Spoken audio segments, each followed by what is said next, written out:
The following is a presentation of the St. Louis Chess Club.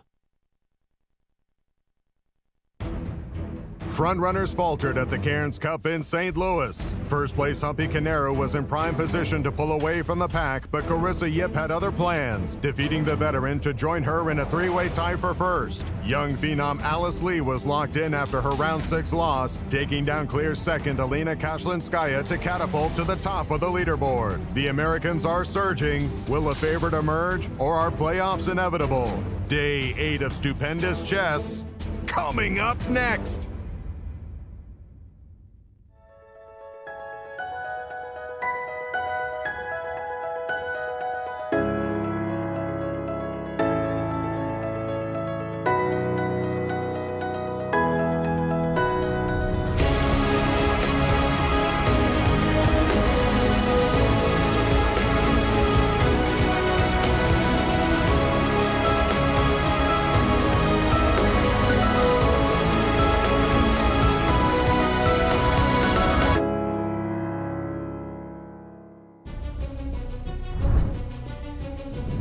It is round 8 of the Cairns Cup, but I'm in my favorite little spot at the chess club. It's library.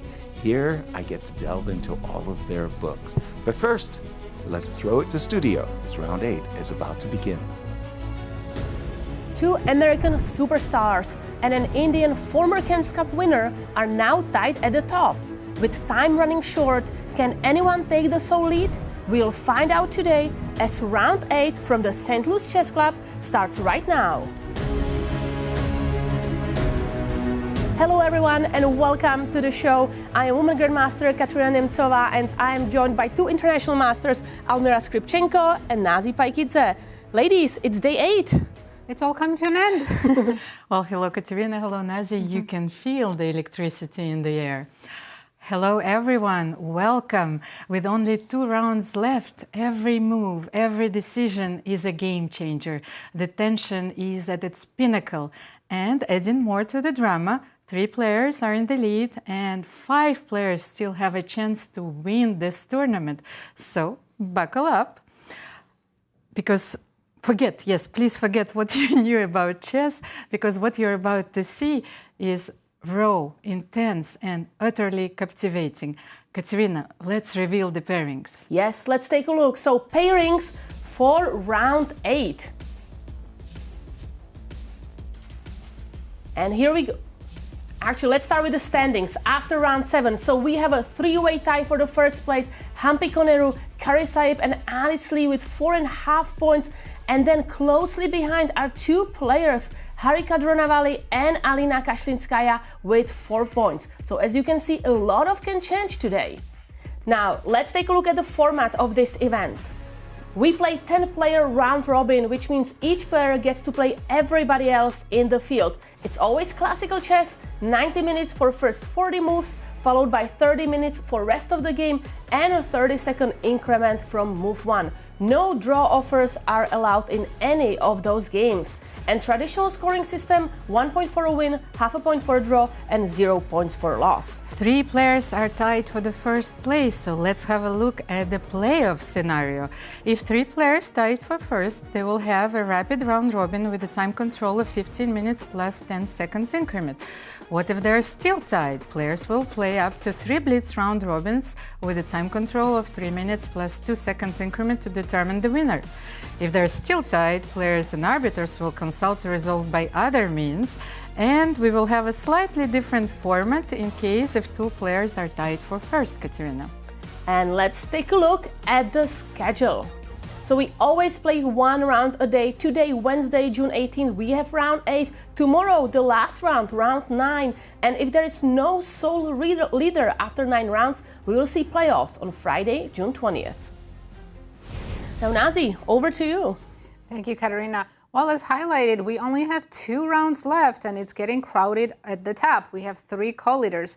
Let's highlight them again. It's a bit of a change. Earlier in the event, we have 3 co-leaders, but it was Humpy Koneru, Alice Lee, and Harika Dronavalli. Now you can see that Harika was replaced by Carissa, who took down Humpy Koneru yesterday. Let's take a look at their line scores, how these players got here. We start with Humpy Koneru. She had a fantastic start, 1 win, 2 draws, another win, big win in round 6 against her countrymate Harika, and only yesterday got outplayed by Carissa. Now let's have a look at Alice's line score. Now she started very strong, 2 out of 2. She was a sole leader after 2 rounds. And until round 6, until she lost her first game, she was co-leading the event. But yesterday, she won a very important game against Alina Kashlinskaya, and now she has again joined the leaders. Let's have a look at Carissa's line score. Now this is a player who started very badly with a loss, then a draw, another loss in round 4, and then she scored a hat trick, 3 wins in a row. And we know Carissa, once she starts winning, it's almost impossible to stop her. It's always an impressive result. It is. So I will talk about their head-to-head coming up in the final round. It's going to be Carissa against Alice in the last round. Wow, it can all come down to this game. We just can't wait to see how that goes. But now to talk more about upcoming matches today, we come to you, Yasser. Thank you. Thank you, Nasi. Indeed, we have an unprecedented, historic moment. 2 of the lowest rated players in the field are tied for first. This is just doesn't happen. Let's start with Carissa Yip. She was -1 after 4 rounds, but as you said, Nasi, she put together a hat trick, 3 wins in a row. She finds herself in first place, and she's going up against Bibi. Bibi is going to bring the energy. She's a great attacking player, the 3rd highest rated player in the field, and Carissa, boy, to get a GM norm, she needs 1.5 points. This is going to be a huge challenge for her. And then, of course, in our other huge matchup, there's Alice Lee, who started with 2 wins, had a wobble, but still finds herself in a moment of glory. All she needs is 1.5 points, a Grandmaster norm, potentially first place. She's going up against Harika, who's a really, really tough top opponent. And I tell you, these 2 matchups are just going to be fantastic. I'm really looking forward to this championship round as well as the round tomorrow. But back to you for all the pairings in studio. Thank you, Yasser. Katerina, I was so impatient, so let's reveal those pairings. Yeah, let's do that. So pairings for round 8, Alice Lee against Harika Dronavalli. As it was mentioned, extremely important match for the standings, but also for Alice, who wants to get her GM norm. Zhongyi against Mariya Muzychuk, Humpy Koneru against Nino Batsiashvili, Alina Kashlinskaya against Nana Dzagnidze, and another very important match, Bibisara Assaubayeva against Carissa Yip. Now the players are fighting hard for the title, only 2 rounds remaining, but for an extremely generous prize fund as well. $250,000 are on the table, with first place winning $60,000, second place $50,000, third place $40,000, all the way to the 10th place $7,000. And if there is a clear winner, there's a winner's bonus, $5,000. So thank you to St. Louis Chess Club for this extremely generous prize fund.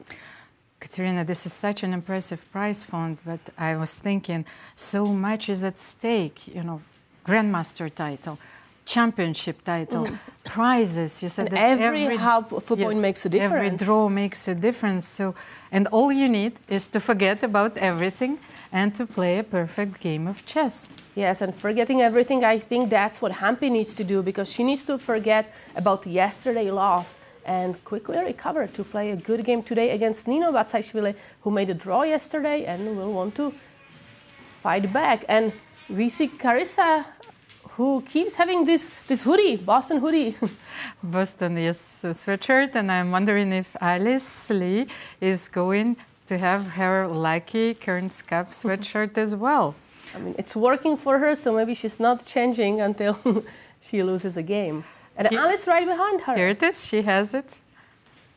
So both American superstars, they're leading the event.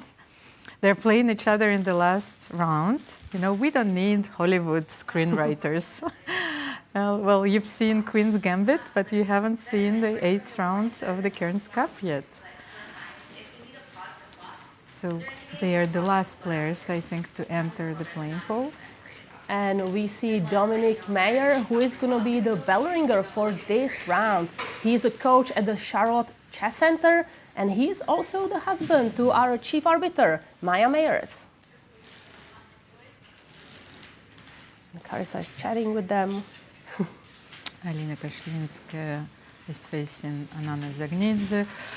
Right on your screen is Zhongyi facing Mariya Muzychuk. Alice Lee is getting ready to face Harika Dronavalli.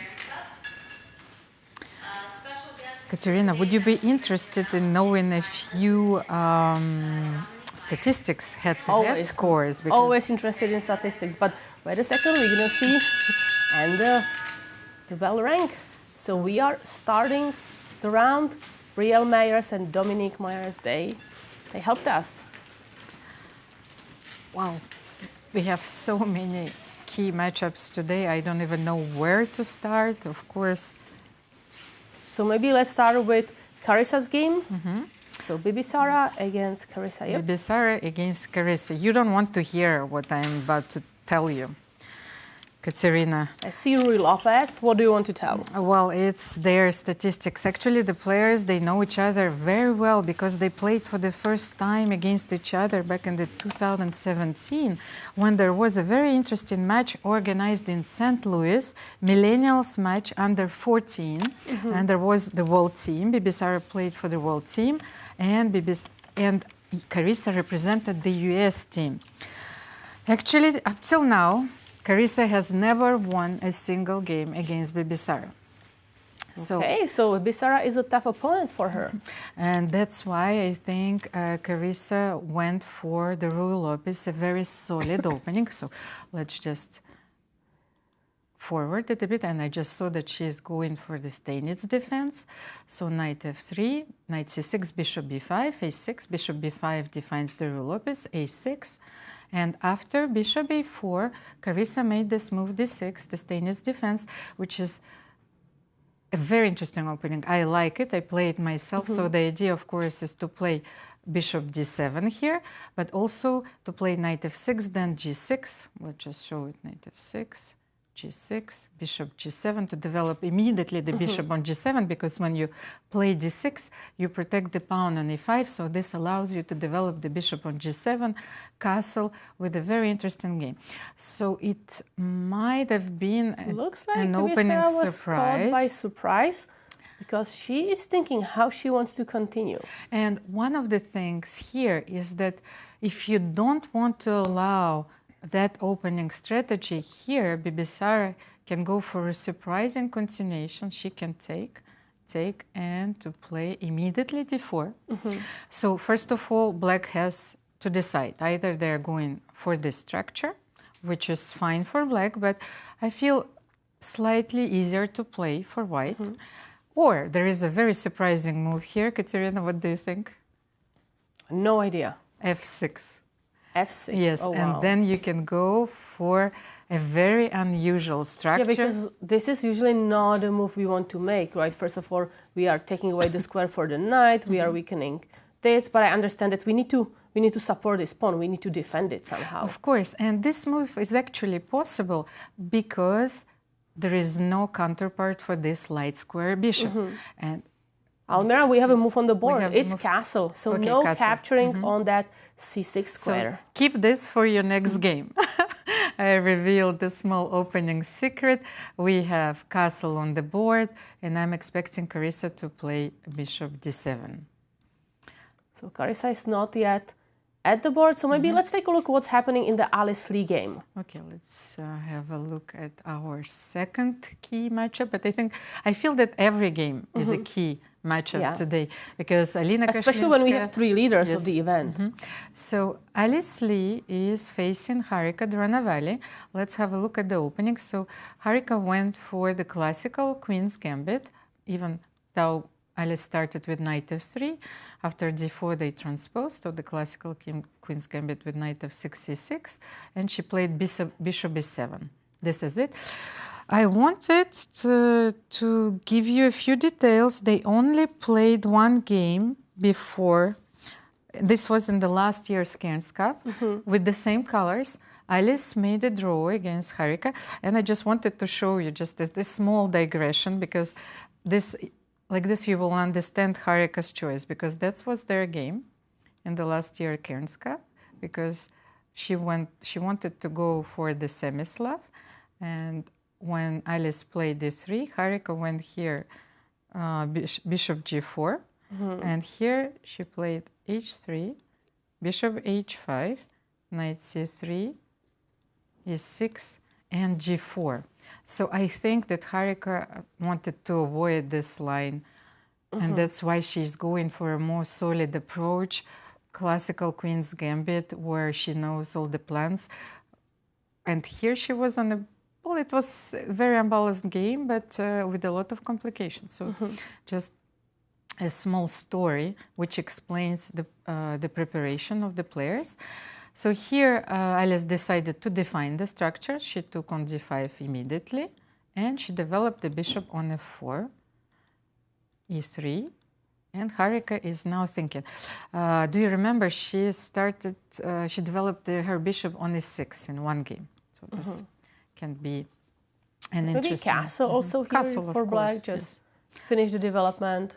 There are a lot of possibilities here, of course, so we will keep an eye on this game. Let's have a look then at the game between Alina Kashlinskaya and Nana Dzagnidze.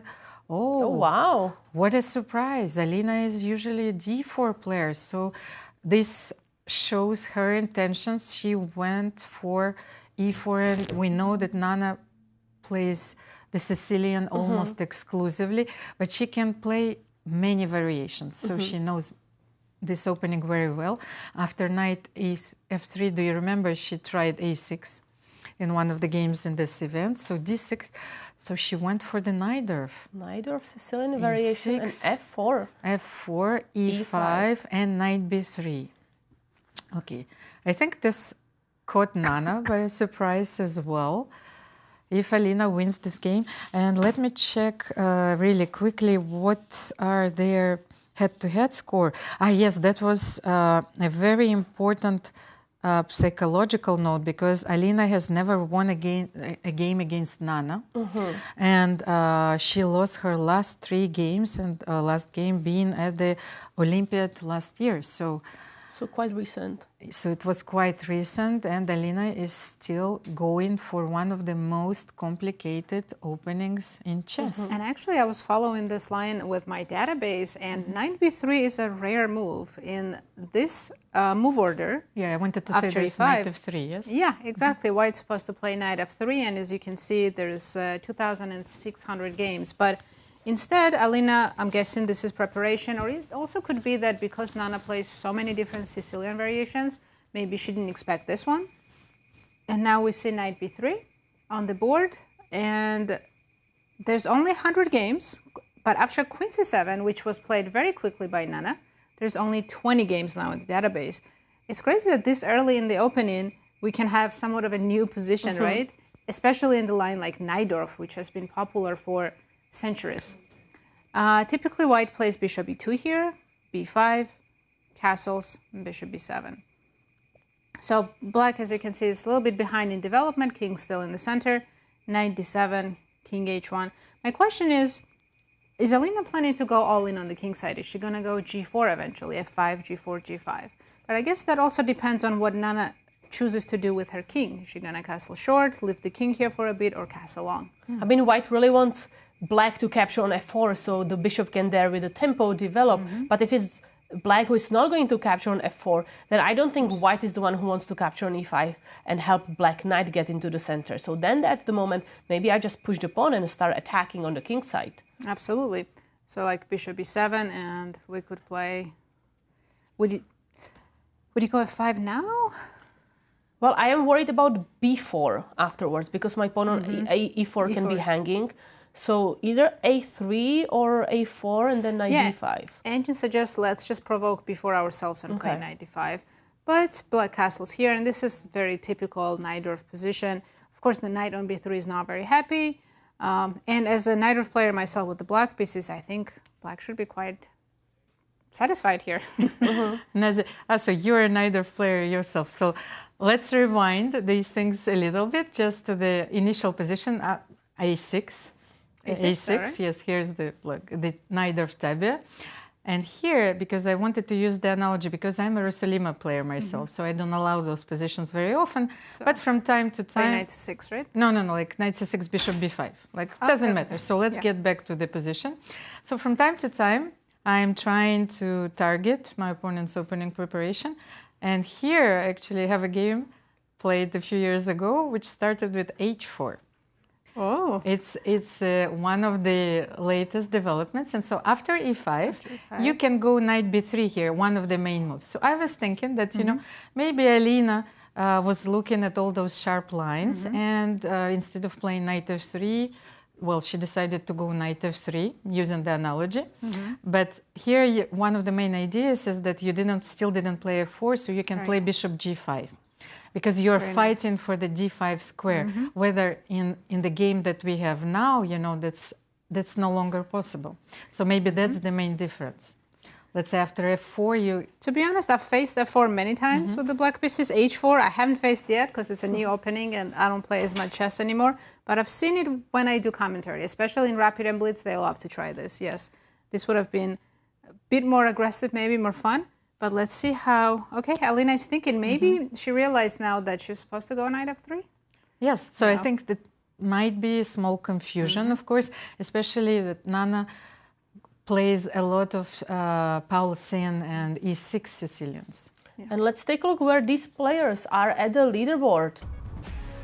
So the time is running out for this player. They need to strike back with the 2 last rounds remaining. Alina Kashlinskaya 4 points, so she's half a point behind the leaders. And Nana Dzagnidze only 3 points, so Nana really needs the win. So I don't think we will be expecting a draw. And as the opening is suggesting, Sicilian and this aggressive knight of variation, both players are trying to fight for the win. And Alina is still thinking. Okay, we're in the opening stage. Let's have a look at the game between Humpy, Koneru, and Nino Batsiashvili. The third co-leader of the event. This game is absolutely crucial for the standings. So let's rewind it. Once again, I had a look at their head-to-head score.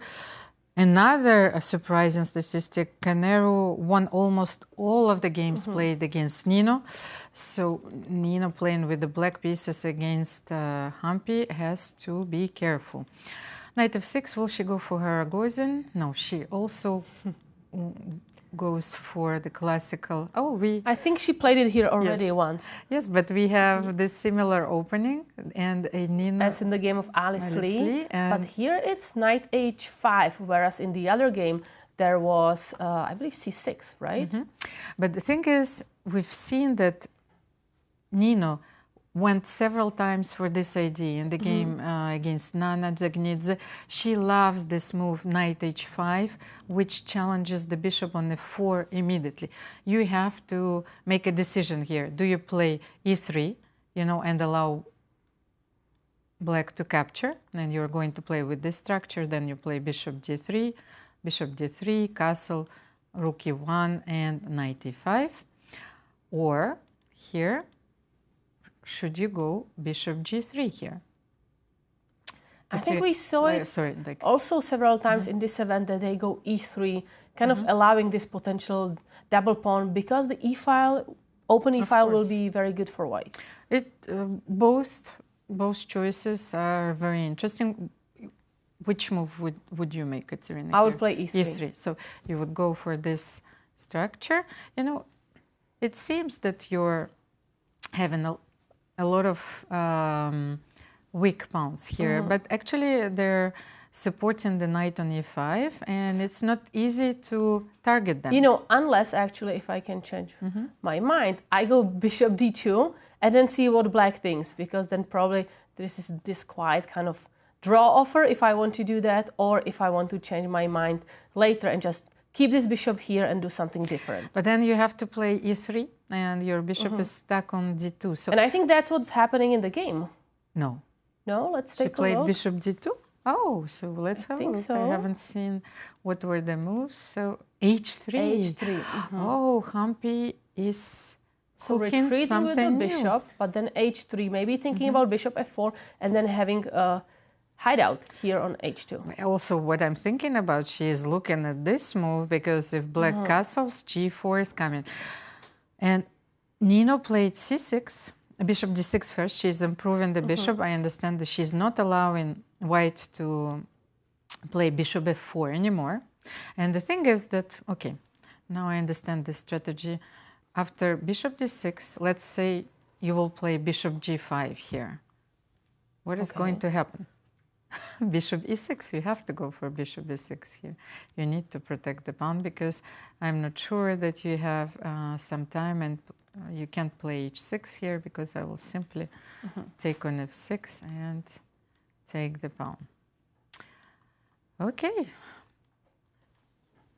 We are trying to grasp these subtleties. So we have queen c2. Queen c2, not allowing bishop f5, by the way.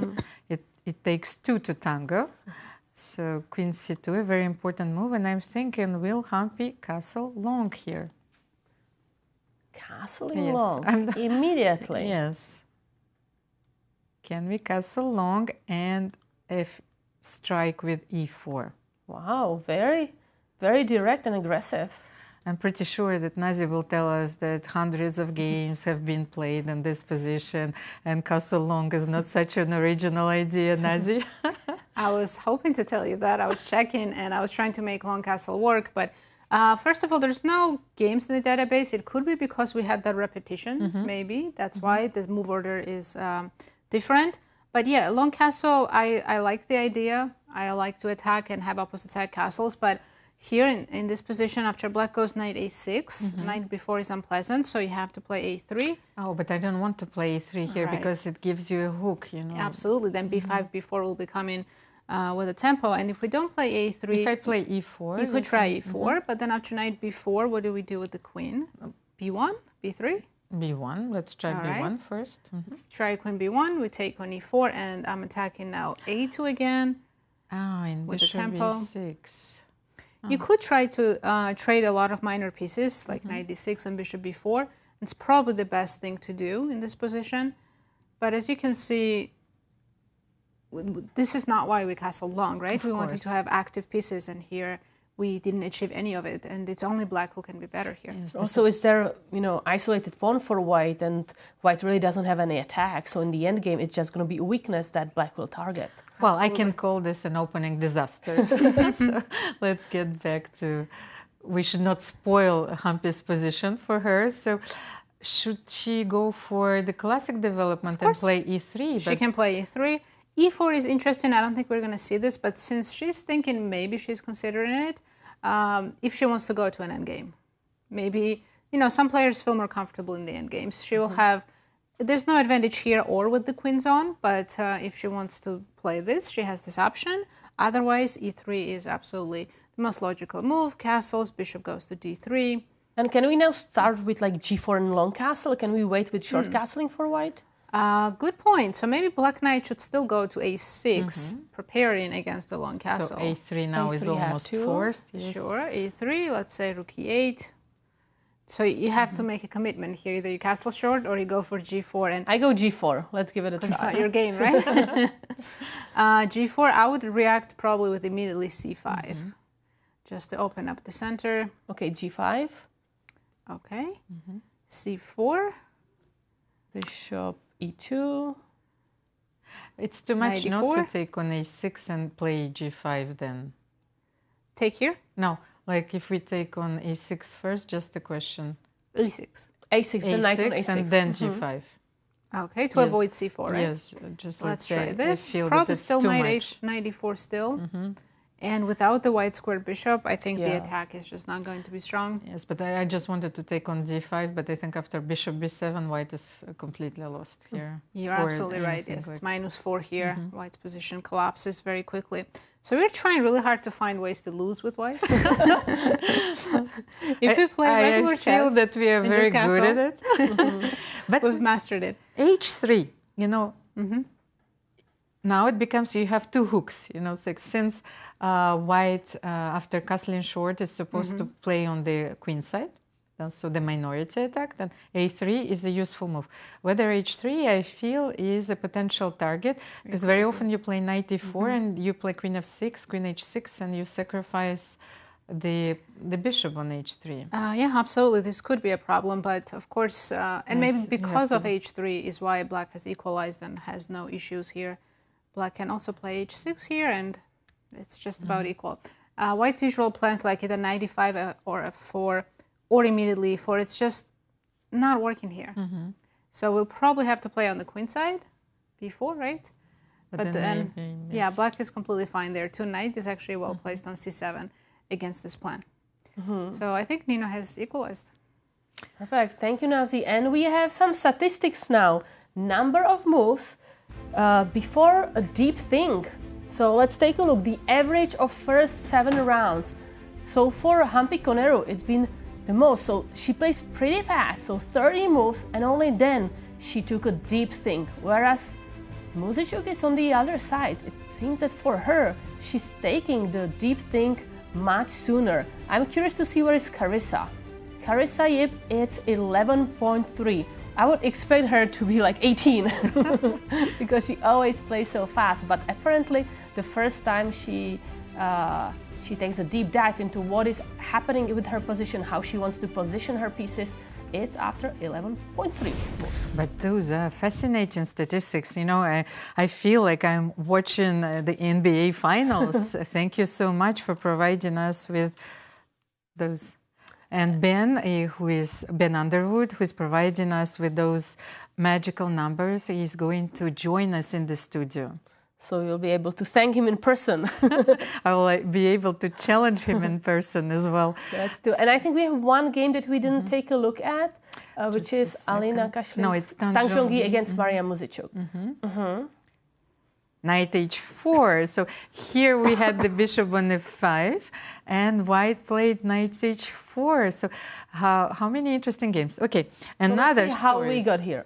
Another story. So how we got there? First of all, they've played the first game against each other in the World Championship under 10 in 2001. So they know each other pretty well. So they drew their last 2 games. Okay, first of all, knight d2 is a very unusual move order, but very interesting one. So Mariya is playing the Slav defense, the c6, or very often she transposes to the semi-Slav when she plays e6, or here she even tried the same line as was played in the game by Tang herself, bishop g4. So she knows this opening very well. That's why. And I think that in their last game, Tang actually, Mariya played the same opening, and Tang went e3 and Mariya went for bishop g4. Just to show you the ideas here, so Tang played queen b3, Mariya played queen b6, and after knight e5, bishop f5, that was the opening. Once again, she is avoiding this line. She prepared something completely different. And just to explain the opening a little bit, because here normally you would love to play c5, and if black takes on b3, then you have a very interesting structure, because black is not in time. I can always play b4 and then supported by b5. Yeah, and the problem is that black is not in time. Black always wants to develop the knight and get the rook away from the file as quickly as possible. But right now I still have this kind of really important breakthrough. You cannot capture with this pawn because of the rook. Once you capture here, I recapture with the bishop. And now this is a great position with white, even maybe follow up with this. So she wanted to avoid it.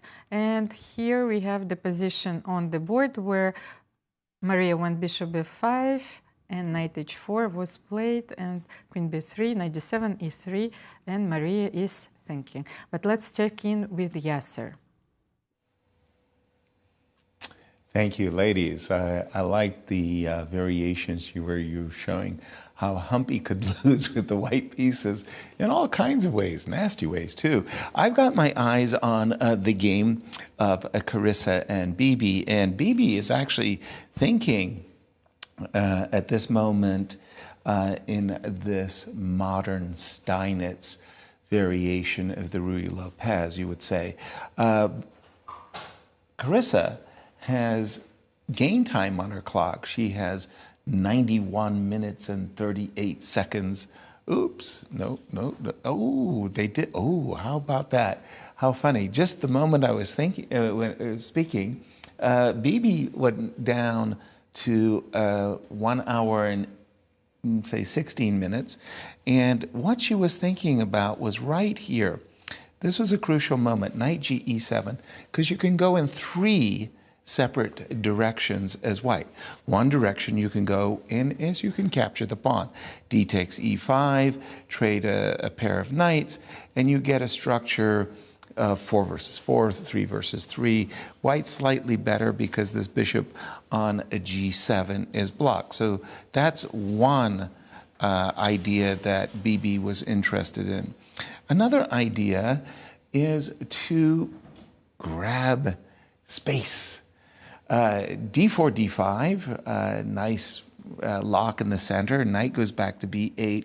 A move like C4 castles, and you can easily forgive yourself if you think that we are in a King's Indian defense, because it has all of the qualities of a King's Indian, which, by the way, is in the repertoire of Carissa. Carissa really likes playing King's Indian defenses. So in this exact position, you can define the structure with DE or D5, or you can keep the tension. You can keep the tension by playing bishop E3, which indeed it was what Bibi did more or less after 12 minutes of thought. Castles, knight D2, queen E8, bishop B3. And I had this, I was going through the openings and going tuck, tuck, tuck, tuck, tuck, just hitting the most popular and frequently played move. And the most frequently played move in this position, according to my database, is king h8, which is precisely what Carissa played. Then according to my database, just a second, I wanted to get it. Yes, wanted to get in this move h3. I have a question that I'm going to pose to you, ladies. So h2, h3, again, the center is in a state of flux, and black has done everything to prepare the move f5. And then the move, oops, excuse me, something just happened, but king h8, h3, f5, captures. And the top move, according to the openings, was knight takes e5, and very, very short number of games. I'm sitting there going, wait a minute, whoa, whoa, whoa, whoa. Every King's Indian defense player worth their salt would be eager to play the move f5, f4 here. And I was looking at that move, and I was saying, nobody has played this move. And I'm sitting there saying, I'm brilliant, it's a novelty. It's a terrible move. It's a terrible move for black. And the solution completely surprised me. Why is this such a terrible move? And this is a tactic I really haven't seen that often. And ladies, maybe you'll correct me. Check this out. What Bibi could do, whoop, bishop b6, inviting Carissa to win a piece. And after takes, knight c8, e5, the computer says, you as black, you don't want to have anything to do with this piece sacrifice. So I had gone deep into the game and deep into the opening, pardon me, and I came up with that piece of, a surprising piece of tactics. And the players have now reached the position where it's crucial. You can either capture on e5, releasing the tension. You can play d5, although in this position, why did I play the move queen e8? Well, d5, knight d8 kind of gives black the idea of f5, knight f7. I am expecting a huge fight going on between Bibi and Carissa, but, and this is a very important but, Bibi has been taking her time, whereas Carissa is showing her familiarity with the position. I would say coming out of the opening, well, you got to tip your hat to Carissa and her coaches, because I think she's very, very well prepared. Back to you in studio. Thank you, Yasser. What a move. Bishop b6, Katerina.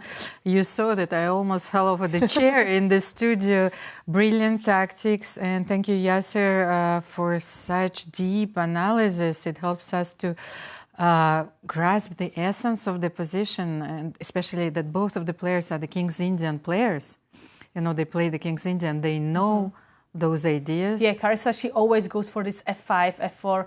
I'm really shocked. I would be curious to see if that position happens on the board, if Bibisara is going to find this bishop b6 move, because I think it's really invisible. The thing is, Yasser, you asked a lot of important questions, and here Bibisara is taking a lot of time, because I think that what is the most crucial is, should she define the structure or should she push d5?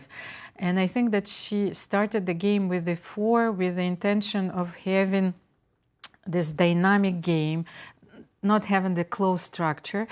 And at the same time, also the move d takes e5 does not allow Carissa to have a structure where she's pushing for a win.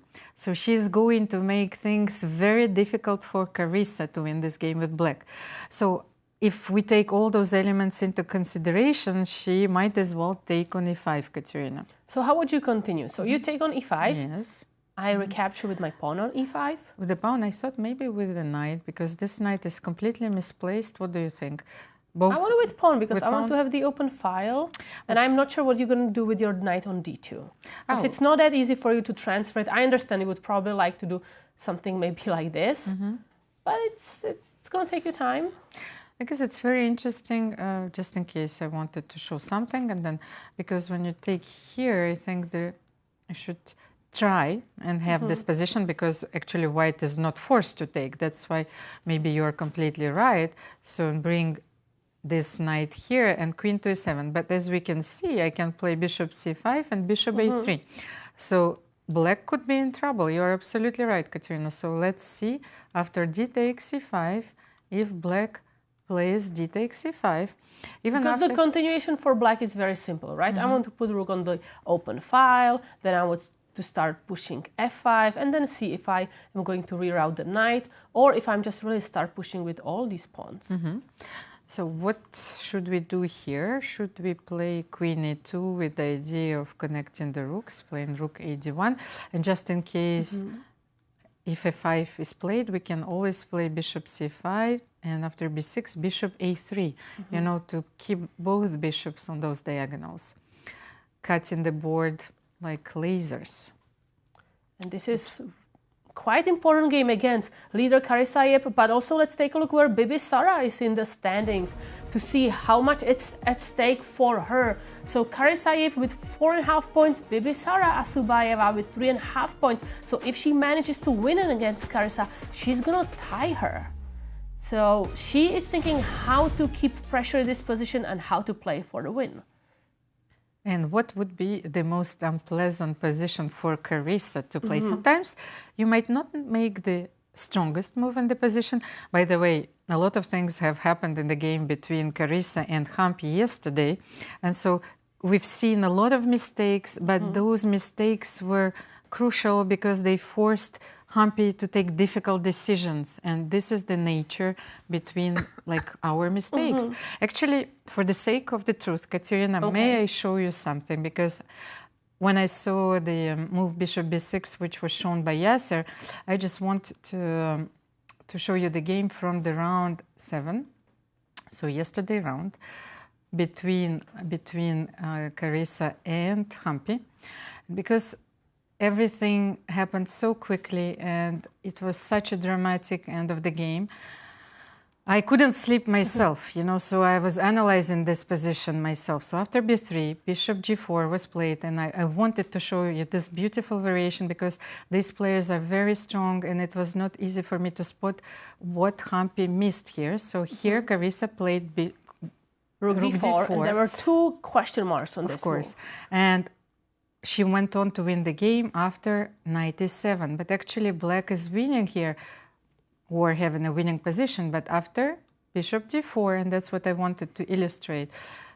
Rook e8, I don't think that Humpy actually missed this move because the variation is extremely complex. So after knight f8, you still have bishop f8. And I was thinking, okay, what is happening on this board? I can't see the move bishop f2, but how should you proceed after king g2? Right, because if you capture that bishop, then we have check. No, right? it's like, no, just, it's even more interesting than that. Have a look at this position. So if you, so after rook d4, if you capture the rook, then rook e8, knight f8, bishop f8. So we understand the idea. So if you capture the bishop, then after rook d7, the rook is coming into play. And so if you're taking this rook, you know, rook d2, king e3, and with like queen d4 mate. Now that we've seen this, of course, we understand that here after bishop f2, you have to play king g2. And how is black actually winning this? But you still play rook d7. It's absolutely unbelievable. Now, there's no discovered attack because anytime you move anywhere the bishop, I simply take your rook because this queen is no longer guarding the rook. And I wanted to show this beautiful position so you would understand how difficult chess is and how difficult it was to calculate all the lines. And again, this is Carissa's game against Humpy Koneru from yesterday. The crucial game where Carissa won. But here the move bishop a7 wins. Attacking the rook, there are no more discovered check. The rook is protected by the queen, and rook d2 is coming with mate. Oh, wow. So this is a really long variation. So maybe you're right. Maybe it's not just this knight f8, but this really strong move, bishop a7. And so that's what it takes to win a game against the world-class players, Humpy Koneru. So let's get back to the round 8, but I really wanted to show you this beautiful position, and we are always searching for the ultimate truth. You know, we don't always have time, you know, during our commentary, especially when things are happening too quickly. Players were in the time trouble, but this position is simply incredible. So bishop b6 and bishop a7 in this game.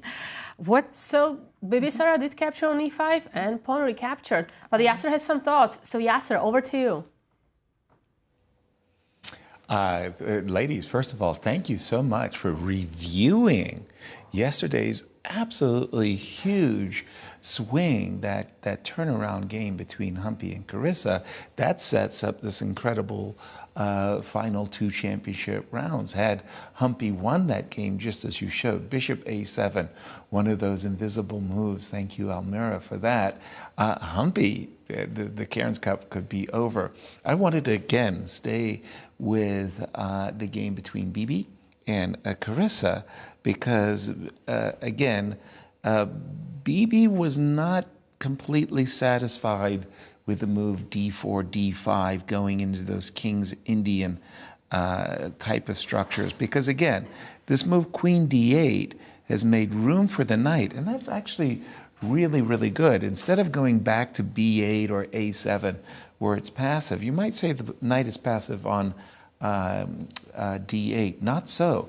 First of all, the knight on d8 actually protects the important e6 square, and black is ready to play the move f5 and f4, and this knight on d8 gets to come to f7.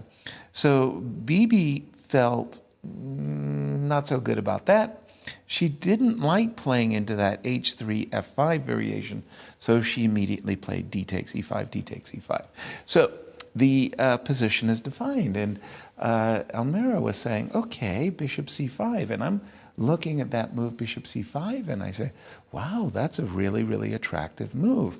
You pin the knight to the rook, and you get what appears to be a quite favorable position. Maybe you want to play a4, maybe you want to play knight c4. How is black supposed to handle bishop c5? And so I was just playing around with the computer, and I came up with Well, quite a funny variation. So after bishop c5, I was looking at b6. You don't want to take the knight. Obviously, you've played to put the bishop back here on a3. Bishop a3, f6. Confounding little move. But okay, what's the idea? We're just cementing the pawn on e5 just for the moment, and giving our pieces a little bit flexibility. One idea is the bishop can pop out to h6, where it's much more useful on this diagonal. Again, just fortifying the pawn on e5. One of the issues is that Carissa's knight on c6, it's not jumping. Okay, she solves it with the move f6, knight c4. Check these moves out. These are some really high-class falutin strategic moves. I really, really like this move, knight a7. The idea is as obvious as you can see. Knight comes to b5, eliminating this very powerful bishop on a3. I continued a2, a4, and I got to a position I thought was pretty darn interesting. You see the bishop popping out to h6, pinning. How about this? Another pin. Both knights getting pinned. We unravel one knight. And here we go into a completely different idea of just knight versus bishop. In a semi-closed position, the knight handles itself pretty well. You put a blockade on the d6 square, and I felt that Carissa was doing fine. Funnily enough, computer says, After the move bishop b5, followed by queen e3, knight d6, b4. The computer likes white. But it goes to show how rich this position is. And the player who handles their business well is going to come out with an advantage. Again, I want to point out the obvious. Carissa has spent only 5 minutes to get to the current position, whereas Bibi has almost used 12. She has used 23 minutes and more, almost a half an hour. So, and bishop c5, by the way, is on the board. So some very, very logical, forceful play by both sides. Back to you in studio. Thank you, Yasser. I'm so happy that we have you. I'm so glad that you have this computer to play with, you know. I'm pretty sure that you could spend days in the World Chess Hall of Fame. Absolutely brilliant analysis, Katerina, and I think that you have some numbers for us. Yes, let's take a look at pie charts to see what are the chances to win the tournament. Now, this is pre-tournament based on 15,000 tournament simulations, and it's Humpy Koneru with 22.2%, the first before tournament, the highest chances to win the tournament. And as you can see, Alice Lee, the last, with only 2.3%. But with the next rounds, you see things change, especially Alice Lee. She really flies forward, and she's getting more and more percentages, more chances to win the tournament. Whereas Humpy Koneru increasing her chances, now there with Harika Dronavalli and Alice Lee right now in the second place. And that is after round 2. But then it was very similar, still Humpy Koneru, Alice Lee and Harika Dronavalli, the top 3, with Alina Kashlinskaya closely behind them. But now let's take a look at Carissa, how she started to rise after her wins in the tournament. So right now she actually lost her important game and she had only 0.3% chances to win the tournament. But we will wait for her hat trick of 3 wins in the row. That is gonna, you can see she is marching forward. But Humpy Koneru 44.5% still in lead. Alina Kashlinskaya now switching after round 6. It's so curious to see how, how the players are moving around with their chances. It looks like everything is Humpy Koneru, but then she suffered important loss, and Carissa, as you can see now, she is in the second place. So based on statistics, despite these 3 players being tied in the lead, it's Humpy Koneru with the highest chances, then Carissa, and only then Alice Lee.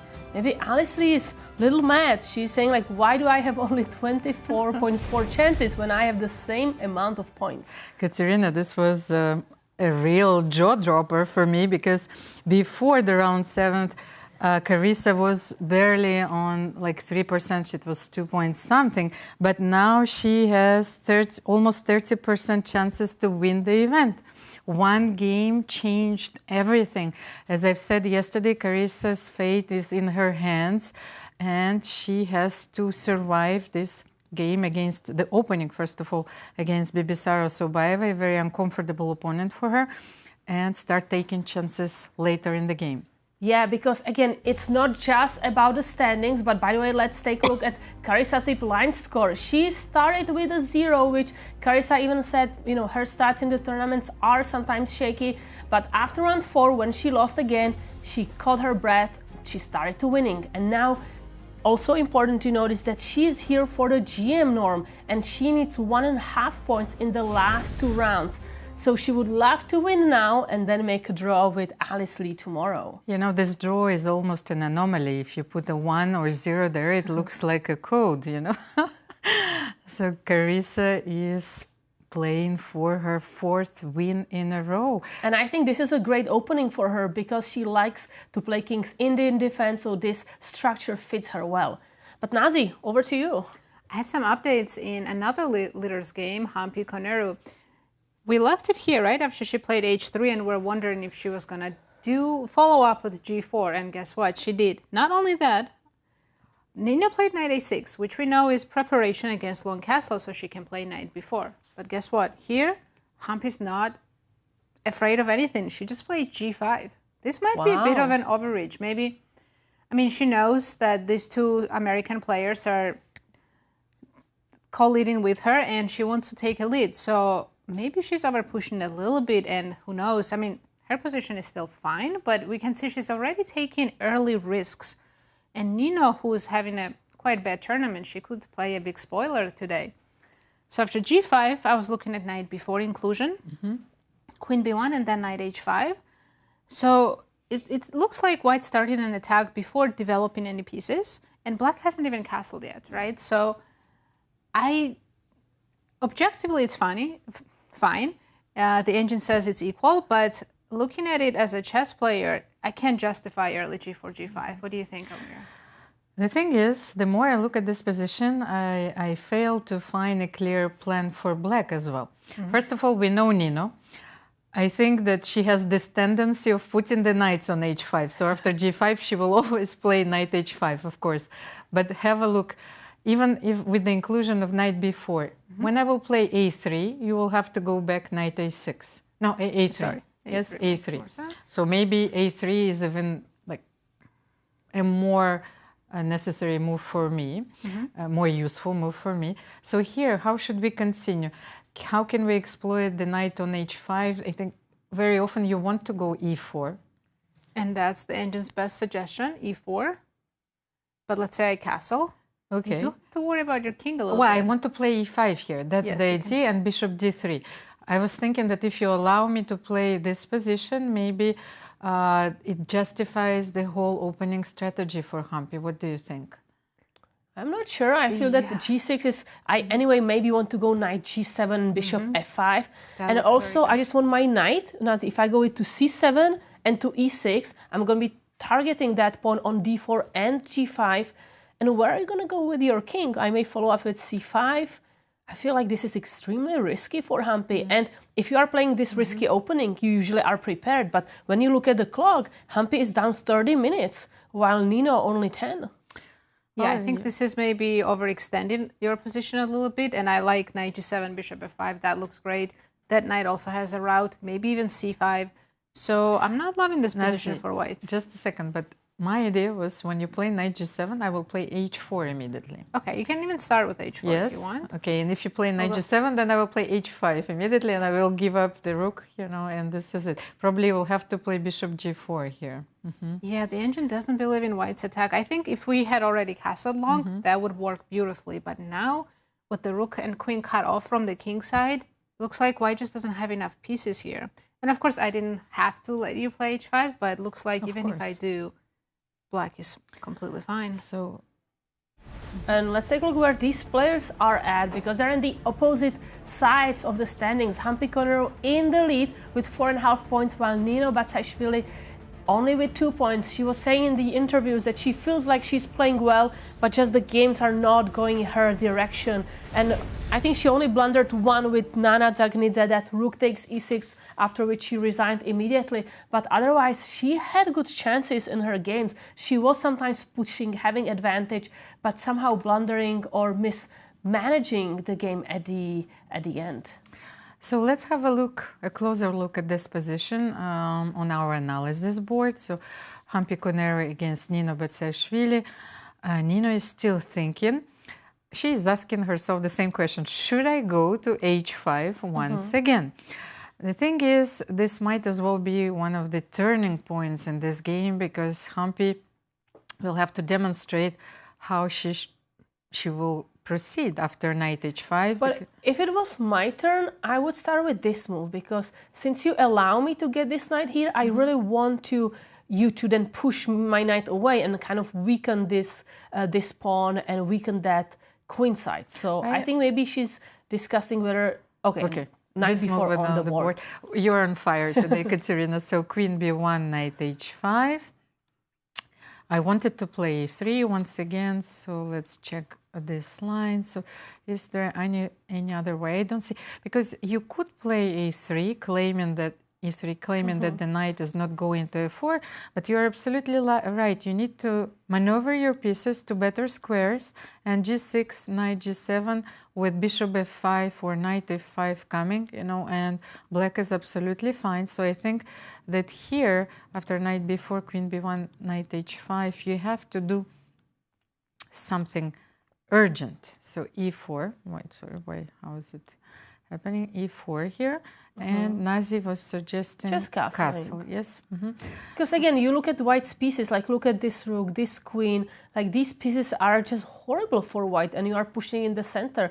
So me as black responding, I want to castle and just finish development. Wait a second, I also wanted here, before playing e4, I wanted to include this just in case, and then e4, castle, and e5.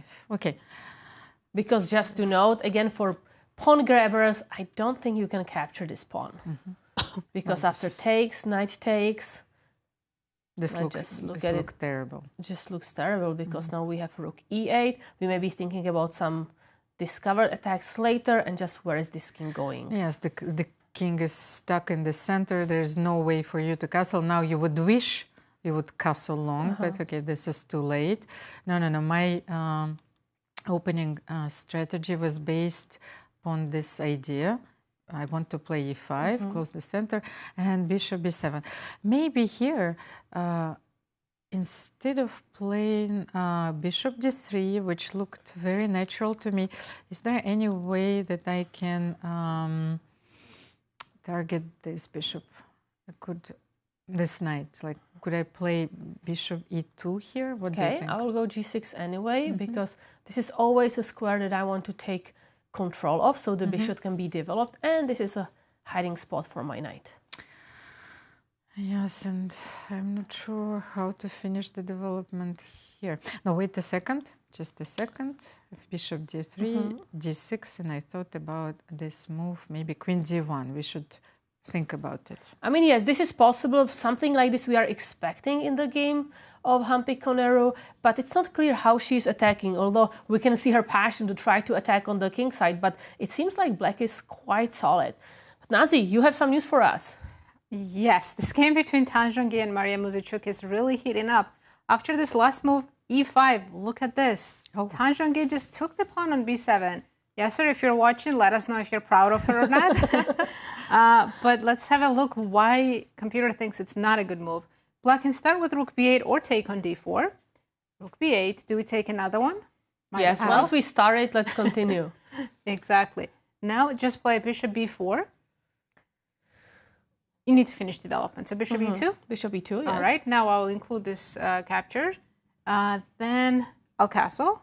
And when you castle, I'll take bishop d2, and rook is coming to the second rank. You have to play what? Rook d1 to not lose a piece. And now bishop c2 is a no-win. You have to find, only move, by the way, that's not losing is rook c1, because if you go here, oh, we've managed to trap the queen.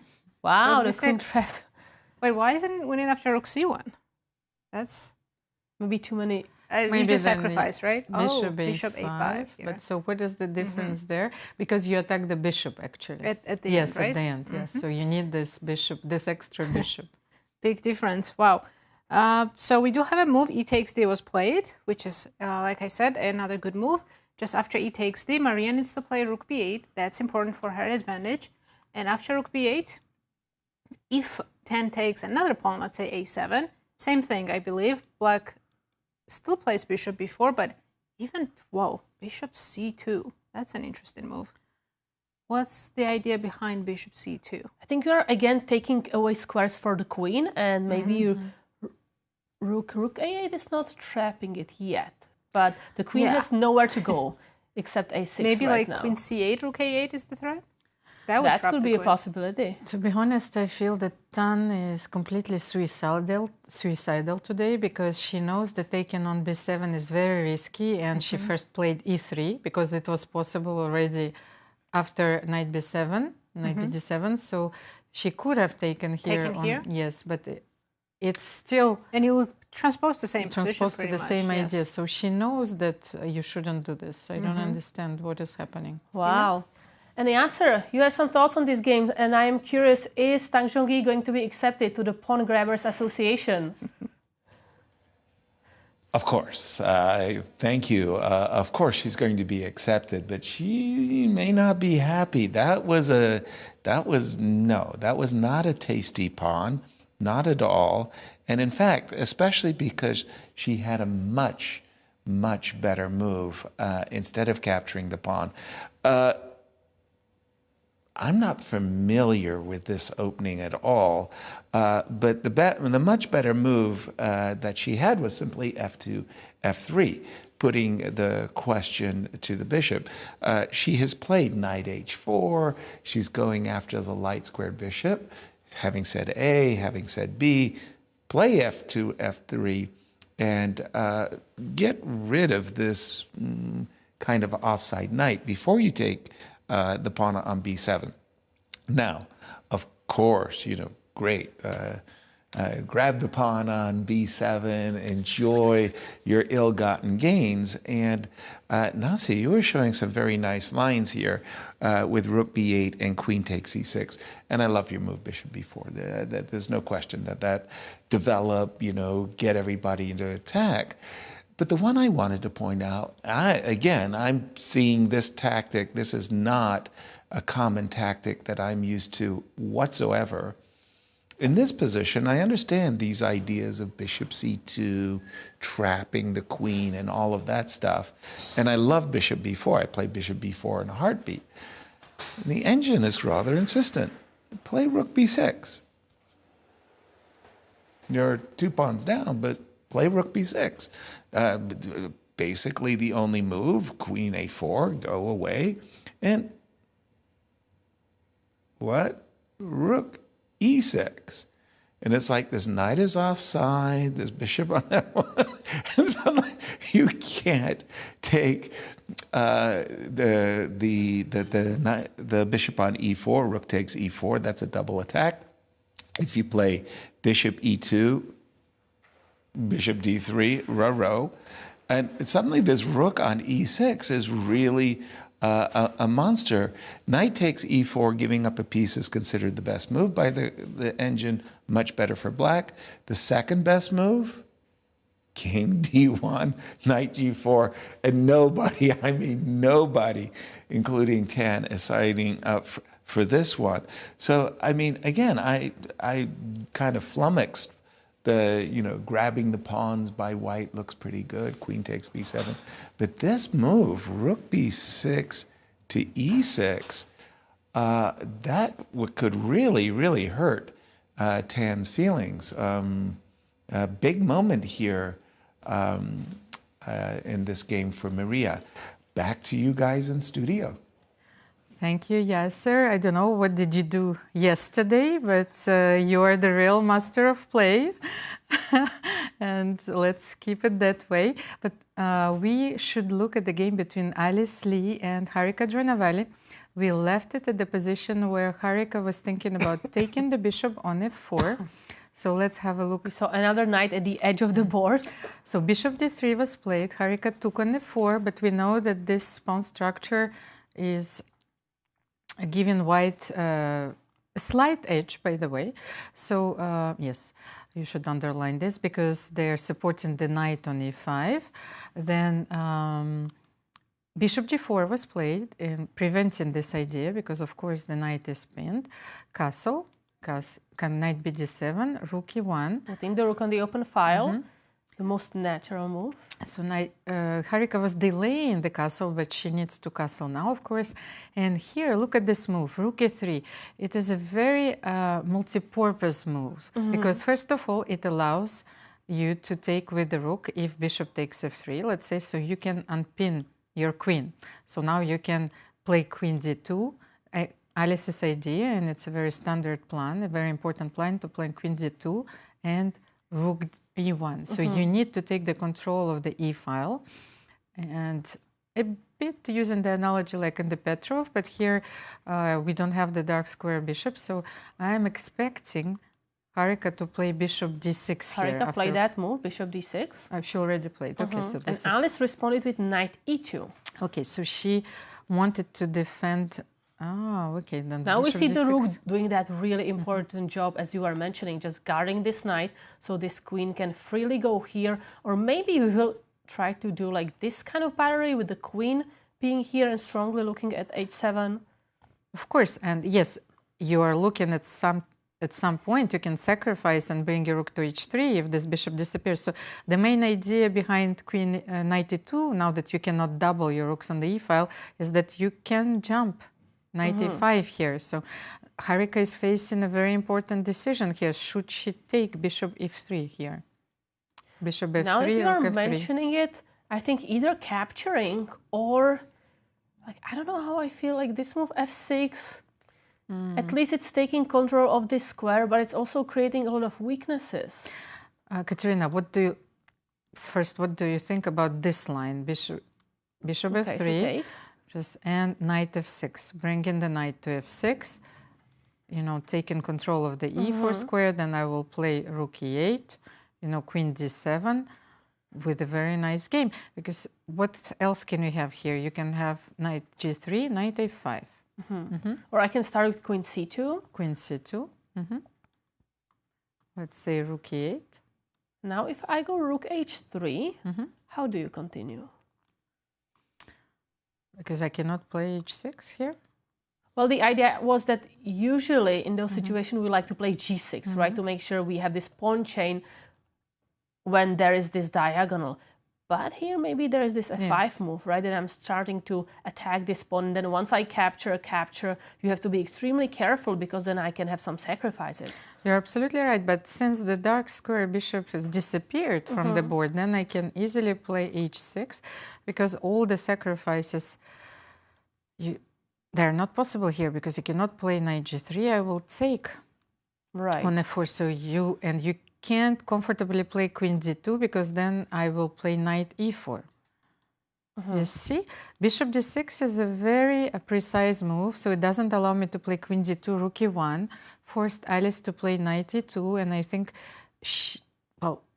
I like this choice, bishop f3 and knight f6, which is one of the best strategical choices here if you want to give up this light square bishop. I agree with you, Almira. I think that in this position, suddenly this bishop, maybe it's not worth more than the knight because this knight is really extremely strong here. And then also this bishop has to be worried. Maybe I can go after the bishop and try to trap it. Katerina, and I had one last idea, a beautiful one. Is usually it didn't work in the Petrov, and here it doesn't work as well.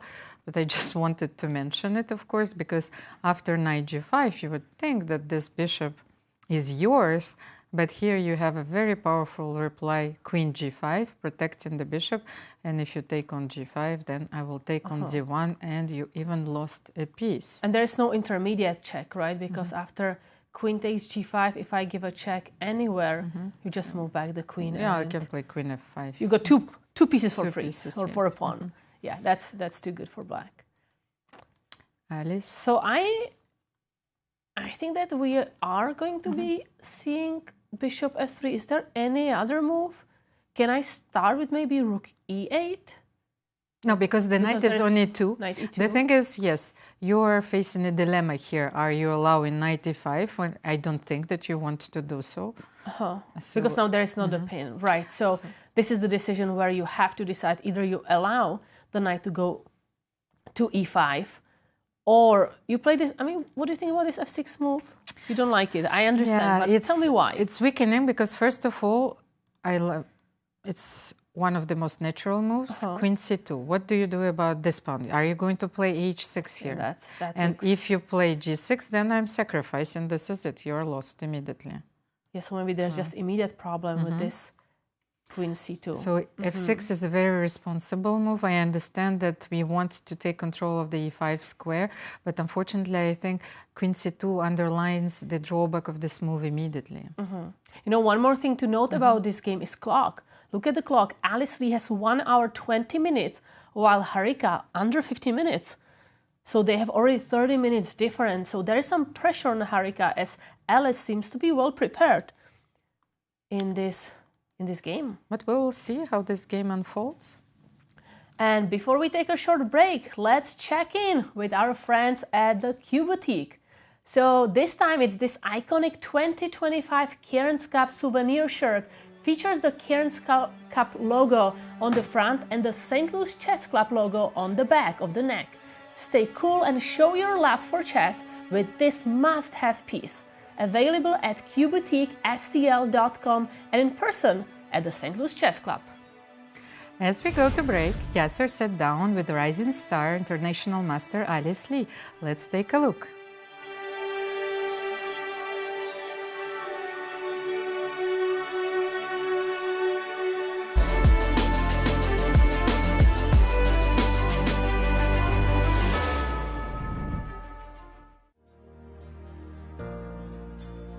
Thank you for making this interview possible, by the way. And I wanted to ask you about your ambitions. You're so young, but you also have some very clear goals. One has got to be to become a grandmaster and to win a $100,000 prize. How are you going to do that? Oh, I'm not sure. I guess like playing in these tournaments, I think this tournament is actually a good tournament to potentially get a norm. You can get a norm here, absolutely. Yeah, so I think playing in tournaments where I have opportunities for norms, and playing in like these strong tournaments, I think the Cairns Cup, World Cup, then I'm planning on playing in a couple of norm tournaments after that over the summer, are like how I'm working, not just to aim for like norms or rating, but to gain like the experience, because I haven't played in too many like GM norm tournaments, I guess, before. Right. But yeah, I think eventually at some point a good result is bound to happen. So absolutely. I was just speaking with Carissa, and she listed the same. She's gunning for her grandmaster norms, so she's looking at this event, the World Cup, the Grand Swiss. Those latter two events could potentially get her a candidate's position. You've thought about that as well? Not really. Yeah, but you know, if I qualify, if I have a really good result, I guess that comes with it, like the candidate spot. Right. So it's something you aspire to. Yeah. Let's say. Yeah. Tell me about your Olympic team, U.S. Olympic team, and the dreams that you might have for that. I guess like in the Olympiad is next year, so yeah, 2026. For that team, I'm hoping that we can continue to improve, and I think with the Cairns Award, we have like strong motivation too. So exactly, we can like. Also, I think we have Anna Sargassian joining the team. So yes, we have like some new players, new strong people on the team, and I mean, it's hard to say, like, because a year is a long time, but as we improve, I think we can aim to hopefully improve our standing from last year, although we did get a medal also. Exactly. For you yourself, personally, as you're training, obviously you're working on every facet of the game that you can, whether that be your end game technique, knowledge of your openings, maybe some middle game patterns, working on your tactics, working on your calculating ability. If you were to look at yourself objectively and you say, as a chess player, I need to work on what? Where do you see your biggest weakness and strengths? I think my openings, I sometimes get unprepared. Of course, that's like the case for everybody, but sometimes I don't think I respond in the best way.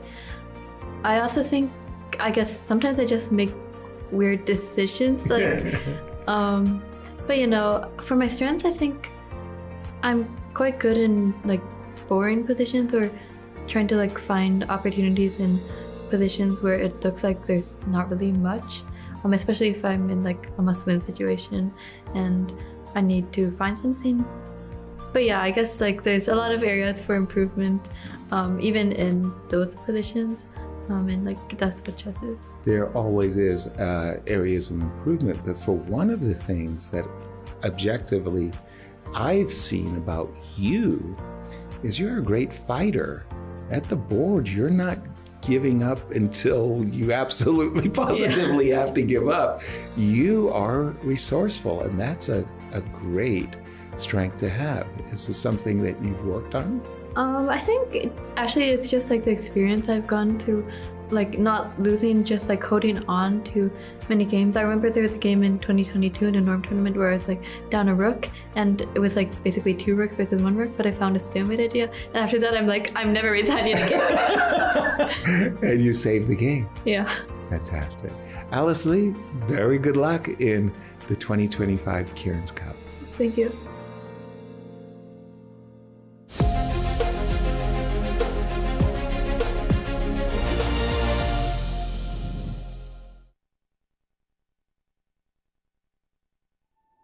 "10 years, one legacy." The Grand Chess Tour marks a decade of mastery where only the strongest chess minds carve their names into history. Each piece has its role, like soldiers in a grand army, with commanders to lead them into the tour's 10th year and a prize fund of $1.6 million. The Grand Chess Tour starts in Warsaw with the Superbet Rapid and Blitz Poland, immediately followed by the Superbet Chess Classic Romania in Bucharest. Then off to Zagreb for the Super United Rapid and Blitz Croatia, followed by back-to-back events in St. Louis, Missouri with the St. Louis Rapid and Blitz and the Sinkfield Cup. And the culmination of the grand finale in the city of Sao Paulo, Brazil, will determine the 2025 Grand Chess Tour champion. Fight with every ounce of strength for victory. This isn't just a moment. This is history.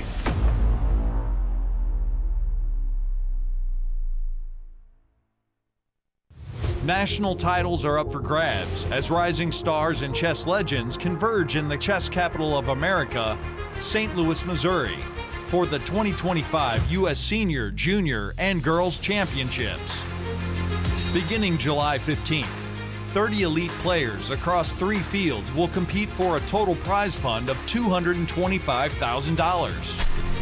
2024 U.S. Senior Champion Vladimir Akopian returns to defend his title, while returning junior players, International Master Justin Wang and Grandmaster Brewington Hardaway and Abhimanyu Mishra will be fighting for first place.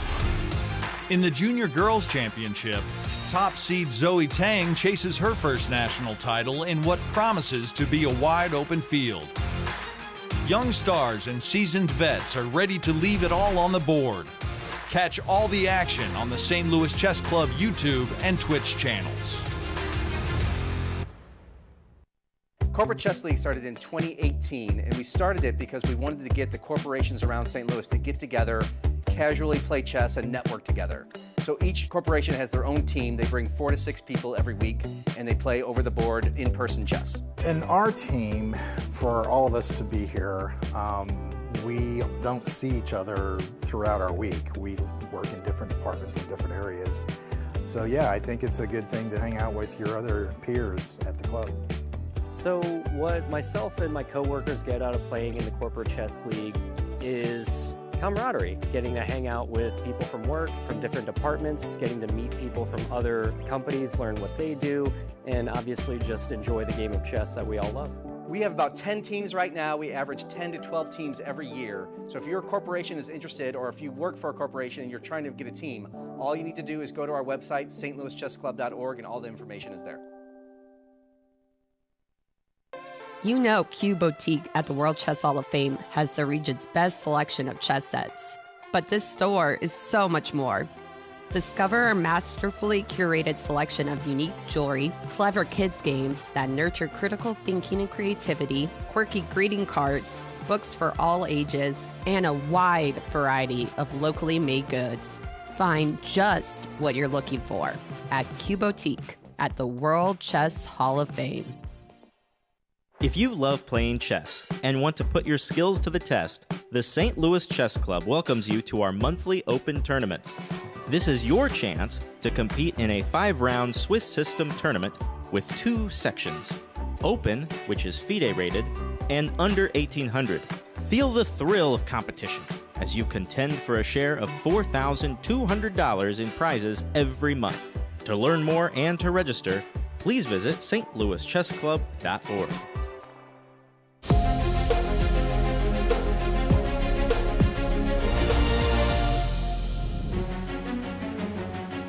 Welcome back to round 8 of the Cairns Cup, and before we take a look at the games, we have a very special guest in the studio, Ben Underwood, the statistician who supports us with all the interesting statistics. Ben, welcome to the studio. Thank you. I'm so glad to be back. Hello, Ben. So I'm very interested. Statistics is becoming a very important part of chess. Can you tell us more about it? Sure, yes. I have loved gathering these numbers and looking at the different aspects of the game of chess and all of these players and combining certain metrics to see how these players play, not just how good they are, but how they perform in different scenarios and things like that. So who's better at opening preparation or end games and things like that, I think. As soon as we can understand more those statistics, we'll understand chess better and these individual players. So I'm curious, when you are collecting statistics for this major tournament, do you weight it differently, a win in the, let's say, blitz game or classical chess? How is that specifically done? Yes, each tournament that I do projections on, I look at different metrics and weight the performance of the players in a different way. So a lot of these majors tournaments, I will look at ELOs, I'll look at head-to-heads, and I'll look at performance ratings. For this Cairns Cup, some of these players haven't played each other very many times. I know Carissa and Alice have maybe played a lot of these players once, if at all. So this one, I decided to just go without head-to-head and look at their ELO and recent performance. And, you know, with the exception of Alice performing so well, the rest of the numbers have really sort of fell in line with those recent performance and ELOs. So maybe let's take a look at the pie chart to see the pre-tournament chances, and then we can talk about it more. So the chances to win the tournament before the start, Humpy Koneru 22.2% and Alice Lee totally on the bottom, only with 2.3%. But now here we see the big difference after round 7. So let's see how that changes. As you mentioned, the big difference is only Alice Lee and maybe some players dropping a little bit. But I know, Almira, you have a lot of questions about that. Yes, I have a lot of questions, especially about the variables that you input. Please tell me about this. Yes, so as I'm usually doing head-to-heads and recent performance ratings along with ELO, I've gone away with head-to-heads and now have stuck to now 3, which is current ELO live rating, and then performance rating of their past tournaments, and now performance rating of how they're doing here. So Alice, of course, now at 24%, she's performing well above what you would have thought, so that weights her a lot better than maybe I would have expected pre-tournament. And I know that having those numbers is very important, especially for our spectators. You know, I was thinking about poker whenever they added statistics. You know, it was so interesting to watch and very engaging. So how chess differs from other sports in these terms? Sure. I think chess has the holy grail of metrics that everybody's looking for. Take baseball, for example. We have a few past baseball players at the club that work there, John Costello, Jason Simontachi, and if I were to look at their performance and say, okay, this is how they pitched. They let up this many runs. When they pitched against people, they hit the ball there. You can combine all these metrics together to give a sense of how good of a player they are. Now in chess, we already have the number that tells you exactly how good a player is. It's their ELO rating. So now you get to work backwards from that perfect metric and look at the different variables that may make a player who they are and how good they are by that ELO rating. Mm-hmm. And you constructed another interesting charts for us regarding the performance in the past 4 tournaments, if you can tell us more about it. Sure. So this is the average performance ratings of each of the last 4 classical tournaments that these players have played. You can see Tan at the top there with 25.62 and Humpy at 25.54. Of course, Tan had just gotten back from the World Championship, and even though she lost, she still performed at a very high level in comparison to some of these other tournaments. And I see that Alice Lee, she had some bad tournaments because 23.52 is a very low performance for her. Mm-hmm. Yes, that was what I think is atypical. You usually see, especially in these St. Louis tournaments, Alice comes out gunning. She just won the American Cup and things like that. So I feel like that average didn't feel as representative of her. But I am happy to see her doing so well in this one. Another player I wanted to note there was Carissa at 25.05. She had one rough tournament, I think, in a collegiate championship that I included, but had that tournament not been included in that average, she may have been the top performer on that chart, out of even being the second lowest rated by ELO. As far as performance rating, she would have been 1 or 2. Wow, you have a lot of insights into these ratings, and you know a lot of the players. I was thinking about Kubrick's Space Odyssey, and about the scene when the computer hall was playing chess. And my follow-up question was, will we be able to input emotions into this algorithm or not? I'm working on that.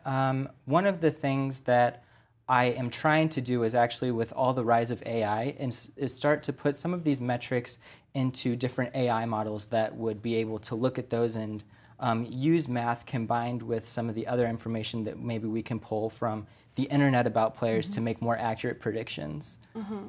And I have one more question, because you not only do statistics for the St. Louis Chess Club, but you also are social media specialist this time. Yes. What is your role exactly, and how do you enjoy it? I have gotten the privilege of taking over the social media accounts for this tournament, and it has been so fun. Pre-tournament, I got to do some interviews with a few of the players, get to know them a little better about their likes and dislikes, ask them questions that maybe aren't exact to chess even, to get to know their personalities, and just getting to cover this tournament more closely than I've been able to do in the past has been so cool, and I'm really enjoying it. And learning about these players, who do you root for now in the tournament, knowing also all the statistics that come with it? Well, so of course, Humpy winning would make me look really good at those pre-tournament suggestions, but I have to root for the Americans here. I think that their performance has been so unexpected here. Just seeing them win would be really cool.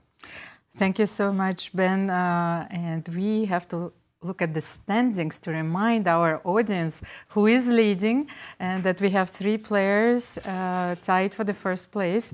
Humpy Koneru, Carissa, Alice Lee, and 2 players within half a point, Harika Dronavalli and Alina Kashlinskaya, and all of those players still have a chance to win the Cairns Cup. Even Bibisara Assaubayeva, she's clear 6th, but if she's gonna win, she catches up to some of the players, and then there is this last round when she can strike again.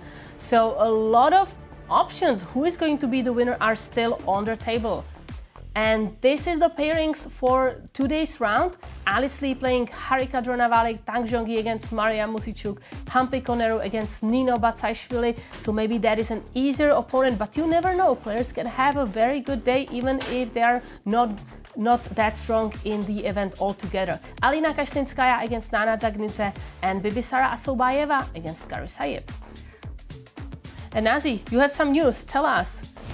Well, I was watching this game between one of the leaders, Humpy, Koneru, and Nino, and it's looking worse and worse for Humpy. I think she, as I already said, took an unnecessary risk early in the opening, and she's committed to that. So after she played g5, Nino responded with knight b4 first, queen b1, and then Almira, you know the players very well. She played knight h5. They followed your line, and here, at least Humpy should have played e4 and e5, even though we know black was okay there. That was the best line. Instead, Humpy played queen c2, knight c7, e3, and this is the current position. Now, if black castles, which is obviously the most normal-looking move, black has achieved everything they wanted. Meanwhile, white's behind in development. We still haven't castled. We overextended with g5, and positionally speaking, black is already much better. It's -1.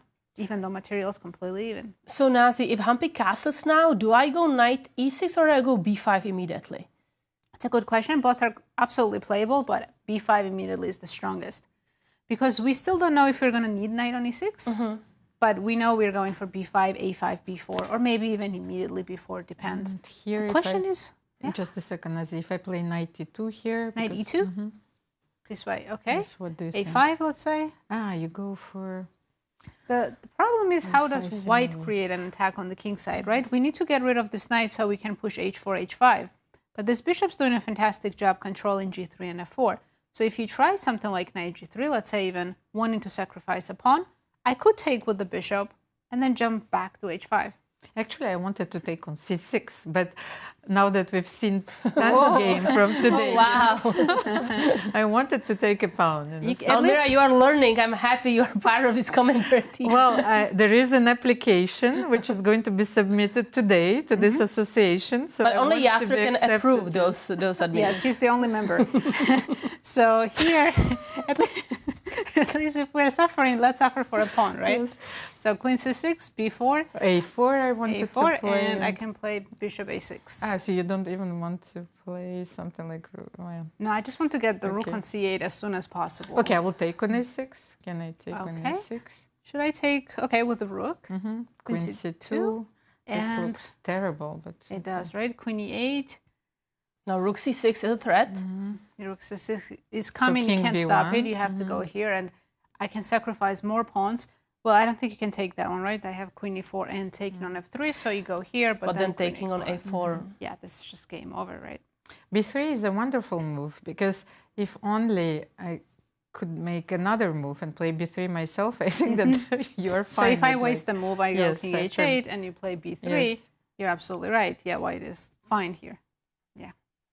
Wow. So close, but the one tempo matters so much in the attack.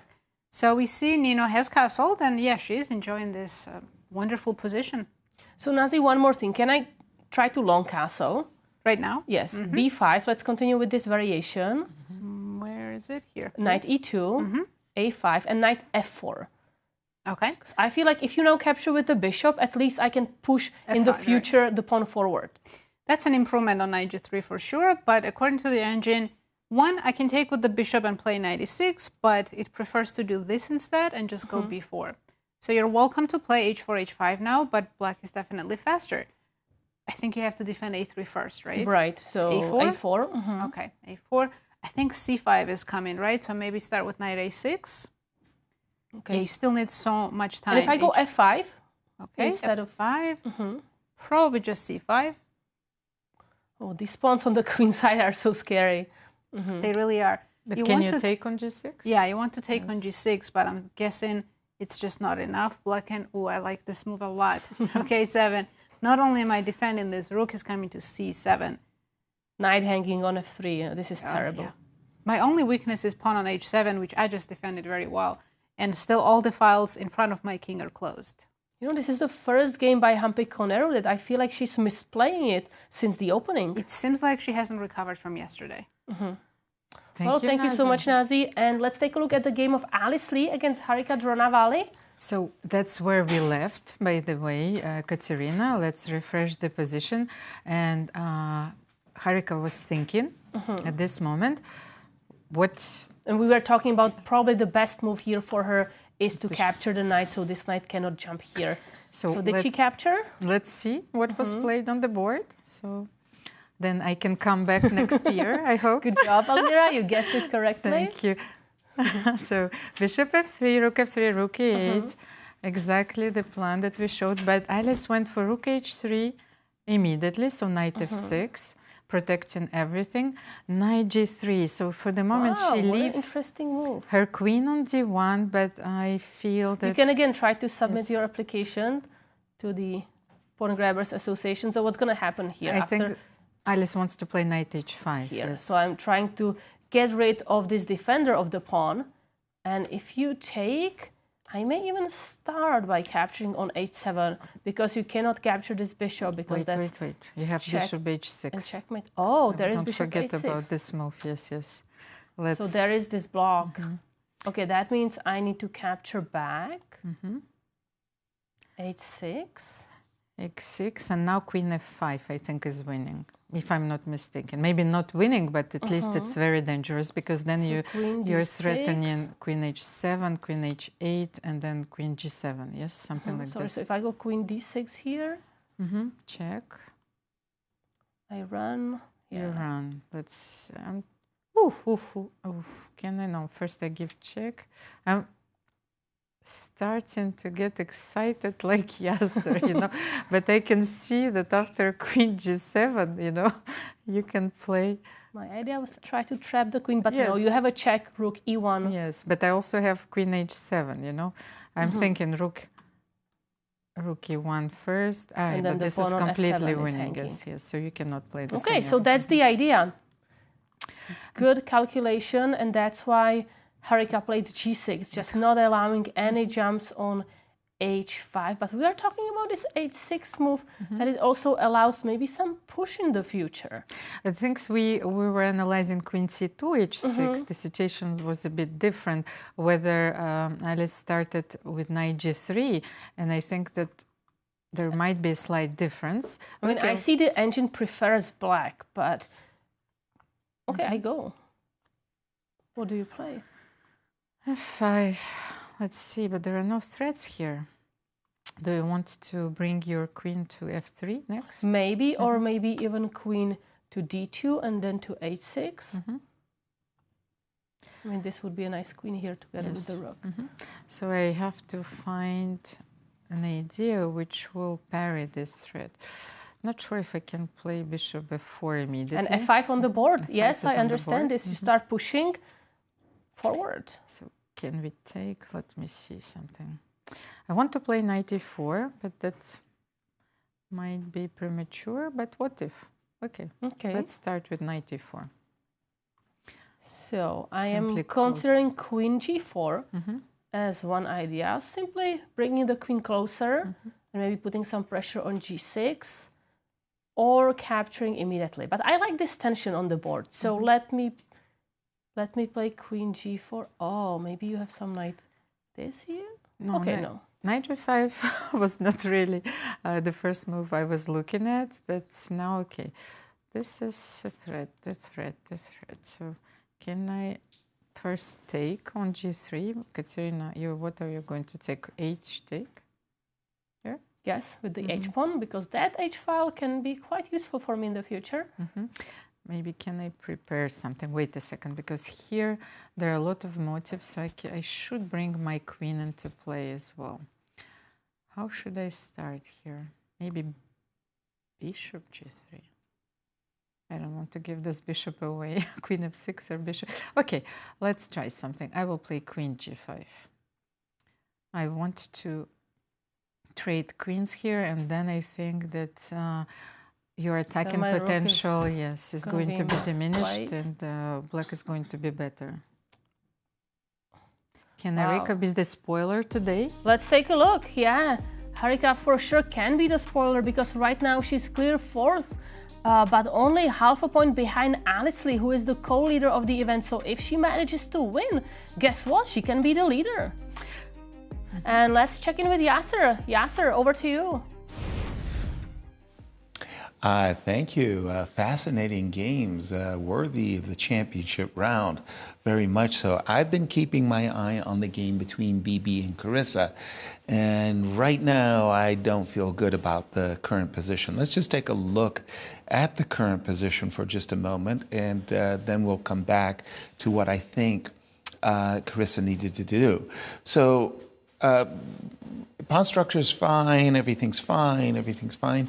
It feels a little bit like Black's pieces are gummied up. Specifically, this bishop is annoying on the a3, f8 diagonal. That knight's in a little bit of a pin.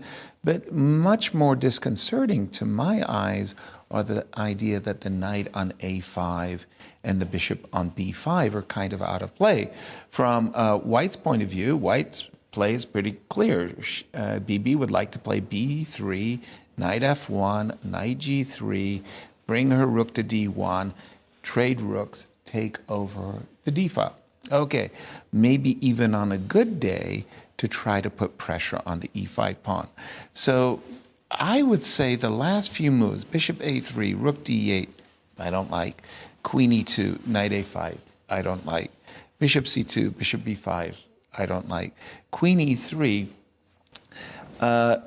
literally the knight on a5, the bishop on b5, and the rook on d8, that's a bit of a stretch, are misplaced.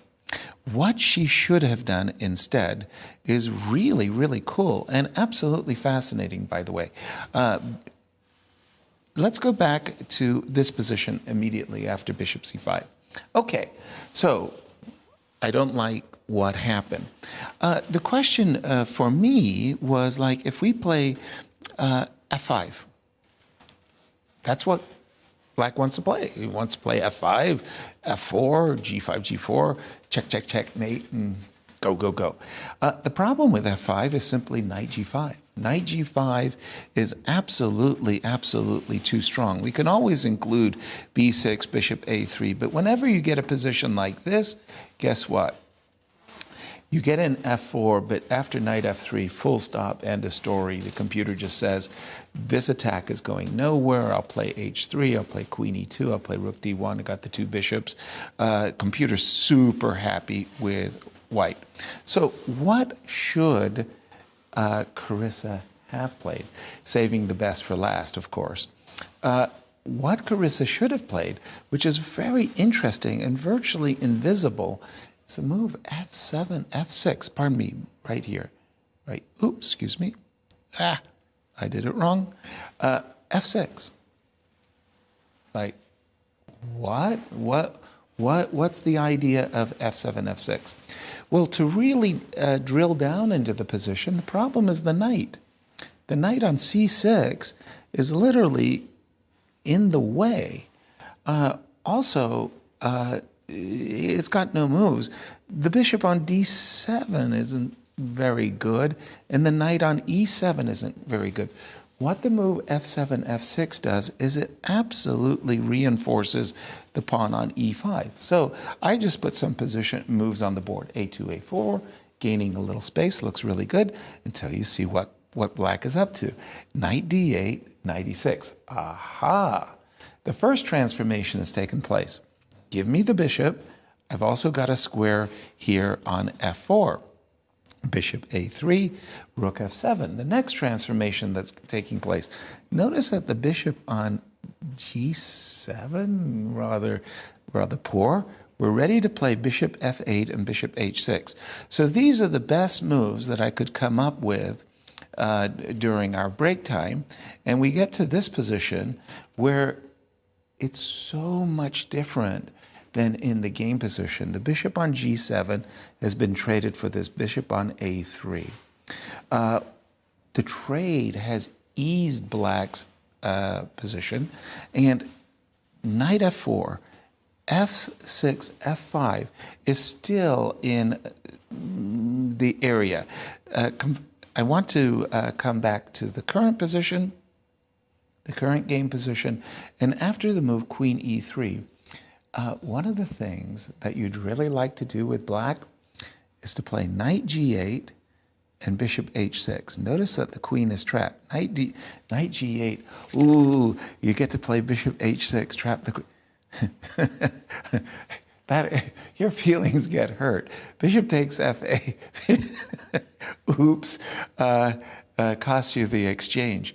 And the current position, I also wanted to say, is remember when Bibi was about 20, 25 minutes down on the clock? Well, we can see that Carissa, who is a very fast player, she's actually fallen behind on the clock, which is already a tell that there's something in the position that is not making her comfortable because her pieces aren't very well placed. The current position, what the engine strongly should suggest once again, is to play the move f6, follow it up with rook f7, get out of this pin so that you can play knight g8 and untangle your pieces. Difficult strategic challenges that Carissa is facing right now. We're just under move 17, under 20 moves. Big fights ahead, but this is what you want in the championship rounds as I send it back to studio. Thank you, Yasser. A lot of interesting lines. Well, somehow I've set the alarm clock in the studio in 5 minutes, so because ladies needs to have more energy. Carissa is still thinking, and I was probably right when I was anticipating this move d takes e5 as the most unpleasant for Carissa. Katerina, what do you think? I think Carissa is not unhappy about her position. I think she's just really looking which direction to take, because this f6, rook f7 is not that usual. Usually you go with f5, which is maybe not the proper move right now, so she's considering her choices. But there's another game we want to take a look at, right? You were curious about the game between whom? Alina Kashlinskaya and Nana Dzagnidze, because we left this game for a while, so maybe we should cover, first of all, of course, this game, which is very important because Alina Kashlinskaya is also fighting for the first place in this event, and she suffered her first defeat only yesterday. Against Alice Lee. Against Alice Lee, so we left this game here. b5 was played by Nana, castle. I think all this is absolutely natural. Here, one of the interesting this is slightly decisions. surprising. Yes. So she decided to define the structure immediately, because I thought that, here at least you have this option of playing bishop g5, fighting for the d5 square, and for the moment there is absolutely no way for us to reroute this knight on b3, because you don't have the square. So also I'm getting some ideas that in this position, if you capture with the knight, I don't know if it works, but I would be very tempted to capture this knight and then jump a knight d5, and I mean this is like a beautiful knight creating targets. And this is not about checkmating immediately, but it's about positional advantage. Anytime you go here, I go maybe knight d4. Now I'm even thinking sometimes I can capture here or even attack more. Of course, you can play this way. This is a very beautiful position. Black has to keep the knight on d7, exactly for these reasons. So I think that Nana took on a5 with the pawn, and then a4. b4 is almost forced here, because I don't think that b takes c4 here looks Actually, that's natural. a surprising moment where b4 got the question mark. Really? Yeah. Really?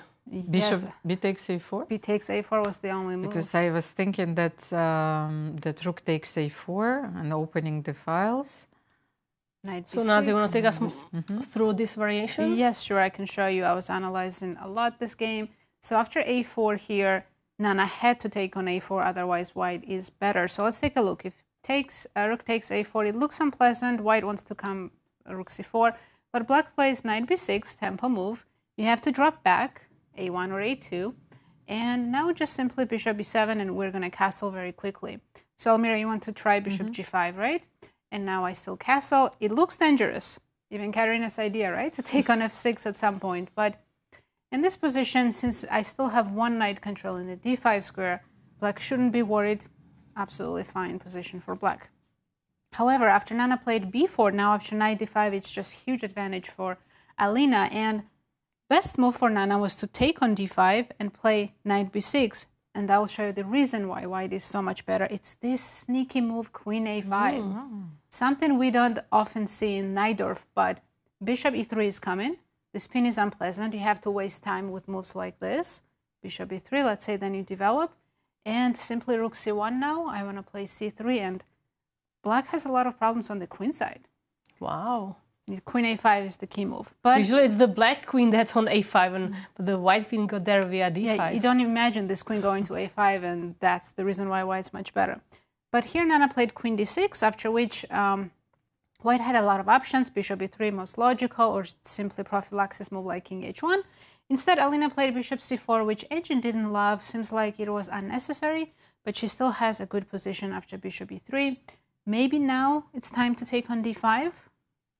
If we want to keep more pieces on the board, right? So I would take with the pawn, or... I feel like taking maybe with the bishop, because I don't know what the bishop on c4 is really doing. Yes, that's why, yeah, bishop c4 got the question mark. Because now I see knight a5 and knight c6. I can sometimes transfer this knight to this beautiful square on c6. You absolutely can. And thing is, black can allow this. And you're even welcome to take on e7. And yeah, this is now a typical Najdorf structure, right? We got a very good pawn on d5. But if but I take here and play bishop g5, since I never play... No, I take on e7. Right. I never play neither, so I'm I am playing the obvious moves. Maybe rook c5, yes. Since you don't have c4, b3 set up yet, I have a target, pawn on d5. No, now it looks like black is taking charge. It is, right? At least I'm taking the pawn. And yeah, my king is in the center, but... Rook d1. Okay, let's continue. Yes, take. I think white just doesn't have enough pieces for the attack. Do you play bishop e3 or king h1? Bishop e3, yes, I want to. And so black is pawn up. Fight for the initiative here. Yeah, as long as we don't get mated, we keep the extra pawn. Yeah, rook is now going to come to the center, and definitely white has compensation. No argument there, but black is also completely fine. So yeah, bishop c4 was definitely a questionable move. It's not a well-placed bishop. Instead, if she played king h1, then bishop e3, this was much better for white. Thank you, Naz. And let's take a look where these two players are in the standings. Alina Kashlinskaya, she's tied for the 4th place, only half a point behind the leaders. Nana Dzagnidze with 3 points, so she needs to win. But Alina Kashlinskaya, she can be the party crasher here and start getting the lead in the tournament. And I'm being told that Yasser has some thoughts about the game of Alice Lee. Yasser, over to you. Absolutely. Ladies, great commentary there on that game of Alina. I think that's a super sharp game. I'm fascinated by the game between Alice and Harika. You know, when you're attacking, when you feel like you have the initiative, you feel pretty good. Alice played this move f5, and I'm sure she felt pretty good at the time. But this move, bishop takes g3, h takes g3 by Harika, was a really good defensive reaction. When defending, trade pieces. When defending, do not trade pawns, and open the position up. When defending, trade pieces. So Harika captured the pawn, the knight on g3, doubling the pawns, and saying, "Okay, white, you have only one idea in the position, and that's to attack the king side. If I put my queen on g7, you're not attacking on the king side anymore." So Harika made a very strong move, knight e4. Not the best move. I'm going to tell you the best move in a moment. And her idea is really simple. If you, Alice, try to play queen d2, queen c1, pardon me, and queen h6, I am ready to play queen f6 and queen g7, simply guarding everything that's happening on the h file. The imbalance in the position, the light squared bishop versus the knight on e4 basically says to the light square bishop, you're not playing bishop takes g6 with your queen on h6. I think Harika is playing a really, really good controlled game. Her next move is queen f6. Yes, she lost in the previous round, but with a bounce back victory. She gets rid of her of Alice, and she could be fighting for the first and everything like this. The computer considers Queen C1, Queen F6, Queen H6, Queen G7, Queen takes G7, King takes G7, G4 as roughly parity in even position. But I think when you're attacking, this idea of just voluntarily trading queens doesn't come to mind right away. As powerful a move as Knight E4 was, by the way, remember, we're gold-carrying members of the Pawn Grubbers Association. Queen B6, that was a much stronger move, and that would have really put pressure on Alice. The best I could come up with was F takes G6, H takes G6, and I thought this was a really cute move. You don't really see this too often. Queen takes D4, Queen H6. Yes, you're ready to make all of these beautiful sacrifices. Rook takes and Bishop H7 check. We know those patterns very well. But amazingly, the Queen on D4, X-rays H8, and after the move, Knight G4, asking White to complete her threat and do the worst. Queen H7, King over, computer says, you've got nothing. In fact, Black is completely winning at this point. F2 is hanging. There's no checkmates whatsoever. So Harika could have played the move Queen B6. The computer says the best move is Bishop C2. Queen takes, Rook C1, computer says. Black is just for choice after going after the pawn. So in other words, the defensive possibilities for Black are really, really good. Understandably, Alice was not attracted to trading queen. She just played the move Rook H4, but my computer is saying Queen F6, cover up all of the good squares on the king side, and Harika is for choice. Back to you in studio. Thank you, Yasser. And I think that Nazi has one more important moment for us. Yes, I have a big update. You know, yesterday we had such a good day for the American players. Today hasn't started so well. We saw just yesterday explain that Alice is in trouble. Well, Carissa just made a really bad move, Queen D7, and now Bibisara has a chance to get a huge advantage. Let me show you the line. You start with C4, simply attacking the bishop. Now question is, why can't we just take the pawn? Knight takes, bishop takes, Queen C3.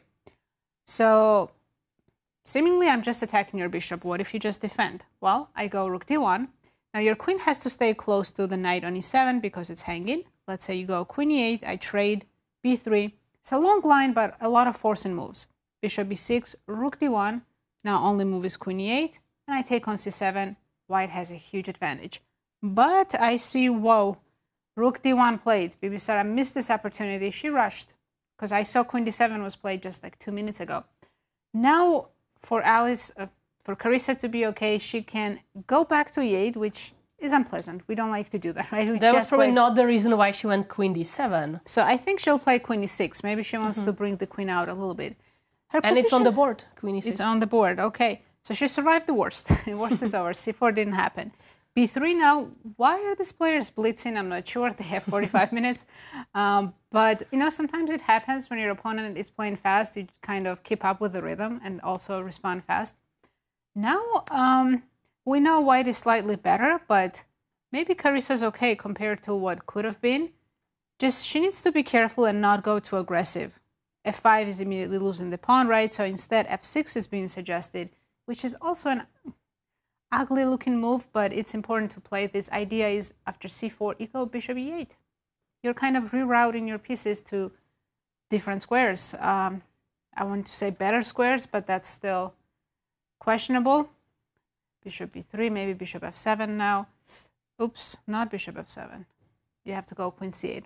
Okay, we can see that position's very cramped here for Black. All the pieces are on last 2 ranks. It's unpleasant. It's actually surprising White doesn't have more than plus 0.7 here because the space advantage is huge. But this is not the style Carissa likes to play. She's not, I don't see her playing Bishop E8, Queen C8. Is there any way to play a little bit more aggressively? I was trying to see that, but like I said, f5 doesn't work because e5's hanging. What else could we try? So what if I go rook e8, I'm guessing? fe8, so I can go to knight g8 and bishop h6. Okay, that looks very good. So I'm still going to play on the queen side. Okay, knight, yes, b7. Why not knight? Maybe c6. Let's go c6. C6, right? Should I show why knight c4 doesn't work? Oh yeah, I didn't even see that's a pawn. Yeah, it takes bishop e3. You have to move your queen somewhere, and whoop, knight g5, and that king h8 move now regrettable, right? Because after knight g5, we're just winning. So that's a poisonous pawn. Don't take that. Knight c6, and bishop b3. So queen is still very awkward on e6, and I'm going to keep kind of harassing that queen with my two potentially fantastic bishops. This is a great position for white. I mean, you have the development, rooks on the files, queen on e3, bishops on potentially open diagonals. Ideas of c5 or even b5. It looks like much easier to play for white, right? Yeah, so after b3, Carissa still in trouble, but not as bad as it could have been if Bibisara here found this beautiful idea c4. Perfect. Thank you, Nazi. And I'm being told that Nana Dzagnidze, she's back in the game. So, Almira, let's take a look at that game. This move f6, actually, we So, were Alina, discussing at Kashlinskaya. the beginning, but it's actually useful. So we left this game after bishop d5. And what move is this right now? Knight So a5 knight was a5 played. Yes. was played. And then we see exclamation point, bishop takes d5. So maybe there was a better move here. I'm being told by Dariusz Svirach that maybe queen e2. Queen e2. Protecting the bishop. Protecting the bishop, but not protecting the pawn on e4. So we have to take a look what happens if black captures that pawn. Katerina, you know, I'm not playing neither, but I'm so scared because this bishop is looking on f7. As commentators, we have to be brave, Almira. The rook is and we looking need at to be f7, part of that so- association. It's Yasser's associations. I'm part of it since like 2 years ago. So okay, probably rook f7 doesn't work immediately, but is there a better jump with our knight? Or There's also rook a d1. potential for some discovered attacks, right? But that's the thing, you have to play accurately. I grabbed the pawn. Can I start with rook d1 first? Let's say rook a d1, bring in the last piece Okay, to I'm the attack. I'm kind of terrified fighting this. now here because then you can move away. My queen is in danger. So if I go queen g6, Katerina, you're not easily square. You're not easily scared, yes, because knight e4, it was fine, but after rook d1, you were terrified. Okay, so now, where can I jump now? Because this is... Nazi, there is a jump, which is winning, probably. Oh, in your line. So yes, instead of knight a5 after queen e2, Alina was almost winning. So you're looking at knight e4, correct? Yes, here rook d1, and where was the queen going? Queen g6. Queen g6. There is a jump. Don't feel yes. bad that you didn't find this. This is incredible, but not very human move. Knight e7 simply, and we just take on f7. Then at the end, we also take on d7. But in the current position, this is what Alina missed. Two question marks. Wow, it's that bad? It looks like a natural move. Well, it went from +2 to triple zeros, and that's why it's too bad. But Nana has to find this crucial move. The reason why white is not winning, it's rook c5. Wow. And Yasser wants to join in. So Yasser, over to you. Yeah, very, very exciting. And Nasi just nailed it. What a beautiful move. Again, so difficult to see. It's one of those invisible moves that Almira talked about. As white, you're sitting here saying, okay, I've played it really well with white. I want to put my knight on c6, which is why Alina played knight a5. She envisioned that the knight was going to c6. She knew the rook could not come to c5 because she had just put it out of her mind. That's an invisible move. The bishop on e3 attacks the square c5. And even if it wasn't for the bishop, the knight can fork queen and rook. So while recognizing that rook c5 might have been a possibility, she discounted it for both reasons. The first problem is bishop takes c5. Oops, that's a check. And there goes the knight. That's 2 pieces for a rook. Not good. We don't want that. So we're going to try knight b7. And then we go another move, queen b6. Okay, the knight's trapped. We've got to take the rook. We take, oh,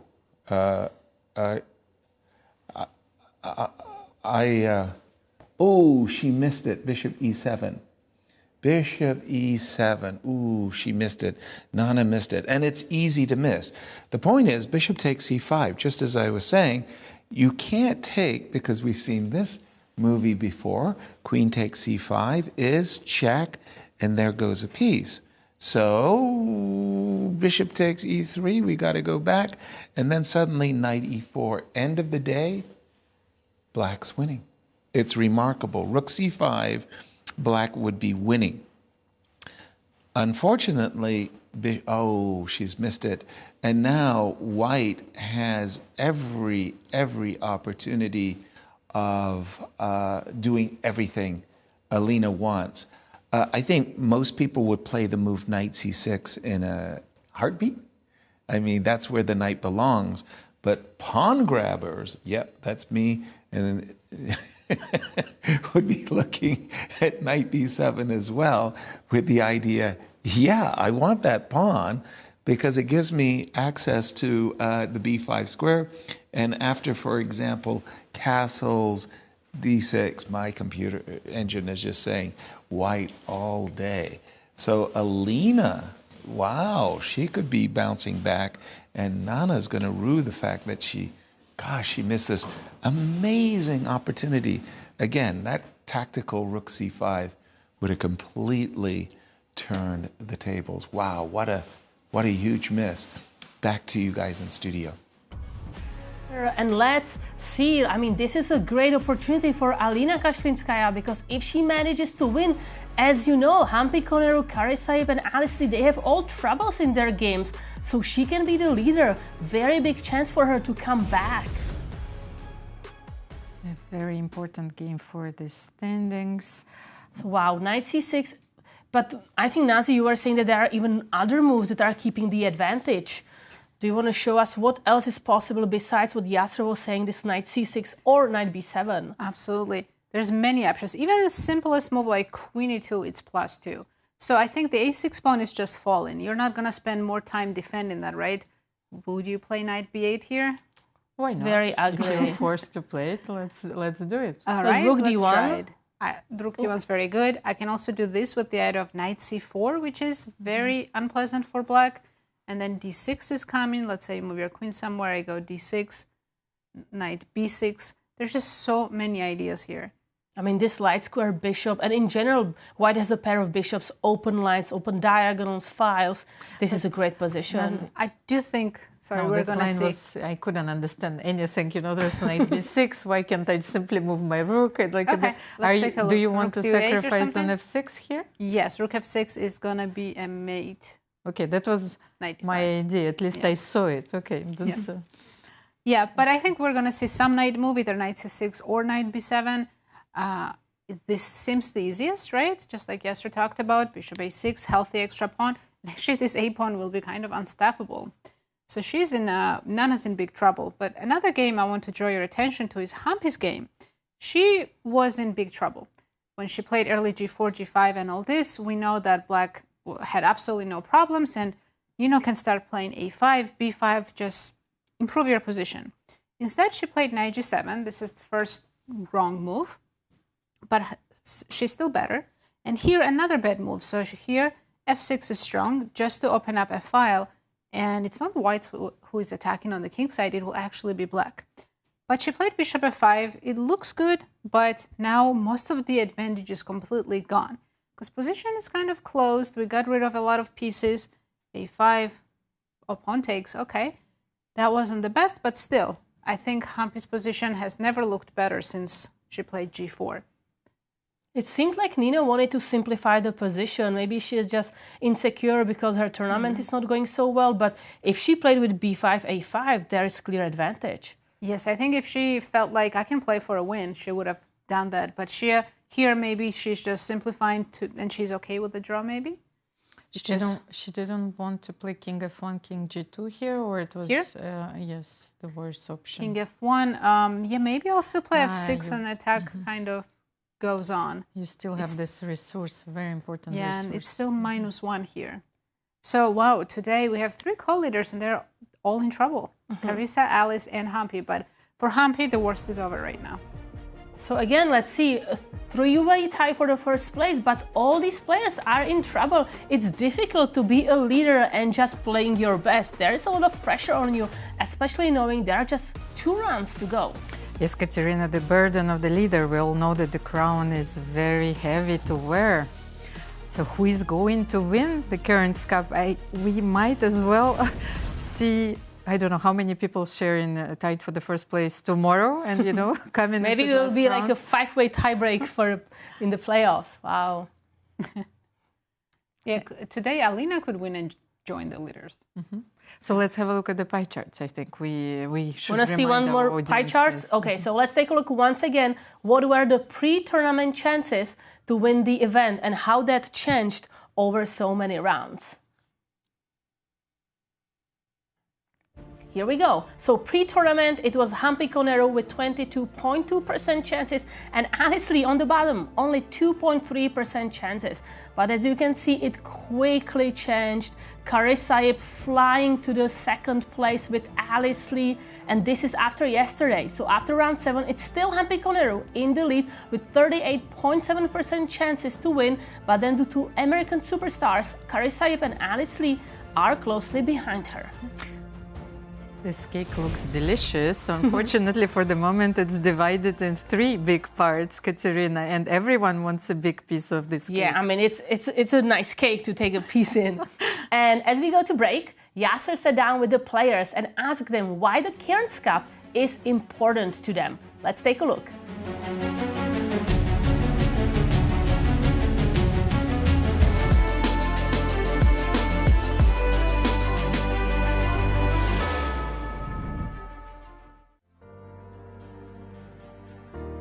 What does participating in the Cairns Cup mean for you?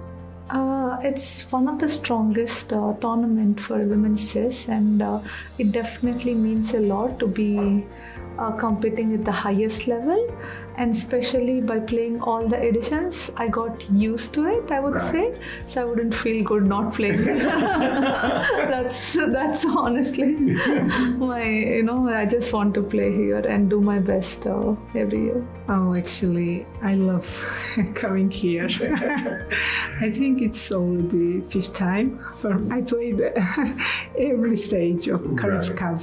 So actually, yesterday when I arrived at the hotel reception, the girl saw me and she said, "Oh, where have you been so long?" And of course, I've met her previously, and yeah, it was so nice. And yeah, I feel here almost at home. I want to do my best to play my best chess, and we'll see how it goes. Yeah, it's definitely a most prestigious tournament, and this is my 3rd attempt here, and the best of the world is present, and I wish to perform and give my best. Well, I will be honest, when first Cairns Cup occurred, it became my dream to play here, and actually I had a chance to play here 2 years ago. I got the invitation. I don't know, maybe I can speak about this. So some secrets. And I accepted the invitation. I was very happy, but then I found out that I was pregnant. So I was even more happy. And I wrote in secret that unfortunately I will not be able to come this year.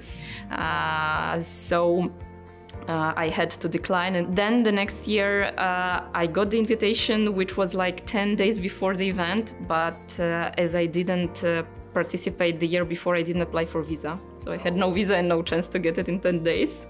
So after this invitation, the last one, I decided that I should apply for visa just in case. Right. And yeah, this year, luckily, finally I got the invitation at time and I had my visa. So here I am. I hope that I will be able to defend my title, but since I won last year, I'm sure this year's contenders will be treating me seriously. Nonetheless, I hope I will be able to defend my title and do even better than last year. Yeah, so this is my second time playing the Cairns Cup. First time was in 2020, and I was so nervous for that tournament, and definitely had a rocky start there. I think I lost my first 4 games. But I bounced back. I think I scored 4 out of 5 in the second half. Hopefully that does not repeat here. Right. But I think I'm feeling well prepared for this event. And yeah, I'm just kind of ready to fight. I like the chess club. It has a huge territory, and of course I'm very glad to be back. I was surprised and very happy. I remember that I was on the training camp, and I'm planning to play world team in the Rapid and Blitz in London, and I already said yes to my Kazakh team. And then I opened my Gmail and I saw that it's something about Cairns Cup, and everyone started to congratulate me that I played there because they remember that I won a play there last year, and it's my, I think, first big close tournament because previous was more like Grand Prix. Yeah, so I'm very happy and very excited. Yeah, it's definitely a great honor. I wasn't sure if I'd get invited this year, but I think for me, the main point of this tournament is to get to play against all these top ladies. I don't really have too much expectations for the result, but I think the experience that I gained last year and this year will be extremely beneficial in future tournaments.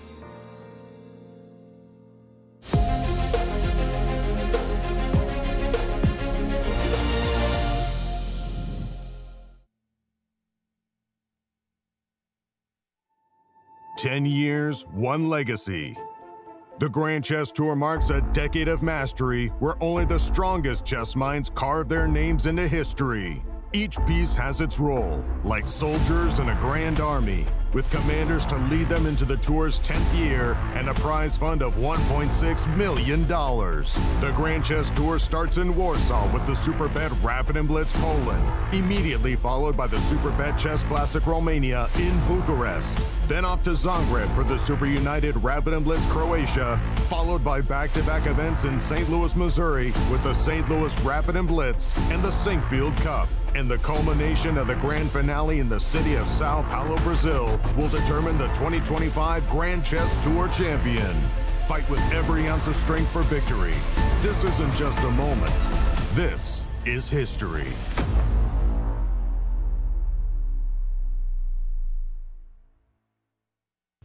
National titles are up for grabs as rising stars and chess legends converge in the chess capital of America, St. Louis, Missouri, for the 2025 U.S. Senior, Junior, and Girls Championships. Beginning July 15th, 30 elite players across 3 fields will compete for a total prize fund of $225,000. 2024 U.S. Senior Champion Vladimir Akopian returns to defend his title, while returning junior players, International Master Justin Wang and Grandmaster Brewington Hardaway and Abhimanyu Mishra will be fighting for first place. In the Junior Girls Championship, top seed Zoe Tang chases her first national title in what promises to be a wide-open field. Young stars and seasoned vets are ready to leave it all on the board. Catch all the action on the St. Louis Chess Club YouTube and Twitch channels. Corporate Chess League started in 2018, and we started it because we wanted to get the corporations around St. Louis to get together, casually play chess, and network together. So each corporation has their own team. They bring 4 to 6 people every week, and they play over the board in-person chess. In our team, for all of us to be here, we don't see each other throughout our week. We work in different departments in different areas. So yeah, I think it's a good thing to hang out with your other peers at the club. So what myself and my coworkers get out of playing in the corporate chess league is camaraderie, getting to hang out with people from work, from different departments, getting to meet people from other companies, learn what they do, and obviously just enjoy the game of chess that we all love. We have about 10 teams right now. We average 10 to 12 teams every year. So if your corporation is interested, or if you work for a corporation and you're trying to get a team, all you need to do is go to our website, stlouischessclub.org, and all the information is there.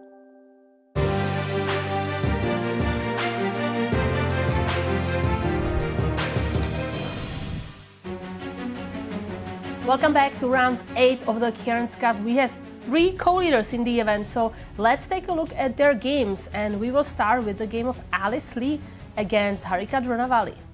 Katerina, we had a look at the pie charts before, and I think that our chances of having lunch on Friday are very slim because we have 3 co-leaders at the present moment, but I started to think about the possible scenarios, and if they draw, if Harika wins, if Kashlinskaya wins, then we might as well end up with 4 co-leaders before the last round. But let's have a look at the games. We need a new graph. What happens if there's a 4-way tie? Yes, we didn't bring this one to you. So here we left this position at Queen this F6 moment. was Queen a strong F6. move by Harika first, kind of targeting this pawn. Queen F6, Alice decided to take on A4, simplify the position, so Rook E4. Here was a critical moment. Yes, Harika. I thought that she should have taken with the pawn. G5. G5. Means Oh, it's -2. not even this. Okay, it was one of the critical moments. And intermediate move. Wait, there was an intermediate move. Oh, G5. so because if you go here to keep an eye on that bishop, there's H5. While I'm trapping the rook. So you're forcing the funny. rook to H5 here. Beautiful move. So rook H5, and then you will take rook E4. What a beautiful intermezzo. And this yes, rook is black kind of locked completely away. winning, of course. So F5 is attacked. You can control the pawn, play rook A, E8. Oh, so this pawn is attacked. And the rook on H5 is completely out of play. For the moment, maybe you are not threatening it because I will take on G5 and maybe free my rook. So you will have to play H6 and then take on D4. But what a move, G5. Wow. You know, I always tell my students, do not mindlessly recapture a bishop. Always look, or any piece, always look if there is some intermediate move, because there oftentimes is. I'm signing in for your course because I wanted to take with the pawn, but I wanted to take with D takes E4 and followed by rook D8. But Harika captured with the rook on E4, so let's see what happened. Alice immediately swapped this rook, which was out of play, on H4 because there was no attack. D takes E4, F takes G6, H takes G6, bringing pawn closer, Queen D2, Rook D8, and Rook D1. I think that Harika is slightly better here. For the moment, material is balanced. But the thing is, this isolated pawn gives Harika grounds to play for a win. But here. a very small edge, right? Because the only way for you to put more pressure is really with kind of this pawn, but then I can push. So far it's not a problem. At some moment, maybe you may think about moving there with the rook, with the queen behind, and then putting extra pressure. But then this pawn is also a weakness. Katerina, but what if I play in a very primitive way? What if she played Queen F5 with the idea, I think, of playing Queen D5, and let's demonstrate it, and C5. Okay. And your queen is not protected. There is no way that you can protect it, with the king. So I simply want to win a pawn. And first of all, Queen D5 also attacks the pawn on A2. This is a very critical moment. Carissa needs to find the way to outmaneuver her opponent. All right, so let's think what I can do with white pieces. Queen so if C3, I go Queen B4 for some counter-attacking chances, am I just helping you with this move suddenly? Maybe let's calculate. If you take on B7, I want to take, of course, with the pawn, even though I'm giving up this pawn. But What do you think about those fast pawns? And then I want to play rook c8, rook c2. And you can play rook c1, so maybe after d3, you have to play something like queen c7. Or queen e3. No, queen c7 I'm allowing. No, rook c8. I'm so sorry. Yes, queen e3 is a better move. Still queen on f5, kind of guarding that square, so it's impossible for white to really stop that rook c8. And if I play rook c8 here, what do you do? Yeah, no, this is scary because even if I play something like, I cannot play rook d2 to just stop you because then rook c1 and queen h5, it's a checkmate. Yeah, no, I don't want to allow that. Okay, let's move back. You want to play f3 maybe? No, I don't like these 2 pawns, they're connected. I don't like this queen b4, but you are right. So your idea is pretty simple. You said you want to go here, I want to push for c5. But now that we've seen that Harika missed g5, you know, maybe she's a bit tired today. So. But she's a positional player, so maybe she's going for this direct idea of just putting more pressure on this d4 pawn. No, you're right. This is uncomfortable. So let's move on to our next game between Humpy Koneru, who is also leading the tournament, and Nino Batsiashvili. We were trying to make things work here. We left this game at this position, but let's continue. Of course, a lot of things have changed. I think we went pretty far, and I can give you a quick update okay, if you want. let's have a look, yes. Yes. So I think last time I showed this position, we're in this position after queen a5 check, and I was suggesting Humpy should just play queen c3, and worst is over for her, because if queen a1, you simply play queen c1, and yes, you're slightly worse, but you can hold this. But she took a risk again. She went king f1. Almira, you were suggesting this move with the idea to go to g2, but turns out that this is still not safe for white. Nino played queen d8 and f6. So now, again, opening up a file. Rook h2, queen e7. Could she have done king g2? I think the answer is clear, right? Knight h4 and queen f2 is coming. So she was forced to play rook h2, and now simply after queen e7, knight h4 is a threat. Our pieces are quite disconnected, the queen and the rook, and according to the engine, it's more than -1. So one of the leaders in big trouble again. Wow, this is a really surprising gamble by Humpy Koneru. I mean, she must feel that something was not going right in the opening, but she really wants to win, so she is even risking with this move king f1. I think it's because of who she's playing, right? Nino is having one of the worst tournaments of her life, probably, and she wants to take advantage of that, but she's still a very strong grandmaster, and at some point in a tournament, you reach the point where you've lost enough games where it's like, okay, now you will play more freely. You're not afraid to lose anymore. So, as we said before, Nino could play a big spoiler in this event. Yes, Nino, who reached the point of non-return, but she made a draw with the black pieces against Magnus Carlsen. So yes, I remember that. Yes. Yeah, absolutely. So Humpy Koneru is struggling. So let's check on our third leader in the tournament, Carissa. What is happening there? Because Bibisara was having a very comfortable position. And we left this game when b3 was played. c5. Carissa replied with c5. That is a move we expect from Carissa compared to the move that the engine was suggesting, something F6. like f6, then bishop e8, queen c8. This may be the best move positionally, but that's not the way Carissa plays. So c5, trying for maybe stopping that initiative, but also stopping this dark square bishop for having something strong on that diagonal. Blocking the bishop on a3, of course, freeing the knight. And if white plays c4, then you will always have this possibility to reroute the knight to d4. It's a very important idea. Meanwhile, white will always have the idea of playing knight b1, knight c3, knight d5. It's a completely crazy position, so let's have a look what happened. Bishop b2. So the bishop was not doing much on a3 after c5. Bibisara is maneuvering and placing her pieces on better squares. Bishop b2. She should have played c4 and b4 right away. C4. Still, Jesus. Okay, so better here to go c4, targeting the bishop. This bishop has to move somewhere. C6. No, maybe you should leave the square for the knights and b4 and b4. Wow. So again, this is probably too. No, then you take and bishop b3. Too risky here and there. Okay, I'm not gonna do that. Also, rook's hanging. Oh, and that's rook. But if Wow, so suddenly this bishop can be active. Wow, nice continuation. I'm hearing Yasser. You want to jump in? Yasser, over to you. Absolutely. Very exciting game going on between Bibi and Carissa. Again, these strategic games require so much planning and maneuvering. Sometimes the nuances are easily missed.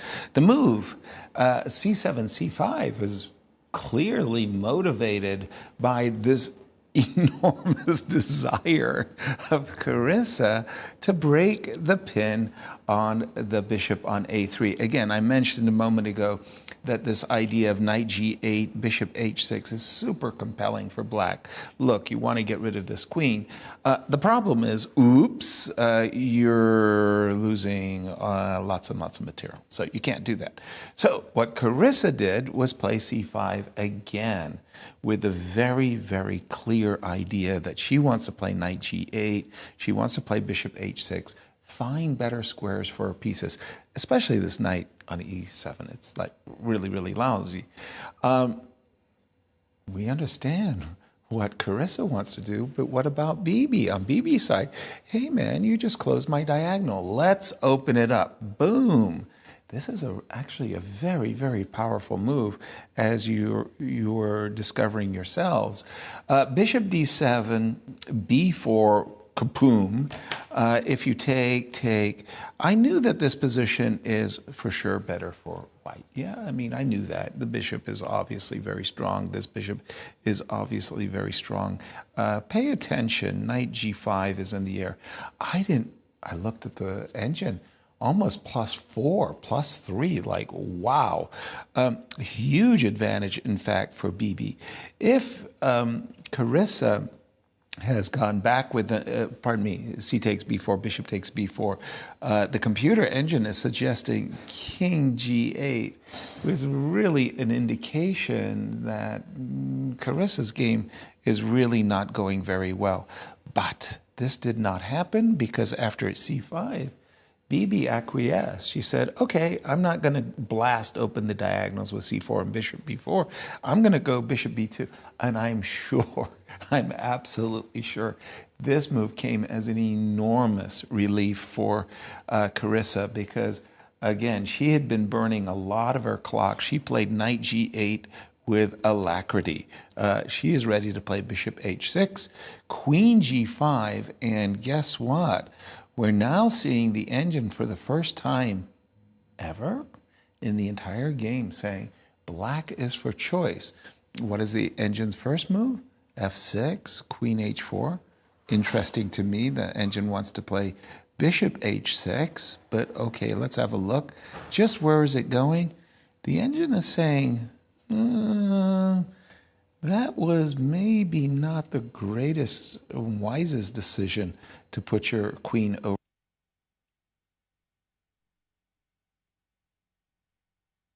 And thank you, Yasser. Nazi, you're noticing that blacks are kind of taking over, right, in this round? Yes, if we can just look at this bird's eye view on my screen, out of 5 games, in 4 of them, it's black who is doing better. We know that Alina is doing well in her game, but this is very unusual, and it's definitely first time in this event where black pieces has advantage in all the games all at once.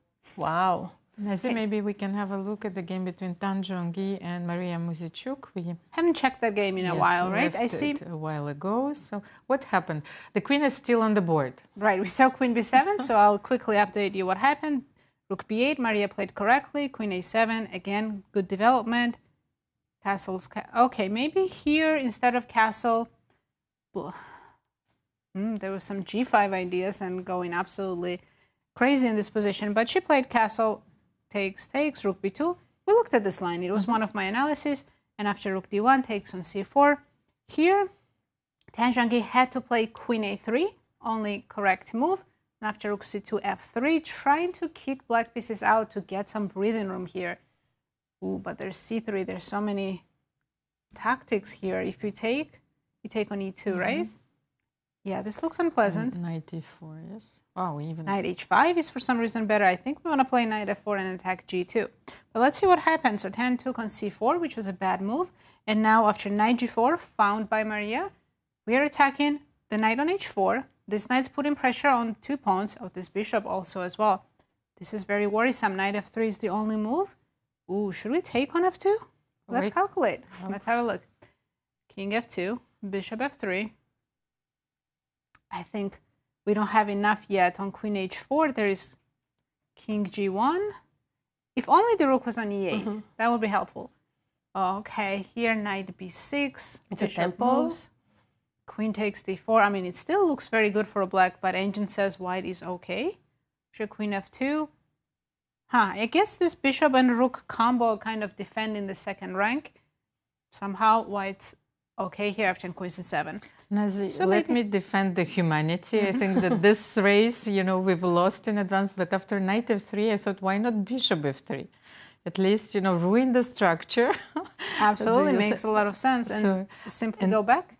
Can we, I don't know, if we cannot sacrifice something, then here, I can go back. But, so sacrifices always gives triple zeros. So, but he could also play this move in between knight b6, bishop b3, maybe queen h4 now, f takes g.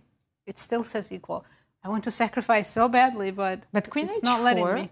Like yes, that's what I was saying, and take king h1. So this is only a draw? Like queen only f3, perpetual, nothing more for black. And Nazi, one more thing. If I go after, no, this is all good, knight b6, and now knight h6. It looks awkward. I know I'm offering you to take it, but I want to go queen h4 and maybe knight f5. But I guess computer really doesn't like it. But it doesn't because of queen a5. I'm bringing my queen back. So let's say go queen h4, and now I'll play queen e5. So I'm not letting your knight come back. And yes, I do want to take bishop h6 at the right moment. Of course, not right now. Maybe also rook b1. Just trade this rook, and once this is gone, your attack definitely my pieces just don't cooperate here. Okay. So it's a very misleading position when you look at it. It seems like black's going to checkmate right away, but so far looks like black doesn't have anything more than just equality if you start immediately sacrificing. However, if you are patient and just improve your pieces, then game goes on. Black is still not better. This is shocking. Knight e5 only move. How is there no checkmate here? Take, queen g6. You have to play g3 only move. I mean, look at this. And white doesn't even have the bishop to bring back. And yet somehow, wow, white king just starts running, king f1. But this is just so difficult to go into this because you worry that maybe you miss a move somewhere and it's actually lost. There are so many weaknesses around the white king. I'm not sure if Tang Zhongyi is going to go into these complications. Yeah, it looks very good for Mariya. After knight f3, but objectively, Tang is still fine. And I feel that Mariya is also in her element. She loves positions which give her dynamic play, of course. She is looking for every move, like to create tension on the board. So let's wait for a moment. And I think that we can get back to the game between... You can see also from her posture that she's really focused on calculating everything. Her head was moving even left and right, seeing all these, the queen, how it can retreat the white queen back to the king side. And let's go again to Yasser. Yasser, over to you. Thank you. I'm a little bit worried. I was right in the middle of the analysis of the Carissa Yip game, and whoosh, we lost power. I didn't realize how powerful my moves were. I'll have to steady myself. Carissa, for the first time in the game, the engine has really, really warmed to her position. Remember, I was talking about playing that move f7, f6 way a long time ago in order to reinforce this pawn on e5, and then you get your pieces to better squares. Well, guess what? You get to play the move f7, f6 with a gain of tempo. And the lines that I've been looking at, I think we just had a move queen g3, of course. If Bibi, had played the move queen h6, check this out. This is a pretty nice sequence that works very well for Carissa. Bishop h6, knight f1, g5, a rather contrarian move, until you realize once again that this queen on h4 is really in kind of a no man's land. Queen g3, g4, knight d2, bishop you're starting to feel that something has seriously gone wrong for Bibi. And of our 3 tournament co-leaders coming into the round, right now, it's Carissa who's looking like she could take the lead with a result, but anything could still happen. We're looking at the clock times, roughly speaking, parity, 26 minutes to 25 minutes, nothing between the players there. But the position has definitely shifted in Carissa's favor. Back to you in studio. Thank you, Yasser. Actually, in this game, we struggled to find a plan for Carissa, but what actually happened is that Bibisara failed to find a convincing plan for White, and she's actually worse here. So let's have a look. Bishop f4 is a very important threat here. Katerina, what can I do here? Should I play h4? I don't even know. I mean, it is an uncomfortable position now for White, because as you can see, I mean, this bishop is kind of active on this diagonal. This bishop, we saw there an exclamation point. Suddenly, maybe White's pieces are a little passive, and it's unclear how are they going to be activated. Sorry, Katerina, I wanted to make h3. I don't know why I made this move, so h3, because, and I was not sure, are we losing here or not? Yes, we're losing the queen here, so.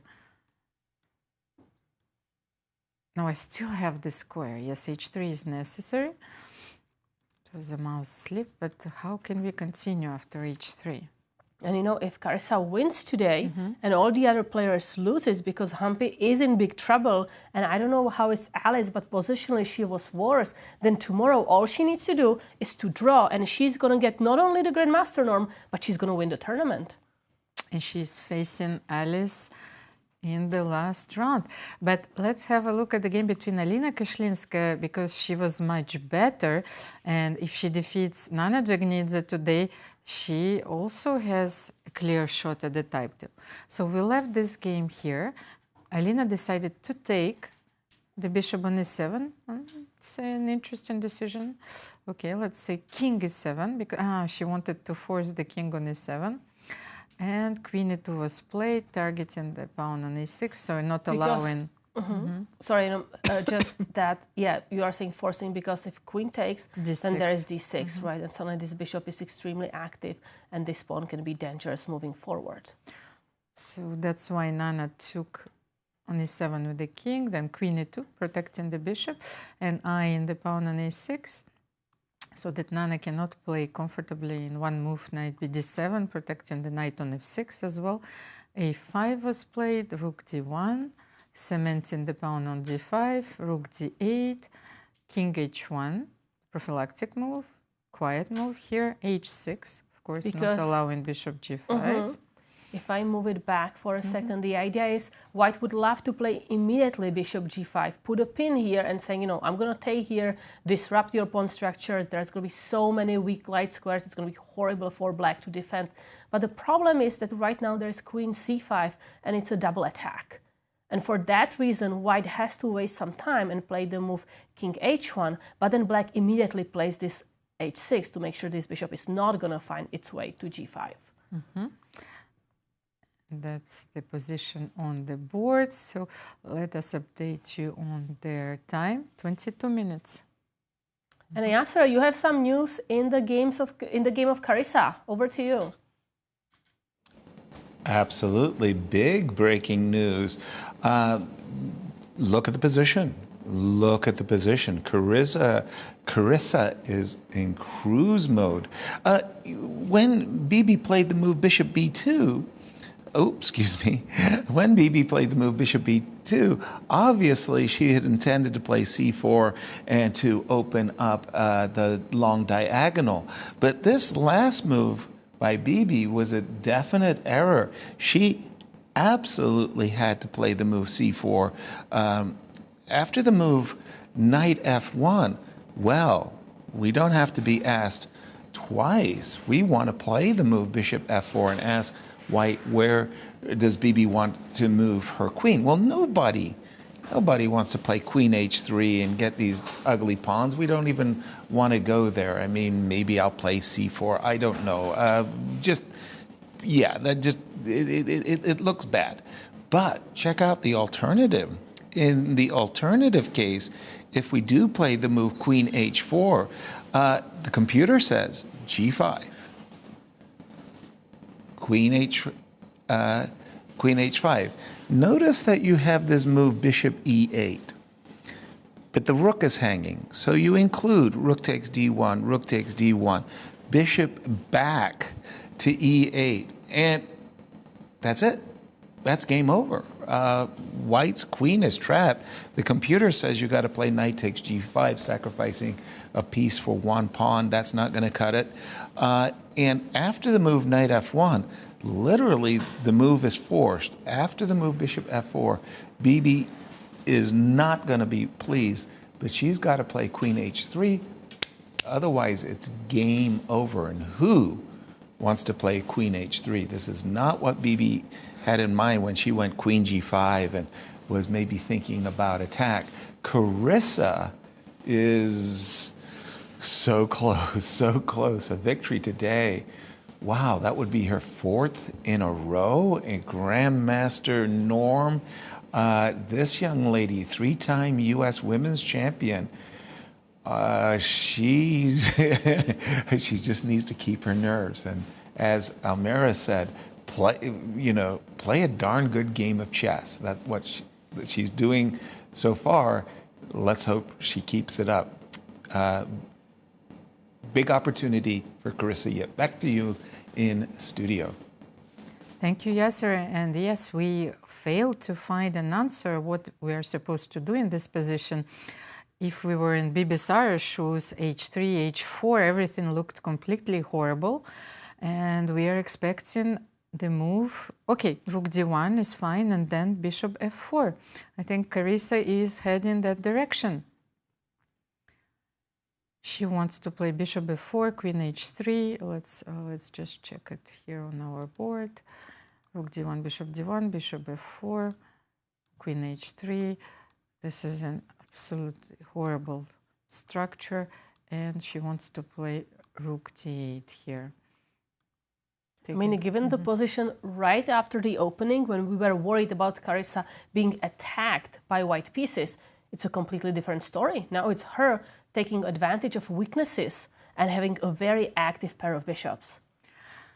So what could be the reply here? Because it's not easy. Maybe she had to make this move some time ago, but now after C4, maybe bishop D7. I'm looking at this pawn as well. And then we're gonna retreat probably with the knight to C6 and somewhere else to D4. No, this is looking good. This is looking good for Carissa. Carissa another is game unstoppable here. Yeah. Another game I want to take a look is the game between Alina Kashlinskaya and Nana Dzagnidze. Alina played this really nice move, bishop F4, putting pressure on the pinned pawn. And I'm wondering if she's going to get the pawn. So bishop F4, Nana was forced to play knight D7. Because overprotecting this. And you want to take immediately on Not yet, because you have to play something. I have to defend the bishop on C4. So if I start with maybe bishop B5 or B3. Let's say go bishop B5. Bishop B5. I'm attacking the knight on D7, maybe thinking I'm going to capture that knight and then capture on E5. Okay, I have to run. I have to play king F8 here. Getting rid of all the pins. And now your bishop is hanging. Okay, so I'm gonna... I would want to sacrifice something, but unfortunately for the moment... If I make a waiting move, bishop G3. Bishop G3. Can you now capture on D5?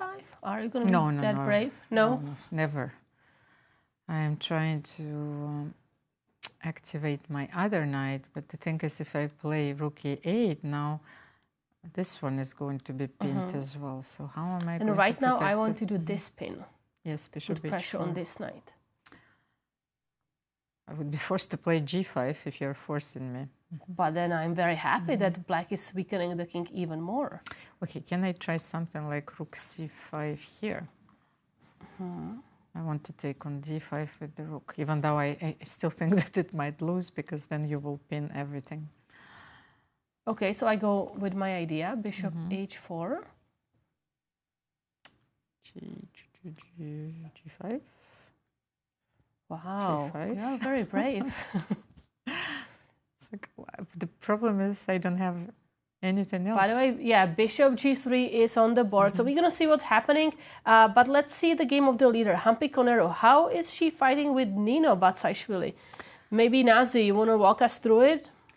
Yes, I will start from where we stopped last after rook h2. We know Nino's better after knight g1. However, she's now also up a pawn. It's not just the positional advantage. And here another mistake was played by Humpy, but it's a very difficult position. Honestly, every move looks bad.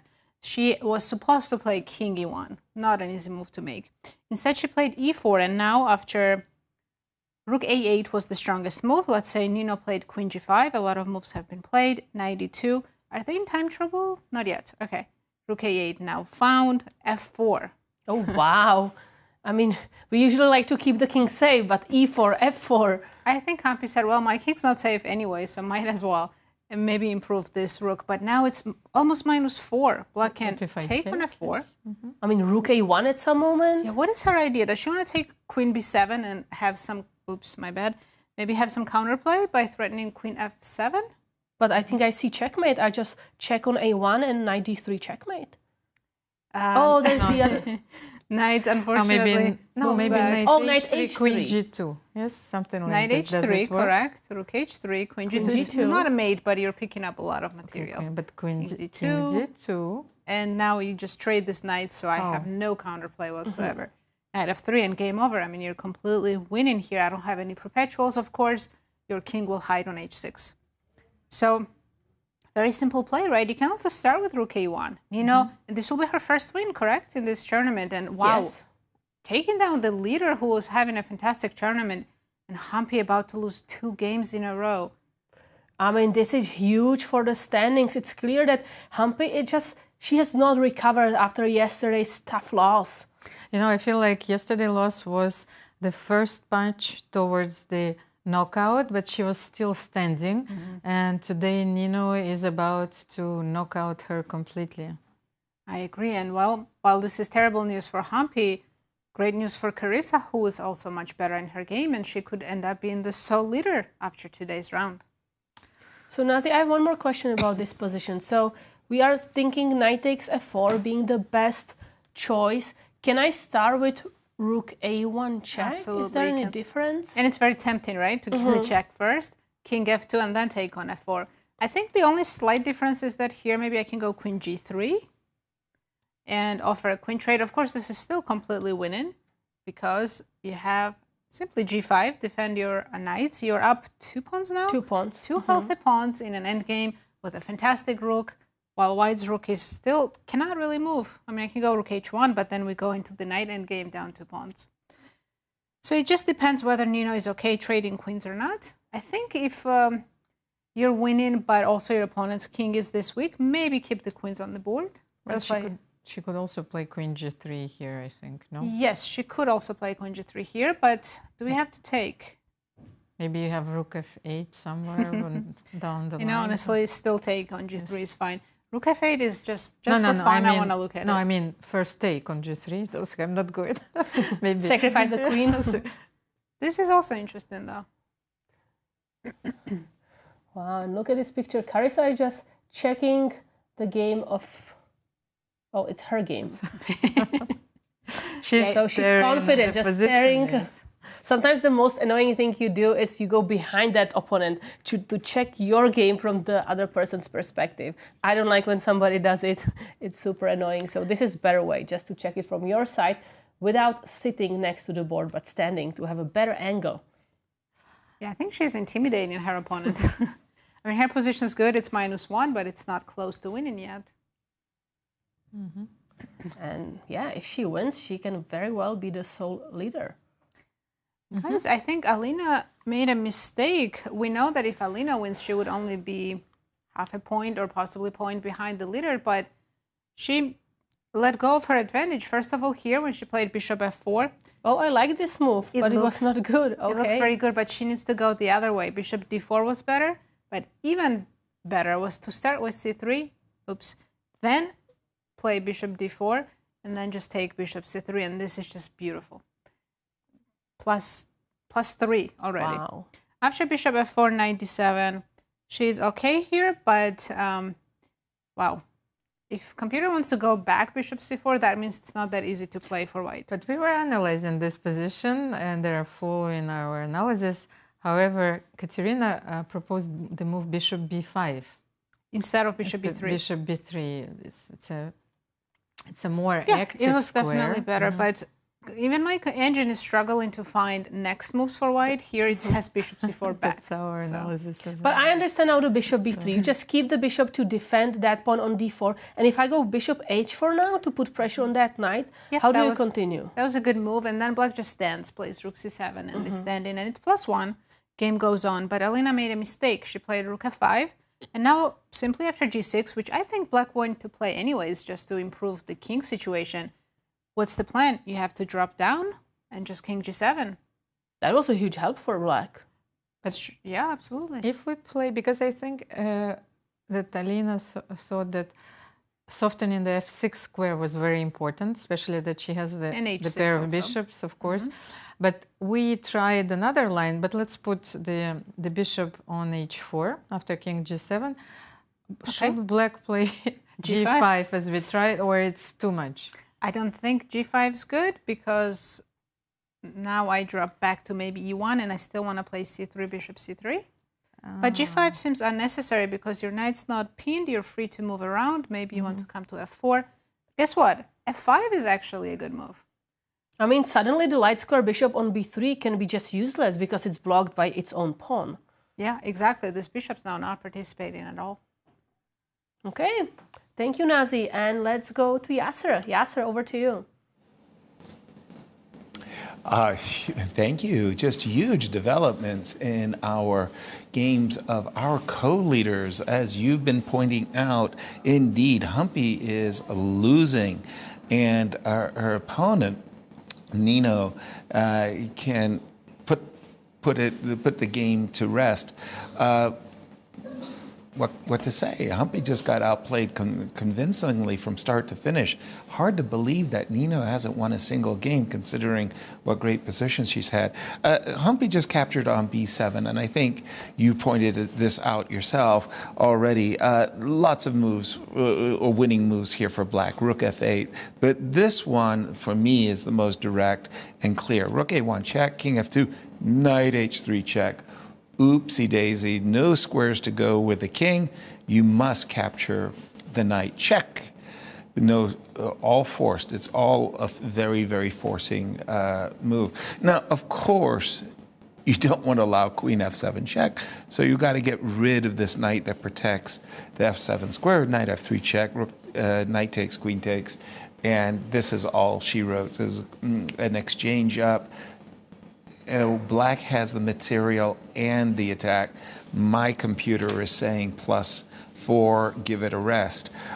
In the game of Carissa, another one of our tournament co-leaders, she, Katya, you have been going after pawns throughout, and I'm going to tell you right here, historians are going to call you courageous for the rest of your career. Go for the pawns. What did Carissa play? She did trade queens. She played the move bishop d3, and there's a hilarious variation that I wanted to show here, which went knight h4. Why did Carissa play bishop d3? She wants to win a pawn. Give me the pawn. Bishop b1, knight h2, bishop h6, bishop e2, bishop takes a2. Actually, the computer says black is better by a whole pawn, but I think it's even worse than that. The computer doesn't think these pawns on h3 and h2 are terrible. We know beyond the computer's horizon that this ending is terrible, terrible for white. And she's a pawn down. Carissa looks good. Humpy about to resign. I'm going to throw it back to studio to watch the handshake. Thank you, Yasser. I'm glad the historians are going to remember me and full stop. So which game do we want to continue with, Almira? I think that maybe we should keep our eye on the game between Humpy Koneru and Nino Batsiashvili because Rook A1 is on the board and King F2. There are not too many moves left. King F2, we saw and now that Nino Knight has H3. this strong move. Yep, Knight H3, again, Knight H3. Only move for white, you have to take it, otherwise the king just doesn't have anywhere to go. And once you take it, I have Queen G2, check, and I'm gonna get your rook. With a check again, and this is a winning position for black. And yes, Knight H3 is on the board. Best move, and it looks like Nino may score her first win in the tournament. And as we remember, she was very close to winning her game against Bibisara. She was attacking, like in this game, but she misplayed. You know, she made the move Queen G3. Now Queen captures H3 to Rook. Also, if you check time, Humpy has 16 minutes, while Nino has 28 minutes, so a lot of time to think. And now we are expecting Knight F3, just to make sure we trade the knights as well, because with the knight in the center, white has some active counter chances to attack the black king.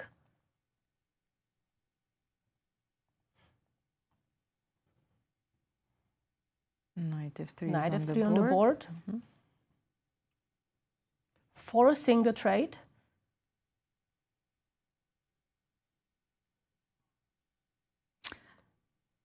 And we have a result. So this game is a draw. Thanks Zhongyi against Mariya Muzychuk. Mariya went for some active play, but did not find more than a perpetual check. Queen G4 and Queen F3, Queen H3. And back to the game between Humpy Koneru and Nino Batsiashvili. We are expecting resignation because black is completely winning. I don't think I'm expecting resignation yet. But what do you do after Knight F3 and Queen F3? I will be looking for some checks. I mean, it's still an exchange. Yes, exchange down and the pawn down. But I don't resign. No, but I understand. Okay, let's try. We can give a few checks. But I'm trying to check again. Now, I don't want to play King H6 because, okay, let's continue because we have Queen H2. So here, I wanted to play... Queen H5, let's continue. Queen you don't have any more checks. Ah, here, yes, because you have Queen G5. Okay, then we can continue. Queen, so because I cannot play Queen F4 because you have Queen G5. And that's forced queen trade. But anyway, I wanted to take on C6, and then you can take on E4. I think I'm going to take it with pawn. With the pawn? Yeah, even with the pawn. Okay, I think both are fine. Even this one. I'm threatening it. Oh, sorry. Yeah, you're threatening this. Also, queen here, checkmate. Oh, this is a great position. I mean, Humpy Koneru gambled so much. She gambled in the opening. Then she managed to equalize the position, but she didn't want to go for that equal position. So she went to a risky King F1. And then Nino went the correct way with the correct path of F6, opening the file. And she found the best moves to have an advantage. Yes, Humpy Koneru was looking to seize the initiative early in the game, but it backfired.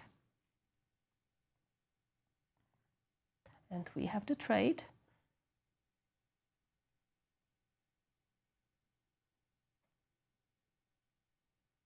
And let's remember, Humpy Koneru, she is one of the co-leaders of the event, and she's going to lose. She's on the verge of a second defeat. She was undefeated until yesterday's round, and she suffered the first blow against Carissa in a wild game. If you are joining us right now, please have a look at the game, at the recaps. A crazy game, but Carissa won in a... Well, this was a very sharp tactical battle. And Carissa... No, I think that Humpy was the last one to make a mistake in that game. So Humpy here playing E5 to try to block the center and maybe go for the pawn forward. And now it's Nino. She has 28 minutes to think, so she's definitely going to take her time. The question is, can I just go this way to try to put more pressure on the pinned knight? Or do I want to... What else can I want? Queen f1 looks also tempting. Queen f1. Yeah, I think then to go for checks like this. Yesterday, Humpy got maybe outplayed or outcalculated, but today, this is all on her. She took a lot of risks, and she was playing for a win. And sometimes when your position objectively is not better, once you start playing for a win, you end up taking too much risk, and Nino played very well. Yeah. And Nino is always fighting, even with the black pieces. She's waiting for the moment to seize the initiative. Yeah, I just checked with the engine, and both Queen f1, Rook f1 top moves -4. I would go for Rook f1. I think Nino is going to take some time because she remembers how she blundered with Carissa by playing quickly in a winning position. So maybe let's switch to the game of Alice Lee, another co-leader of this event, against Harika Dronavalli. Because Carissa has a very messed up pawn structure. Alice Lee. Alice Lee, pardon me. And let's We always confuse these two players. But both of them are leading. Yeah, Katerina, that's very important to remind our audience. So here we left this. And before we get into these variations, Yasser is with 10. Yasser, over to you.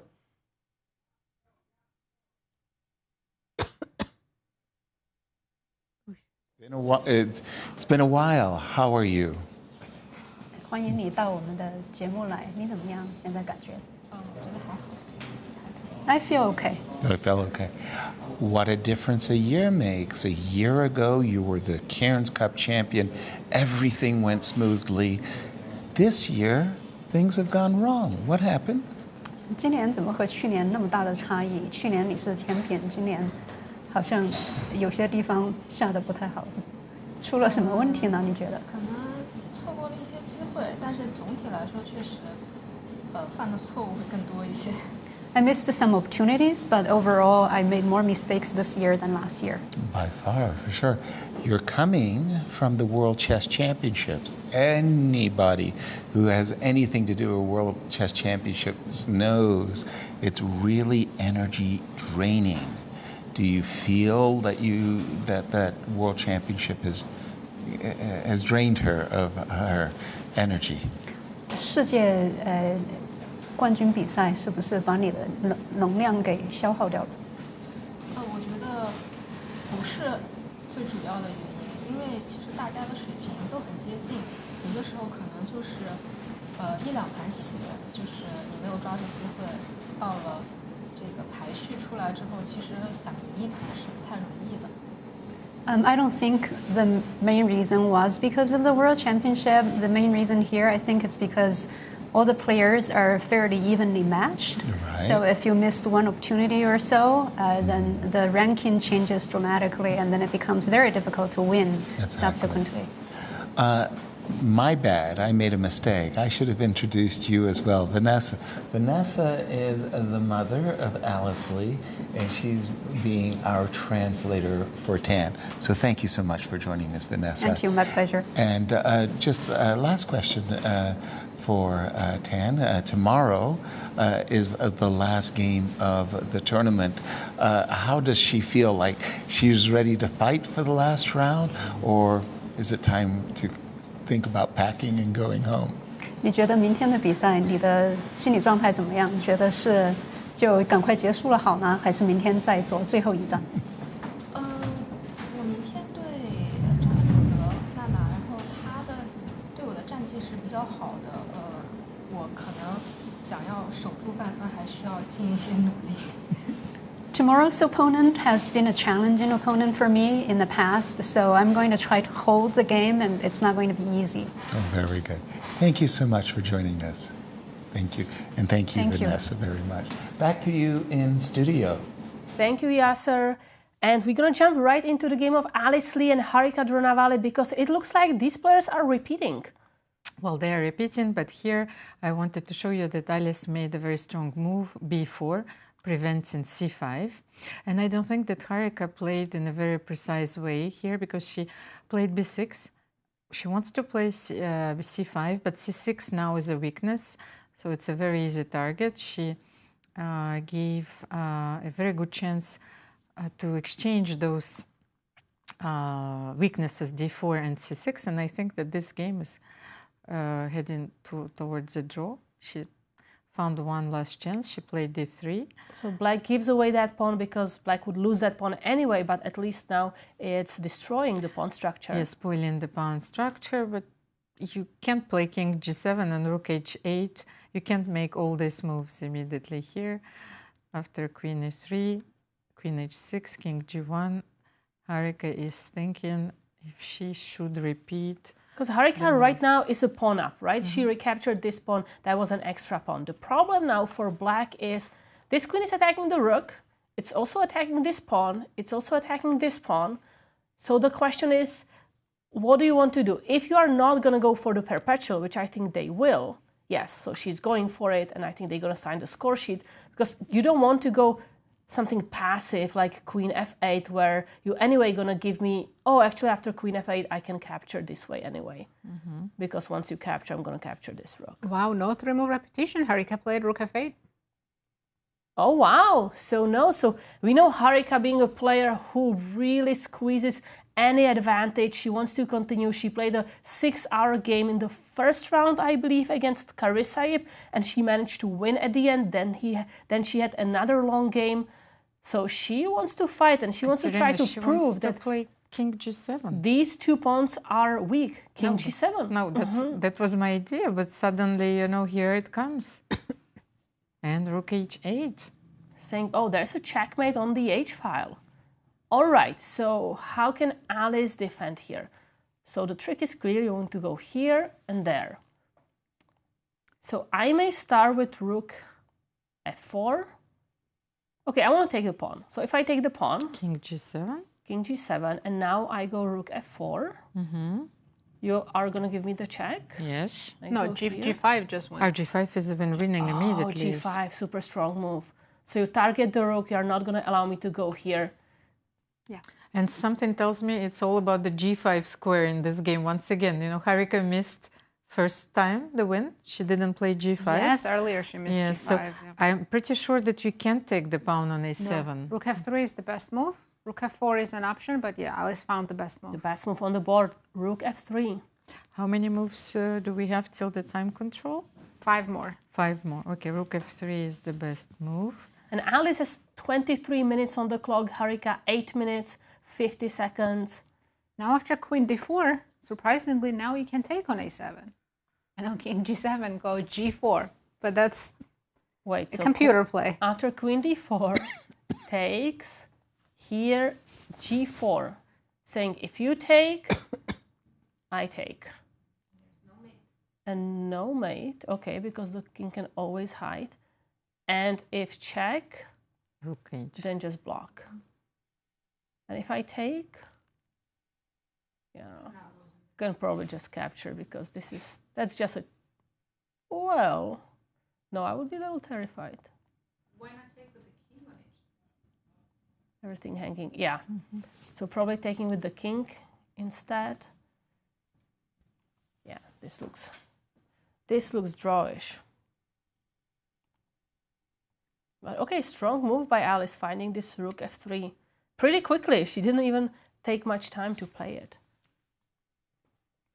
Rook f3, I'm trying to find another move here. So queen d4, queen a7.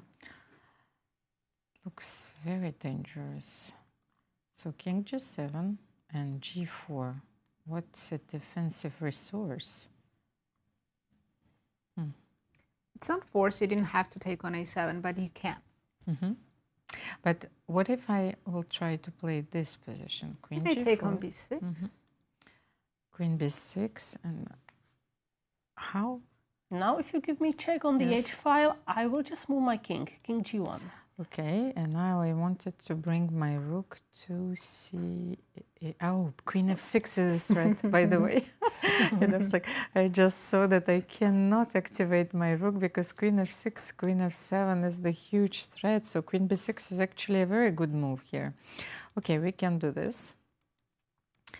Is there any other way for us to keep the pawns? Well, Harika has played queen c5, offering queen trade and going to the rook endgame.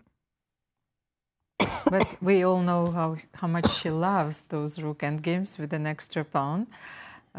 So what about, there is a difference after queen c5, queen a7, like queen g7, g4. The difference being, I can see for the moment. There's not much difference. Yes, it's the same, I same mean, line. there's small difference because now after queen e5 check, if you move with the king, then I force you to recapture with the pawn. And you have to because g3 is not working. There's queen e2.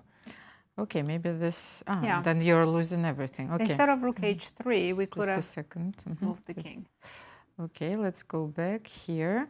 Queen c5, so queen a7. Our idea, king g7, and now? g4? g4. And we after can check, see king g3. King g3. Yeah, we're not getting checkmated. So we have to be careful here. So what if queen d6 check? Maybe king f2. King f2. Yeah, you have to be careful, right? That f7 pawn is attacked twice. And Black doesn't have to worry. Yes, white Always holds have here. perpetual, but yeah, that's all black has, perpetual. Okay, so we will let Alice, pardon me, think in this position. Maybe let's go to the game of Carissa to see what are the developments there. So that's the position on the board. For the moment, Carissa. I'm so sorry, but this tournament's been too long. No, it's just Carissa. It's my your daughter. daughter's Yes, name. yes. So like, and between Carissa, the goddess of chess, and Carissa, it's like, it's understandable. So she didn't manage to win a pawn yet, but her position is still very good, and Bibisara is down to 8 minutes here. So let's have a look. What was the last move? b5. Bishop d3 and b5. She doesn't want to allow c4. For the moment, she simply takes away this square, c4. So the knight was able to jump on c4 before. What can we do here, Katerina? That's the thing. White's pieces, when you take a look at that, they are just extremely passive, having really no great squares, while black, I have some potential discovered attacks anytime I move this bishop. I have really active bishop, and anytime I want, I may try to play c4 or b4.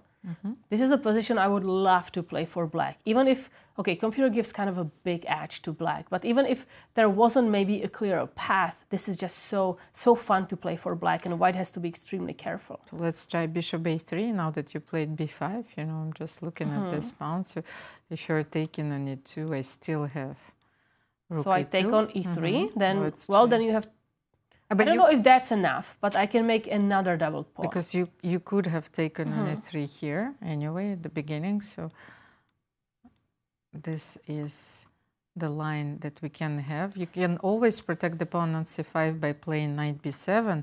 You're still controlling the d file, and your next move is going to be rook d3. Right, but if I can jump in for a second, I may also, okay, take, okay, you want to play bishop a3. I take here.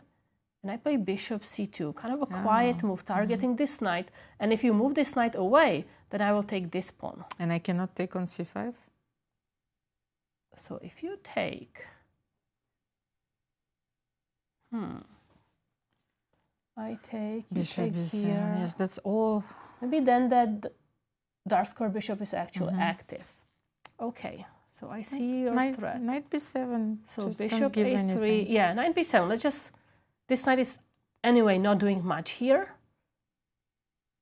And I'm keeping this trick, capturing here and then moving the bishop away to put pressure. But okay, now maybe you failed to take on e3. Maybe I have this move. By the way, bishop a3 is on the board. Well, there are not too many useful moves here, and Carissa instantly goes knight b7. So I think that... But there is a question mark. Wow, the engine does not like the move knight b7, but for us it looks extremely practical. very natural. Maybe Nazi, I'm going to throw it to you. Can you tell us what was better than knight b7, which looks good? I think she needed to take and then play knight b7. What do you think? I'm also trying to figure it out. So the best option that Carissa had here was to take twice on e3, then on e2, completely mess up white's pawn structure, and just simply now play knight b7.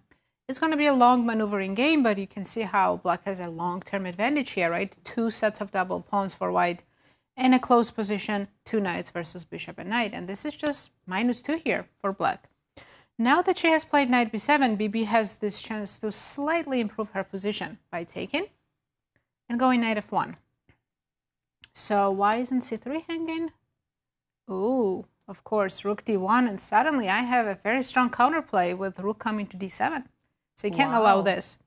And if you're not taking the pawn after knight f1, maybe I still want to play rook d1 and offer some trades. So it's still -1, but it's not as bad as having 2 sets of double pawns, right? Of course, especially that she kept her structure intact. Well, intact. We already have the pawn on h3 and h2. So, Katerina, we're keeping the computer for the moment, but we are doing our best. But we have some moves. They're blitzing out moves. So, okay, so she captured correctly the best move in the position. And I think she will play knight f1, right? Because, she could try knight f3, but why allow doubling these pawns? I think I would guarantee she plays knight f1, and she just did. Maybe now Carissa has to play f5 really quickly and try to use this initiative while she still has the rook on d3. Here, knight g2 is strong. Of course, we still try to trade pieces, especially this bishop. Oh, I think you have to trade, because if you move the bishop, e5 pawn is hanging. That's a huge difference. So Engine says just bring the king out, but now I take. Does this bishop have some hope of improving, maybe, finally? I guess if I go bishop b2, there is still c4, but I can go bishop c1. Okay, so this is still practically a very good position for black, but Bibisara has good chances to hold as well. Yes, this is getting very messy, and maybe pressure finally got to Carissa's head. I agree. Absolutely. And they have 8 moves to go. They're both reaching, not in time trouble yet, but getting close to it. This next 8 moves will decide the rest of the game. It looks like Bibisara is slightly more confident now. You could see like she just like moved around, looked at Carissa, feeling like, okay, maybe I'm out of trouble. Yes, her body language has changed completely. She was feeling doomed, completely condemned to play in the worst position, and now she knows that chances are on her side to save the game. Yeah, I'm sure she calculated that if Carissa took on e3 first, then on e2, she was going to have to sit and suffer for a long time with those 4 terrible pawns. So compared to that, I'm sure she's very happy now. So let's check in with Yasser now. Yasser, over to you. Well, as you know, I absolutely love winning pawns. And when I am not winning pawns, I'm trying to create their weaknesses. I see this development in modern chess that today's players like to keep the tension. They like to keep their options open. They don't look for lines that clarify the position. Carissa, a very, very tactical player, her natural instinct is to keep pieces on the board. Well, I have to tell you, she really missed an absolutely golden opportunity. She played the move b5, which again is this temperament of let's keep the pieces on the board. For me, I don't care that the engine tells me I'm only up 1.5 points. For me, this position is dead. I mean, just dead lost. These 2 sets of double pawns, black actually has the better minor pieces. Look at this pathetic bishop on b2. This knight on d2 that would be great. That would be another set of double pawns, knight to c4. I think Carissa, if you just give her this position and say, go ahead and play, she wins the game each and every time. Again, you've been mentioning it forever and forever. Humpy, she's going to lose this position. I thought she would have resigned 3-5 minutes ago. This position is absolutely terrible, and that just opens up a huge window for Carissa, Alice, Alina, Although I must say, Alina, I didn't like the way she has played it these last 10 moves or so. In any case, these championship rounds, boy, they are tough on all the players. Back to you in studio. Thank you, Yasser. Yes, you're right. There are just so many mistakes happening or inaccuracies. Players may be tired because so many games already finished, so many rounds, and they also know that the end is close. So maybe let's take a look at the game of Alina Kashlinskaya and Nana Dzagnidze. We were praising Alina for having a great position, but maybe things changed. So we left this game at this moment. F5 was played, and Alina decided to play a very aggressive move, G4. She didn't want to suffer, and she wanted to challenge this pawn structure immediately, this chain of pawns. So F takes G4, Queen G4, opening the position completely. Remember that she has the pair of bishops, but unfortunately this bishop on B3 is passive. So there is no way for the moment for Alina to activate this bishop and bring it into play. Knight F4 was played, and here another surprising move, Bishop E7. She's forcing Nana to take using this moment when the queen is, the pawn on E5 is pinned, and so she played Rook F4 here. So Rook F4, Queen F4, and Queen D6 probably back, or not, first of all, Rook F8, and now Nana is thinking. The difference here is that now this knight is much better than this bishop on B3. So what if Nana simply plays Queen D6 here? I think that's exactly what you are saying. I'm just asking myself, who is benefiting from the exchange of, those pawns and the bishop? Because it's still white who's going to remain with this kind of awkward light square bishop, while this knight may jump to some attack even this way or that way. I prefer black's position, and I mean now we see even the engine saying it's better for black. What is Nana thinking about? Because I thought that you have Queen D6 and Queen F6, but she goes Rook F5, and Alina immediately reroutes her bishop to C4 and maybe F1, bringing it back to G2. What do you think? I mean, I understand this move, Bishop C4, and Alina played it really quickly because she understands, if she loses this game, it's taking all her chances away from winning the tournament or maybe even medaling at this tournament. So Rook F5 then with the idea of playing Rook G5, protecting the pawn on E5. Okay, and I think we're going to take a short break to wait for the games, and then we will be right back.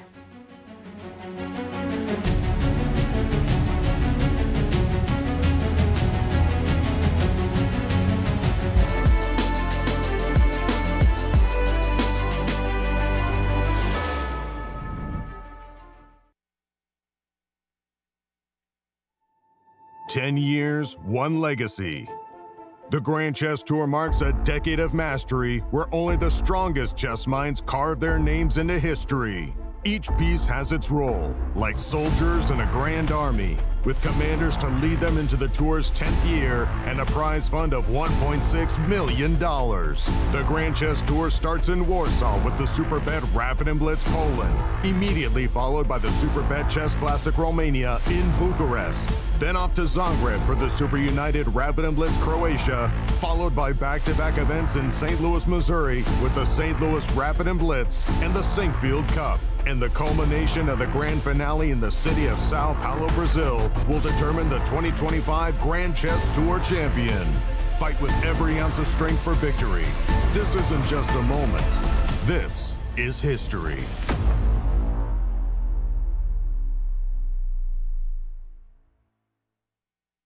Corporate Chess League started in 2018, and we started it because we wanted to get the corporations around St. Louis to get together, casually play chess, and network together.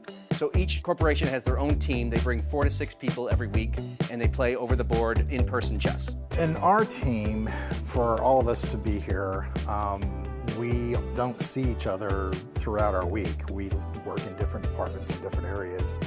So yeah, I think it's a good thing to hang out with your other peers at the club. So what myself and my coworkers get out of playing in the Corporate Chess League is camaraderie, getting to hang out with people from work, from different departments, getting to meet people from other companies, learn what they do, and obviously just enjoy the game of chess that we all love. We have about 10 teams right now. We average 10 to 12 teams every year. So if your corporation is interested, or if you work for a corporation and you're trying to get a team, all you need to do is go to our website, stlouischessclub.org, and all the information is there. You know Q Boutique at the World Chess Hall of Fame has the region's best selection of chess sets. But this store is so much more. Discover our masterfully curated selection of unique jewelry, clever kids games that nurture critical thinking and creativity, quirky greeting cards, books for all ages, and a wide variety of locally made goods. Find just what you're looking for at Q Boutique at the World Chess Hall of Fame. If you love playing chess and want to put your skills to the test, the St. Louis Chess Club welcomes you to our monthly open tournaments. This is your chance to compete in a 5-round Swiss system tournament with 2 sections: Open, which is FIDE rated, and Under 1800. Feel the thrill of competition as you contend for a share of $4,200 in prizes every month. To learn more and to register, please visit stlouischessclub.org. Ladies, are you looking for something fun to do? Do you want to make new friends and broaden your horizons? Ladies' Night is the premier all-female chess event in St. Louis. Every Wednesday night, you can meet and play with new people while learning one of the world's most popular games from a certified woman grandmaster. Plus, St. Louis Chess Club members can attend for free. Whatever your age or skill level, you're welcome at Ladies' Night. Don't miss the 9th annual Strategy Across the Board Gala, Master of the Arts. Enjoy fine dining and world-class musical entertainment, all while helping to support chess education, cultural exhibits, and public programming at the St. Louis Chess Club and World Chess Hall of Fame and Galleries. Strategy Across the Board, Master of the Arts is Saturday, August 16th at the Chase Park Plaza Hotel. For sponsorship or ticket information, or to make a gift, please visit stlouischessclub.org.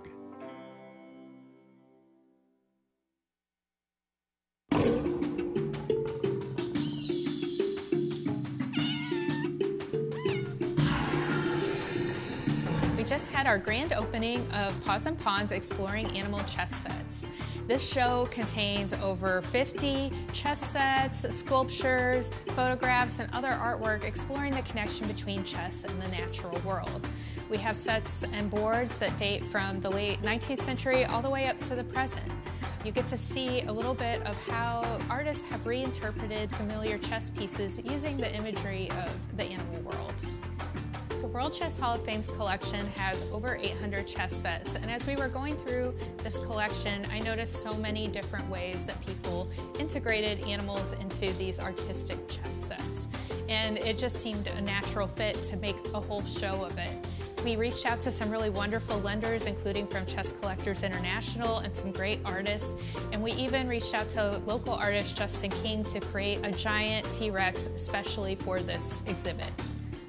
At the opening, people really enjoyed seeing their favorite animal in the show, whether it was something in the Cats vs. Dogs chess set section or the set that we have from the local artist Sophie Bender. And that is a woodburn chess set that has different animals engraved on each square. We also have really wonderful, elaborate chess sets from the artist Laura Sturtz. One has kind of creepy crawly creatures, chess bugs. And then we have another one that looks at the beauty of sea life, and so there are manatees, walruses, and other things. If you'd like to learn more about this exhibition, you can go to the World Chess Hall of Fame's website at worldchesshof.org or check out our social media channels.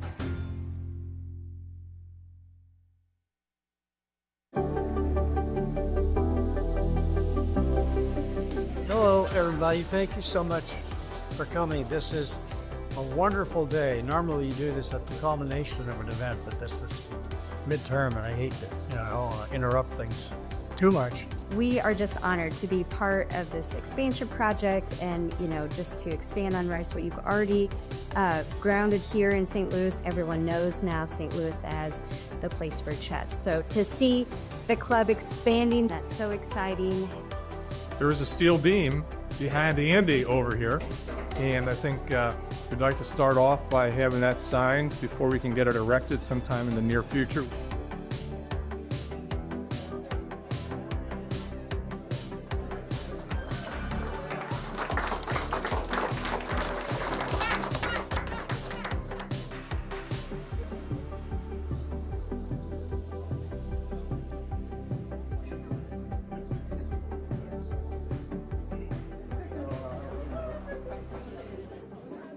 Writing a book?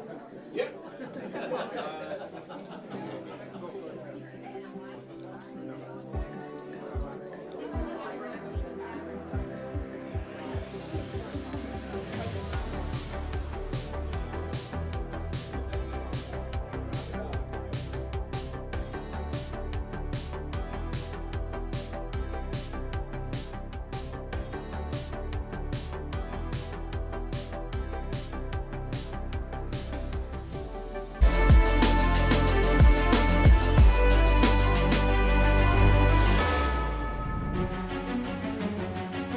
Welcome back, everyone, to the round 8 of the Cairns Cup. And I'm going to throw it to Nazi very quickly because Ali's bundered. As we were just coming on from the break, we're saying, oh, this game's going to be a draw. We're expecting repetition. And she plays rook f4. It's a terrible move. But it's not that easy to win for black. It is -5, but with only one move. You don't expect this move. It's king h6, where you want to play king g5 and just win this rook. Wow. Winning the game with this move, if Harika finds it, and this is move 41, she does have extra 30 minutes. If she takes her time, she will definitely find it. So let's have a look. If you take queen f7, I go king g5. Wow, white doesn't even have any checks. This is an incredible position. It's like a study. Let's say king f3, we're getting out of the pin. Again, only winning move. Okay, this is impossible to find. Rook d8. Wow. You know, I think maybe Alice was looking only at g5 instead of king g5, if we take a look at that. And, well, here, yes, she wants to take queen f7, and then she has queen h5 and queen takes g5. Or even if you start with king f6, king h6, pardon me, now taking on f7. Oh, now g5. And now g5. And it doesn't work because there is always queen h5. Correct. And everything is fine. It just this, wow, this move, king g5, it changes everything. But it's suddenly not just... Alice is not going to be the leader.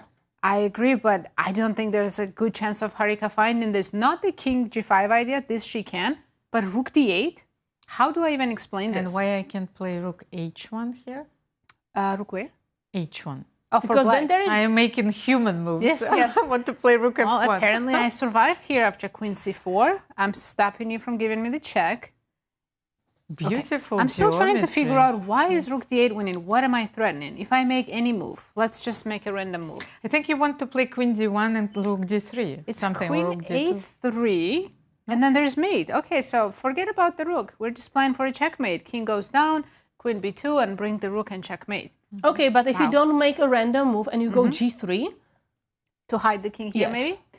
Again, only winning move is queen c6. This is a study. And there's checkmate in 16 moves. Wow. 14, my bad. Wow. So, of course, if you go king f2, rook d2, if we do this... Okay, well, I'm just losing the rook after rook d3. Wow, this is so beautiful. I mean, Harika is definitely capable of finding this, but the thing is, she doesn't know she has a win. If you told her right now, you have a study-like win, she will produce this line. I mean, this rook f4 looks extremely scary for, I think, for Alice. I mean, there is this pin. I would be so nervous about some opportunities with g5, but maybe she was just calculating very precisely, saying, you know, yes, there is this pin on the king. I am worried about my rook, but I always have these counter chances to capture on f7 and then queen h5. And wow, seeing this whole variation, as Nazi was pointing out, here, king g5, important move. And then king f3, just trying to maybe play g3 or just get away from the pin. I mean, this finding rook d8 here. Yeah, I don't know. The thing is here, if you don't know you're winning, why did you give up f7 pawn with the black pieces? And why is our king on g5? Now you're walking into some checkmates. But if Harika still has a guaranteed draw here, at least, which she does, right, with queen d3, then she can take this risk and maybe then figure out Now, rook d8 makes no sense. Nazi, you're absolutely right. But remember, she already missed the move g5. So her win today is evolving around the g5 square. Wow. Before it was the pawn move to g5, but now she needs to find this beautiful maneuver and king's march to g5. So king h6, king g5. It reminds me of Short's game against Timon. However, the king marched from h2 to g5 and then to H6, before right? h6, you know, Timon resigned. But those are the marches that we have to look at when that's the only active piece which is missing and when it's possible. But wow, what an opportunity now for Harika. And maybe we have time to summarize this game. So if we start from the beginning, this was Queen's Gambit, declined, this knight h4. So Alice went for this pawn structure where she allows the doubled pawns and then she go for the e-file. And I move forward a bit. She played this position now. Very important capture on f3, making sure this knight no longer jumps to e5 square. Rook e8, f5. And now we are in this position where Alice played rook h4, and actually that is a question mark, that is a mistake, allowing this strong queen f6, which happened. And after this, Harika Dronavalli had this really strong move g5, targeting this rook. Now this rook cannot go to g4 because then it's going to be trapped, which means the rook has to go somewhere else, maybe here, but then I can safely capture maybe with the rook or even with the pawn, and suddenly this rook is completely out of the play.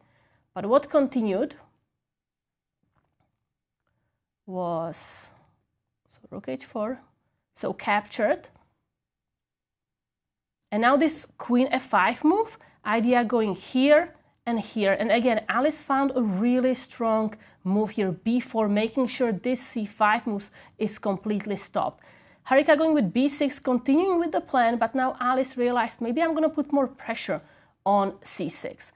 Then we had a lot of trades, and we're going to go into this key position. Rook f4, big mistake, and we will see whether Harika Dronavalli finds how to take advantage of this big mistake. And this would put Harika back into the hunt for first place. And with Humpy and Alice losing, this is a really big chance. Of course, so let's have a look at Humpy's game. This is the position, the current position. So Humpy Koneru against Nino Batsiashvili, Nino having her first chance, or not her first chance, but a chance to make her first win in this tournament. H5 was played, Queen A6.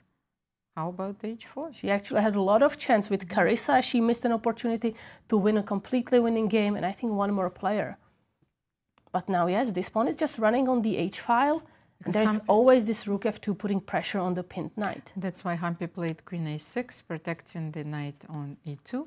But after H4, the pawn is very close to the promotion square and taking away the G3 square just in case. But and the problem is White cannot do game. even something like Queen D3, trying to, you know, trade the queens and then maybe save the promotion of this pawn, because there's always rook d1. As Harika missed the win. She played Queen e6. Wow, really? Okay, let's jump back to see maybe that game, what happened exactly.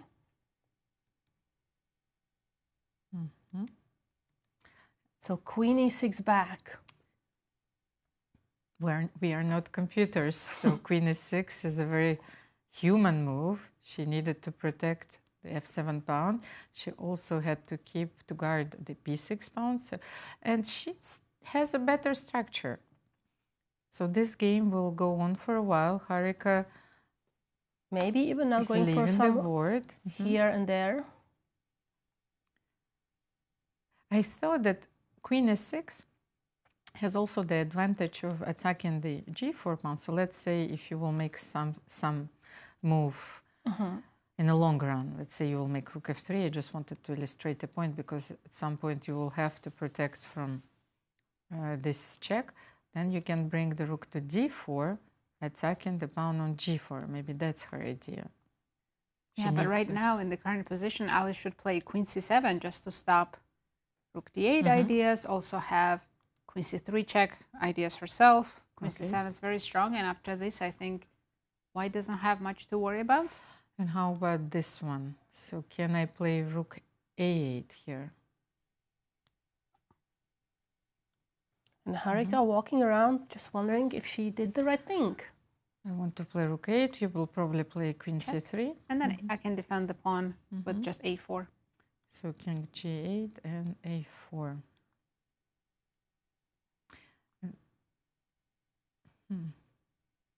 It still looks good for black, but yeah, it's missing something. Yes, because now after a4 I still have rook c8, but then this is it. Yes, you can bring your queen closer. Or even queen f6. Queen f6 is a possibility here because rook c3 is not possible.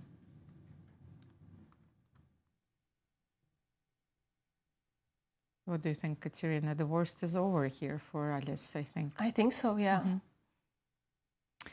Actually, so if I mean, Alice... draw, that would help a lot for Alice. So let's calculate. If Alice manages to save this game, she will be on 5 points. Harika will trail half a point behind her, 4.5. Then we don't know yet what will be the result in the game between Alina Kashlinskaya and Nana Dzagnidze. Let's have a look. What is the current position? Okay, this is the current position. Then Alina is much worse here. But wait, do I have queen g8? King f6. No more checks. That's it, only one check. It looks so luxurious, this check on g8. Actually, I'm wrong. You do have queen h8. Where do I hide? Because if you have queen g7, then I have queen d8. Yes, maybe king g6 needs to be played, yeah. Oh, queen g6 immediately. King g6, yes, here. No, but because I thought that she was much worse, but suddenly Katerina spotted the check on g8 because before it was not possible. But then if we play this move... Now I can hide on h5. Okay, you don't even want to play... Bishop e2, king h4. I don't know if I should do this. You are a very brave Nazi. Well, there's queen b7 threat. Also wait, knight, no. I mean... Okay, queen b7 here, kind of to attack. It's not a threat, but I want to play queen g6. Let me play... Ooh, mate in one is coming. Yes, yeah. Yes, I want to mate you, Nazi. And queen b7, I will play rook g2. And that's the position I'm looking for. With the king on h4, you will have to play queen f7. Yes, you're successfully checkmating me here. Should have never gone to h4. With queen f7, h5. I will take on d6, and now white is winning here, yes? Yes. Well, no, I think this is a perpetual. Rook f1. Still getting away, surviving. But how do we avoid I don't know, I took... Because you played queen f7. Maybe I missed something. Because there was rook g4. Wait. I think I missed rook g4. I missed rook g4, yes? Wait. Why? Rook takes g4? What's the problem? No, not here. Wait, there's mate in 2, right? Queen h6. Oh, sorry. We are very tired. I was looking for queen h5 mate. Yes. Queen h6 and queen g5. Okay. Everyone is tired. This is it. We are getting fired. Okay, and we have queen g8 on the board. But Nazi, what's the evaluation after queen g8? It is almost -3. -3, so black is completely winning after king f6. Yes. But queen f6 then, let me try once again. Queen h8. We go king g6 and then cover with the queen on g7. Yes, that was what I suggested at the beginning. Yes, so now after queen e6, you will play queen f6 or rook f6? Queen f6. Queen f6. And now on queen now g8, you will h5. play king h5. Yes. Okay. Okay, and we will leave this here because Yasser has some thoughts. Yasser, over to you. Absolutely. Well, the round started with 3 co-leaders, and boy, are the game's very, very, very different. First, I have to go to my favorite game of the round, Bibi versus Carissa. Just at the time control, very important moment here was Bibi suffering. In fact, I think she's in a lost position, and Carissa should win this game. You have these double pawns on H3 and H2, so it's very, very natural for White to want to trade them off, and Bibi did that with H4, H5, making time control. Carissa played the move B4, and mistake. Bishop to B2 by Bibi. It was suggested to play the move H5 takes G6. After B4, I thought it was very nice to share the following line. As commentators, we have to show checkmates, right? That's our job. Imagine that Bibi had captured, no good, check, king F4, knight D6. Uh-oh, you get a sense that something has just gone very, very wrong. And after takes, it's check, and oops, what did I just do? Hold on. Knight takes E4, check, king H3. I thought this was really, really lovely. Knight E2. You don't need the pawn. Just knight E2, and it's checkmate in one. It's almost a study, right? Because this is the threat. This knight move doesn't defend the threat. If this knight move runs away, then a knight F4. And so after B4, what has been played is bishop B2. And this is where Carissa can capture, check, captures. And look what Carissa is going to be doing. Voop, knight C5 and or knight D6 and or captures in knight C5. So at the moment, huge advantage for Carissa, like just huge, winning. Humpy going down, no question about that one. And then that position, I'm sorry, no way. There's no way. Harika finding king H6, king G5. It wasn't even obvious to me what the king was doing there. And the rook going to D8. I remember Magnus playing World Championship match game with Fabiano, and Fabi having this opportunity when he was a piece up to win a problem-like position. No way. It was like a win and move 30 in 35 moves. I just didn't expect anybody to find that, anybody in the world, I mean. It was just such a invisible idea of king H6 to king G5. Nonetheless, it was a beautiful opportunity, even if it was missed. What a round we're having, ladies. Our three tournament co-leaders having three very different results, which sets up that huge All-American clash for tomorrow. Back to you in studio. Thank you, Yasser. And what a round indeed. This hidden motive, king h6, king g5, was simply impossible. And I think that Alice, she found the right move, and she replied with queen c7. Should we have a look at this position, Katerina? Let's take a look. So Alice Lee against Harika Dronavalli. Let's refresh the position. We analyzed this position already, so just to remind you, queen c7, a very important move, bringing the queen to the defense, but also threatening queen c3 and maybe proposing to trade queens. You know, I'm wondering if black captures pawn on a2. I can capture on b6, but can I go queen actually e5 maybe? Queen e5 first. With some ideas now for me to try to attack you. And now I will go rook d4. Rook d4. Can I play queen a8? You want to play queen e7? Or maybe I should start with a check. Let me start with a check. So then you will have to play queen Yeah, f2. I don't like you having these checks. Okay, let's come back. I'm going to go queen c3. No, queen I c3 thought queen is e5 is more active, but I need the queen to be covering checks. Yes, but I don't want to take on a2. Why are you forcing me to take on h2. So queen c3 check. So queen c3, you have a Now, if you go king h7, I think you are in trouble, right? Because I play g5, and now just rook h4 is extremely strong. So you have to go to the back rank. Yes, I cannot go to h7, and then I thought that you want to simply check me. Yes, king g8, then you queen c8. Because maybe I can go king h7 here, and then... I don't want to be pawned down. No, but I will always get this pawn back, because you have to protect this pawn, so there is no way for you to keep this pawn. Okay, Harika did not capture the pawn, which makes total sense. I mean, you don't want to be grabbing pawns while your rook can be stuck in the corner. So rook e8 on the board. I think she wants to torture Alice, how she did in her game against Carissa. By the way, she defeated Carissa with the white pieces, but in a long maneuvering game where she found every pawn breakthrough.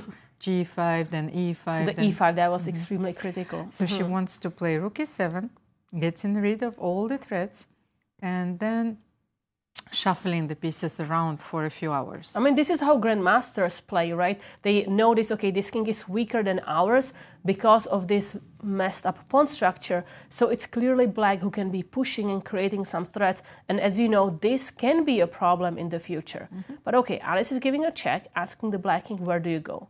Anytime you block with the queen, let's say here, okay, I trade, and that's a clear draw. King g8, I was looking at queen f6. And now Harika wants to play this position. I think maybe even queen a1. Queen a1, yes, queen a1. Let's say king h2 and rook e7. No, not queen a1.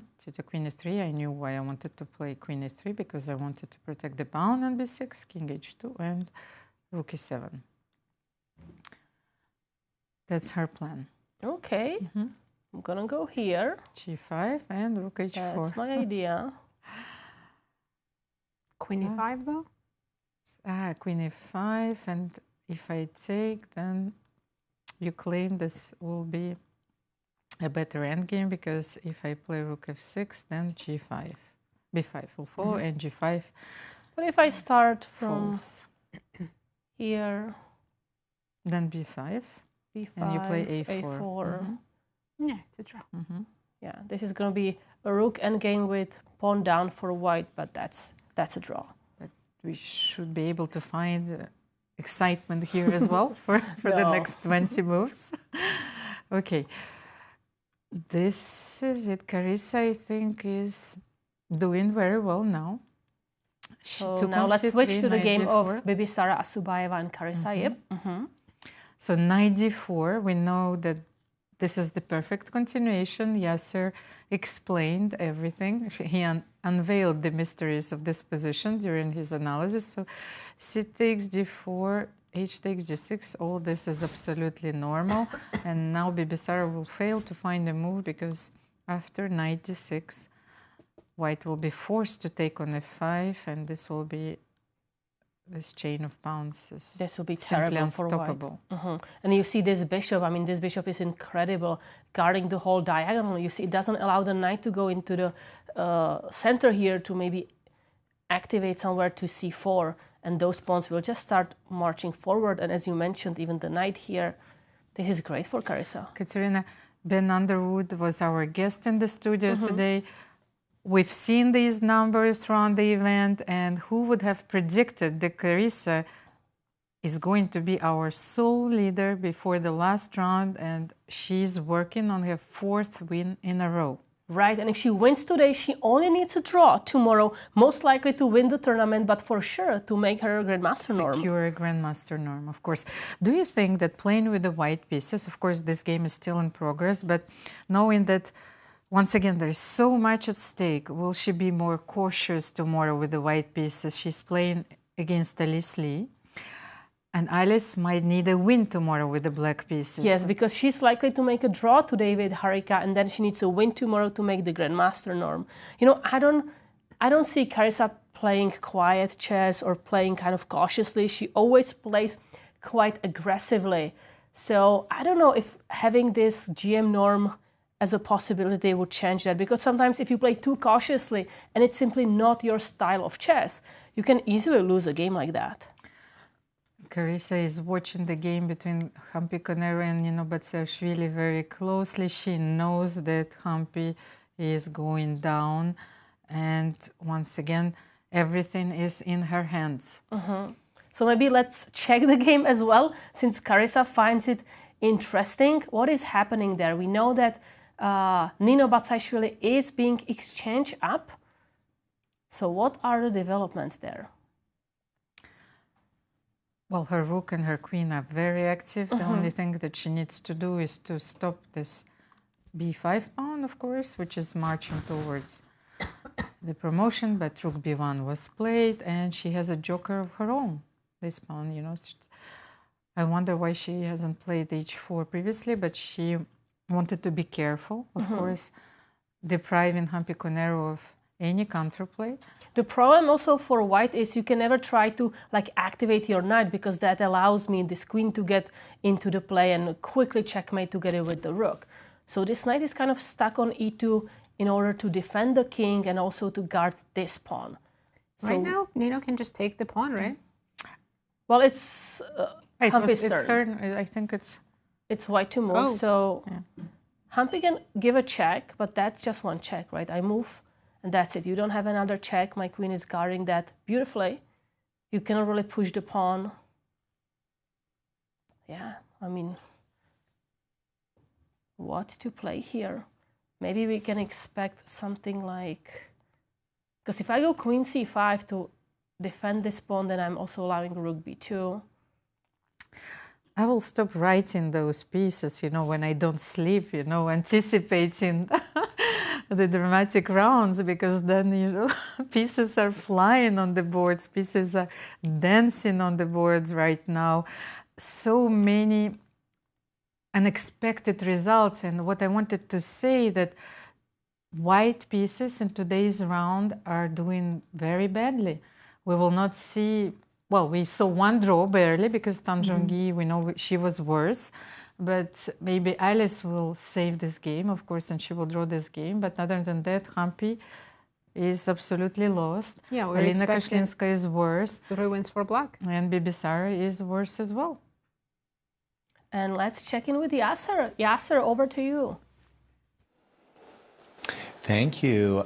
Nina is doing a very, very nice job. She's avoiding all of these tricky perpetual check ideas. And I would say that she's guiding the game safely towards a victory. She's played very well, in my opinion, with rook b1 and queen f5. And I think that that's a good lesson. Now, having said everything I've just said, there was a line here that was pretty impressive line. Check this one out. I mean, you know, just having fun. What can I say? Passer over here, passer over here. Humpy had just played the move b5, and rook b1 was the move, and a good move, that was played by Nino. But let's have some fun. I mean, I'm in studio, you know, I'm not risking the first prize of $60,000 or a Grandmaster norm. I wanted to go h5. And I had this lovely idea of h3, b7. Now, I'm not going to put 4 queens on the board. No, I'm just going to stop you with the move queen b1. And after the move queen a3 with ideas of check and check, there was this crazy variation that went queen e1 check, and now because of this check, and you've got to guard the knight, you have to play king e3. Are we ready, ladies? I've just laid the table for this lovely situation. 3 queens on the board. We're about to have another queen on the board, by the way, but it's very important in this complicated path to victory that you play the right move order, and the right move order is rook f3 check, so that we can queen with a check. And there are a couple of nice mates. A nice one, for example, is king e4, check, and mate. As well as, good enough. I think you get the idea. In any case, Nino is doing a very, very good job, in my estimation, at guiding the position to a victory. That's just huge for our standings. Alice is likely to draw. Carissa is likely to win. We're going to have a clear leader going into the last round. Back to you in studio. Thank you, Yasser. What a move, but we've seen it. Rook f3, we are a good audience. You can try all your jokes and stories on us, and of course, deep analysis. What else can we do here? We haven't checked this game for Maybe we can go back for Mm-hmm. a second to the Alice Lee game against Harika Dronavalli, because Harika just captured the pawn on a2. Mm-hmm. Okay, so that's the position. Wait. So this was queen f6 was played, as we suggested, then queen a2, and then... So now the question is, can white capture the pawn? So let's give it a try. I capture the pawn. Does she want to Okay, play Alice just captured the pawn. rook e2 here? Rook e2, targeting this pawn on g2. So you have to either queen c6 or queen b7 or rook So f2. if I start here, queen h4, you have queen h4. yeah, so I have queen h4, and then anytime you go to g7, I have queen f6. Yes. If you go there, I have there. No, then I don't have queen h7. Okay, then I can't play rook e2. Wait a second. So after queen b6, what could be Harika's idea? It's very interesting. What about g5? She maybe? can play rook e2, but it's just not better. It's equal. g5? No. She played queen d5, by the way. Queen d5. Queen d5. No, simply queen d4 or queen f6, but queen d4 looks better. Just offering the trade for queen f6. Okay, Alice Lee has defended successfully this endgame. She was very precise, by the way, spotting all the right tactical motives and transposing to a very drawish endgame right now. Then what about the game between Alina Kashlinskaya and Nana Dzagnidze? So, were they repeating? Just a second. Let's see. Let me have a look. Okay, Alina played queen g8, rook f6, queen h8, rook g6, and then... She just needs to play queen g7 here. So she repeated once to get some time, and now I think she's going to realize, Nana, that she doesn't want to draw. Her pieces are actually better. She has this pawn that can go forward. So let's play queen g7, and then after this check, we're going to block it here, and here we go this way, right? Well, it's not easy then. Okay, let's see. Yeah, I think it's a little scary, I agree. Nazi was just very confident playing this way, but I would be definitely a bit scared to play this direction. The difference is now there's no queen g6. Yes, but there is queen b3. How are you defending here? Are you going... Knight e4 maybe? Yes, but are you entering this position, so this variation? This is winning one for black, yes. So going this way or that way, and clearing maybe this diagonal for the king. Maybe it's the black who's trying to checkmate white king. Wow, with this active king on h5. So knight e4 here. Yeah, threatens knight f2 and queen c6. It's a very simple move. What other resource, what other attacking resource do I have here? White needs queen on e1, right? No, that still wouldn't work. No, the thing is, I need my king here, and then I can mate you with queen g3. That's very beautiful. That was my idea, but you know, it's like I'm one tempo down, up, like something like this. But I cannot play if king Nana g2 manages here. to win, then Alina has no chances to win the tournament. And Alina lost her first game like Humpy yesterday. And she's playing with the white pieces, the same scenario as in Humpy's trajectory. So she was undefeated. She lost yesterday, and she's about to suffer her second defeat if Nana finds all the right moves. But it shows how difficult it is to come back after a loss, even if you're one of the top players in the world. And do we have... So let's check in with the game. Bibisara, Assaubayeva and Carissa. What developments do we have there? Only one move was played, and Bibisara decided to make this move, knight g3. It's understandable. She needs to take on e4 and to protect the pawn on e4, so knight d6 will follow, putting more pressure. And I think we want knight d6 instead of knight c5, because we also have some opportunities to go to c3, invade to the whites. Okay, wait, no knight d6. Carissa is wasting no time, but immediately d3, pushing the pawn forward. d3, okay. Okay, the knight left the square, so she wants... But when she plays d2, you know, it will... I think she simply wanted to take away this square. You know, the important thing is you suddenly don't have even this move, knight e3, to block the promotion square because there is f4. So my threat... Oh, but threat... Not really yet, because I do have king e2. Okay, but we are taking over this square, we are taking over this whole diagonal, and then probably we will continue with maybe improving the knight. The thing is, you took away with this move the last possible move for white. There are no more squares. You know, what else can you do? You can play h4, h5. That's the last idea that I can see here. h4, softening the f5 square, so you need to play h4, h5. But the thing is, let's say h4 was played, then I am attacking the pawn on e4. No. I think we go immediately f4. I think this is just forced f4? win. Okay, let's see. f4, wherever you go with the knight. Then knight f1. Oh, okay, not wherever. I thought you could. So here I don't have it. I was actually looking Yes, at... you wanted to play f3. Because I wanted to have this trick, yep. No. d2, if you go here, I have this f3, now forcing the king to go away or lose this knight. But you are right. Okay, so I cannot push f4. Yes, I want, okay, let's say knight d6 or knight c5. Let's say knight d6, because actually now I'm threatening to take on e4 and to play d2.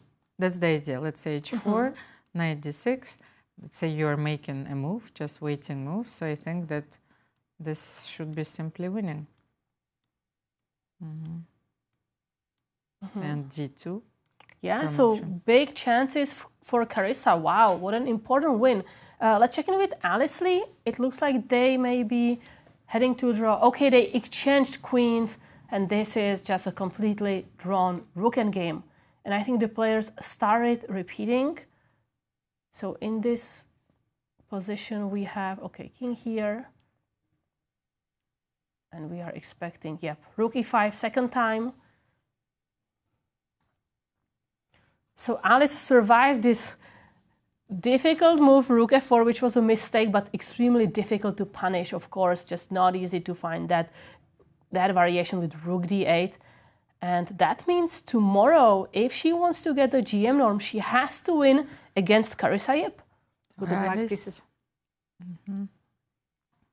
Alice will have 5 points after this round. And Harika Dronavalli will be within reach, but on 4.5. Okay, and Alice Lee is stopping the clock because rook f4 will be third time. The arbiter is checking it, and it's a draw. So Alice Lee drew against Harika Dronavalli. And as of now, she is the leader of the tournament with 5 points. Of course, and it's a very important draw for her because the opening didn't go the way she planned, I think. And Harika first equalized and seized the initiative, was better and even winning, but failed to find the winning move. And Alice defended precisely. I think Nino's very close to converting her game. Okay, let's get back to the game between Humpy, Koneru and Nino Batsiashvili. Queen f1 was just played. The threat is queen d1 check and rook b3.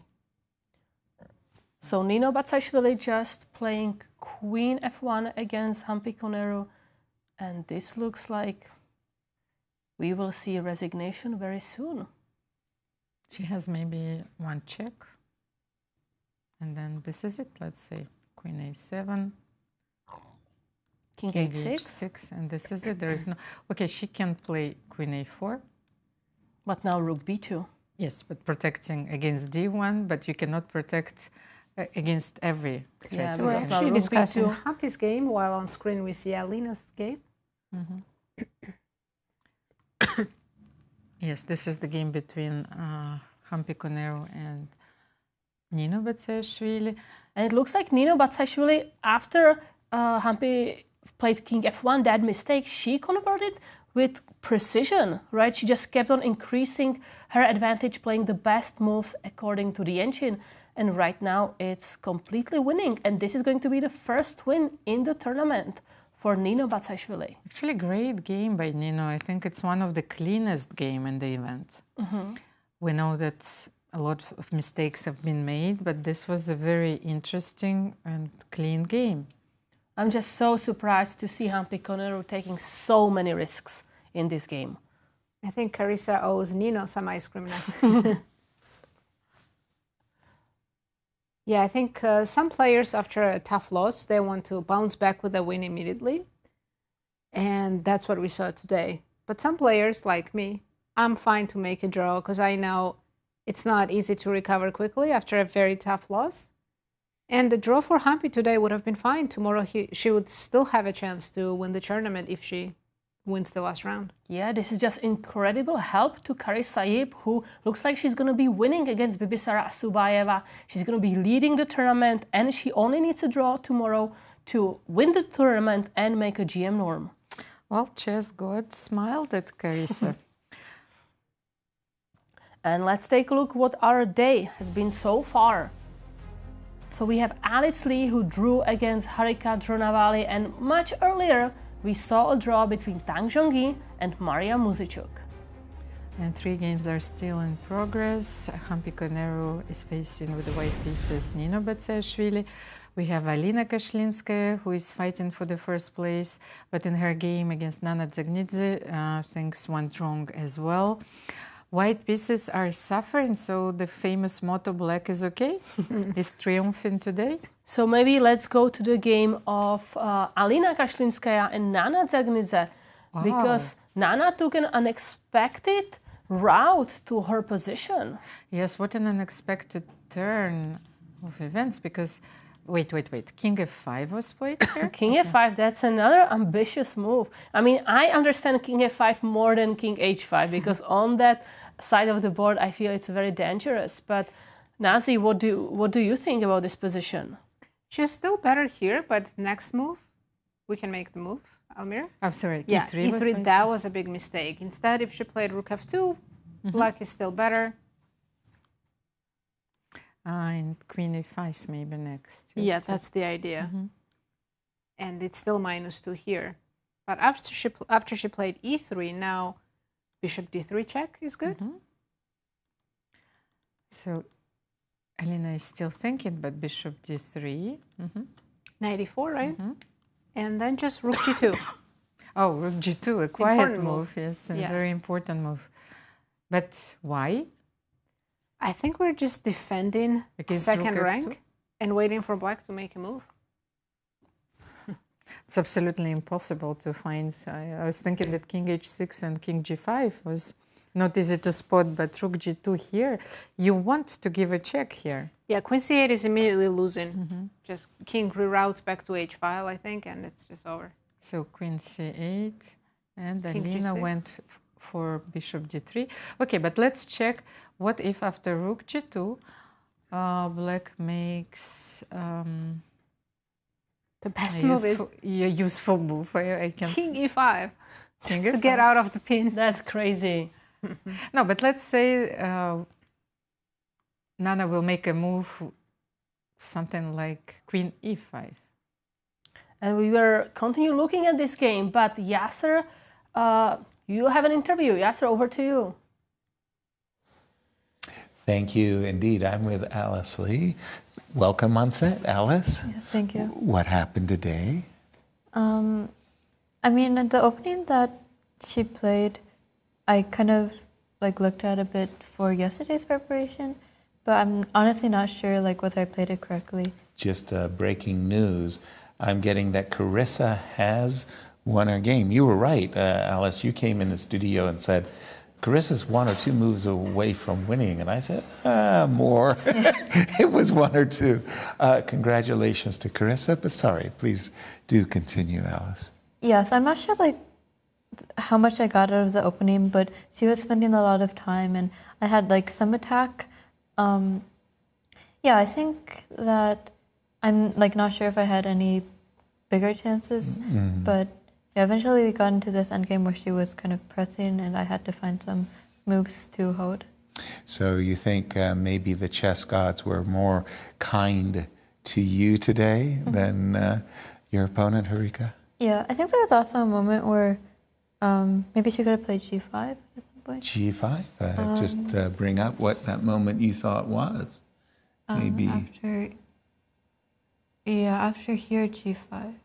This one, g5. And then actually... What was the idea? What I saw, because for some reason I like totally missed out once I played bishop takes e4, but then when she was like spending like a minute, I realized, oh, g5 is possible. Yes. And I probably have to sacrifice an exchange. If I move my rook, then rook takes e4, and the d4 pawn is hanging. Right. Because like queen h5, then queen takes f5 is just like, she somehow holds everything. Right. Yeah, so I might play like bishop c2 or something. I think that's what I was thinking. But luckily, once she took on e4, I was quite relieved. You were going to go here and here. So maybe she missed g5. Coming into the round, what was your mindset? You were tied for first. 3 players tied for first. Yeah, I think like honestly for this tournament, getting a norm is more important than winning. Yeah, but I really did like hope to win this game, but also it's like not really a must win. Exactly, but now you have this huge, absolutely huge clash with Carissa tomorrow. +3 is the Grandmaster norm. You're at +2. You need to win and take her down. She needs +3 to get the Grandmaster norm. Somebody's going to be Cinderella. Yeah, I mean, this is a very interesting case because we know for sure like one of us is going to get a norm and one of us won't. Yes. But yeah, it'll be quite difficult because I'll have the black pieces, but... That's a challenge. Yeah, obviously I'm like still going to like play for the win. Of course. You've got a big match tomorrow. I'm going to let you get to it. Thank you for joining us, Alice. Thank you. Absolutely. Back to you in studio. Thank you, Yasser. And yes, tomorrow is going to be just a really important matchups. The Americans are going to face each other. Carissa against Alice Lee. Carissa needs a draw to make the GM norm, and Alice needs to win, but she will have the black pieces. And as you heard, she will play for the win anyway. Well, one thing's guaranteed. One of them is going to make a GM norm. So that's going to be a success for this event. Katerina, I know it's my personal experience, especially when we were playing the World Championships. When you win your first game with black in the match, it's absolutely impossible to make a draw with white. So the psychological advantage is on the side of the black pieces. But Carissa is leading the event. So let's take a look at, we have 2 games remaining. The more important is the game between Alina Kashlinskaya and Nana Dzagnidze. But I think Humpy may resign. So which game do you want to start with? Well, bishop d3 is on the board in the game between Alina Kashlinskaya and Nana Dzagnidze. Nana is looking puzzled because the variation that we analyzed is not easy. So you have to find knight e4, then rook g2, pass. So knight d4, we are just simply stopping the check. And no, she's not going to play that. She goes king e5. So this king is really being activated, not only in the end game, but already in the middle game. It's securing a spot in the center. You know, I'm wondering, what if rook e1? Oh, Alina goes rook g3, another move. But are you going... She wants to capture a pawn. Yes. It's very direct. But my idea was to play rook e1, maybe rook g3 is even more powerful because it doesn't allow rook f3. What a move. So rook lift. Rook g3 was the only move that Alina found. Wow. So now if I go, This is King d4. really. It's actually not bad. I don't trust this. I'm terrified. Like, I mean, I don't have queen here anymore this night. The black knight is guarding this square, but still. Maybe Wow. you have to play king d4. The best line is queen b7 check instead of king d4. Take one move back. Yeah, check. King g1 and queen b6. We're doing that. What is it called? Staircase or something? And Nana is going for that, by the way. Yeah, so check. Now only move king g1 because with this, I think this would just end very quickly and very badly. I would capture with the queen, of course, for checkmate. So yes, and now you're saying... Queen b6. Oh, and the staircase, if I go back. Wow. But we will pause here because Yasser is with our new leader. Yasser, over to you. Thank you indeed. And Carissa, thank you for joining us. Thank you for having me. Yeah, you feeling good? I'm feeling all right, yeah. Tell me what happened today.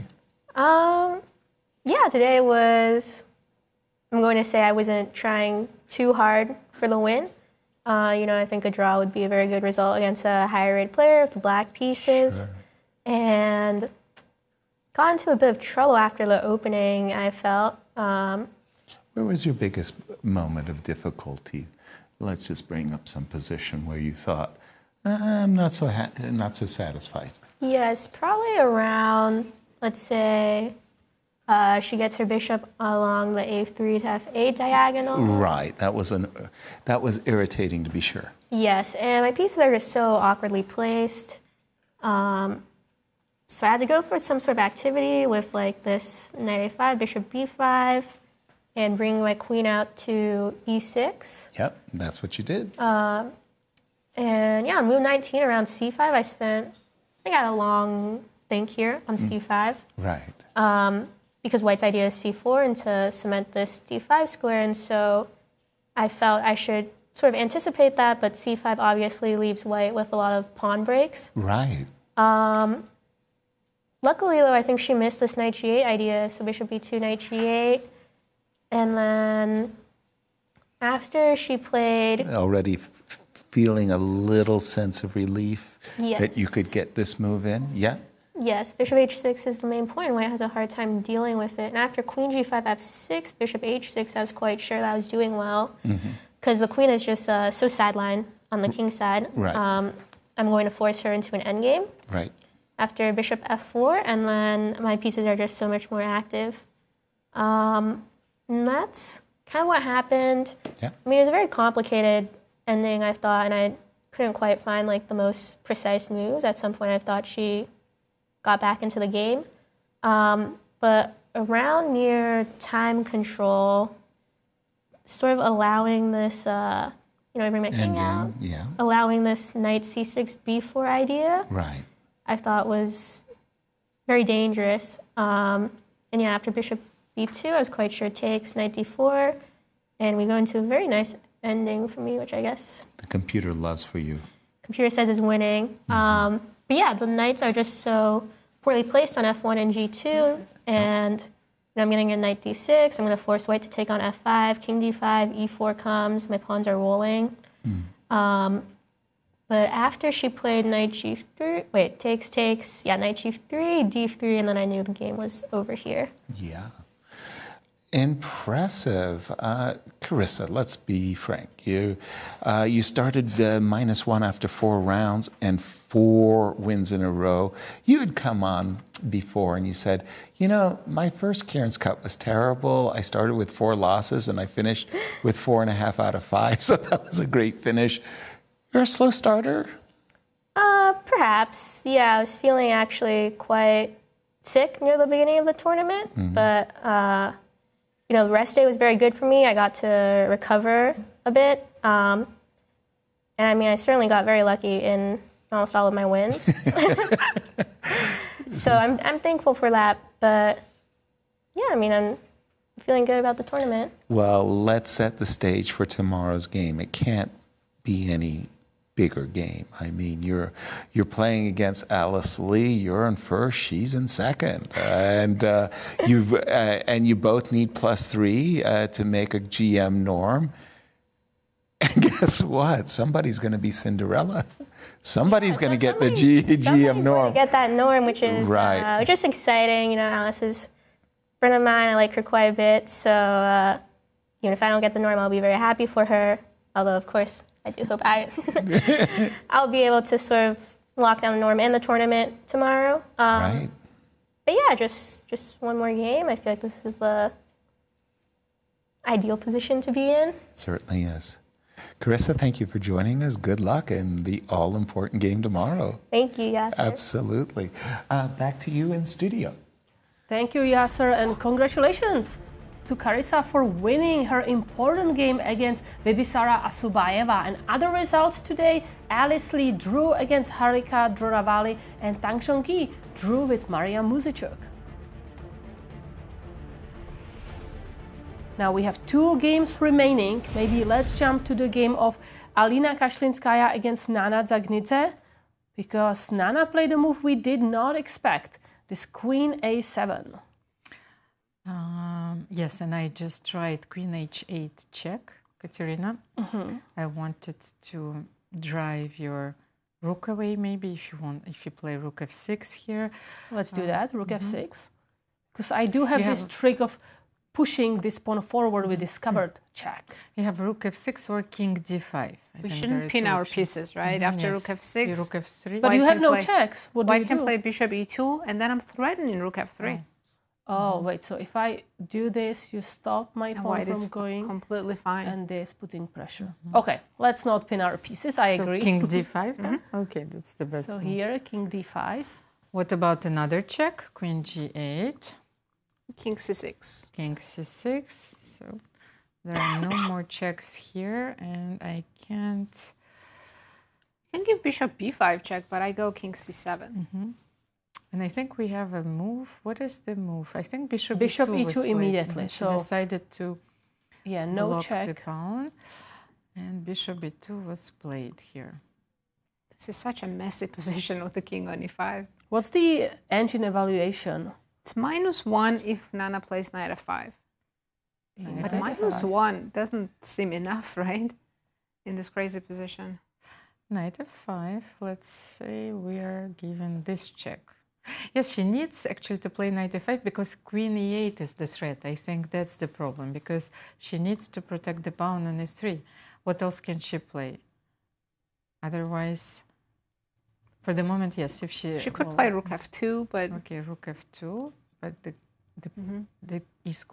E8 square is guarded for the moment.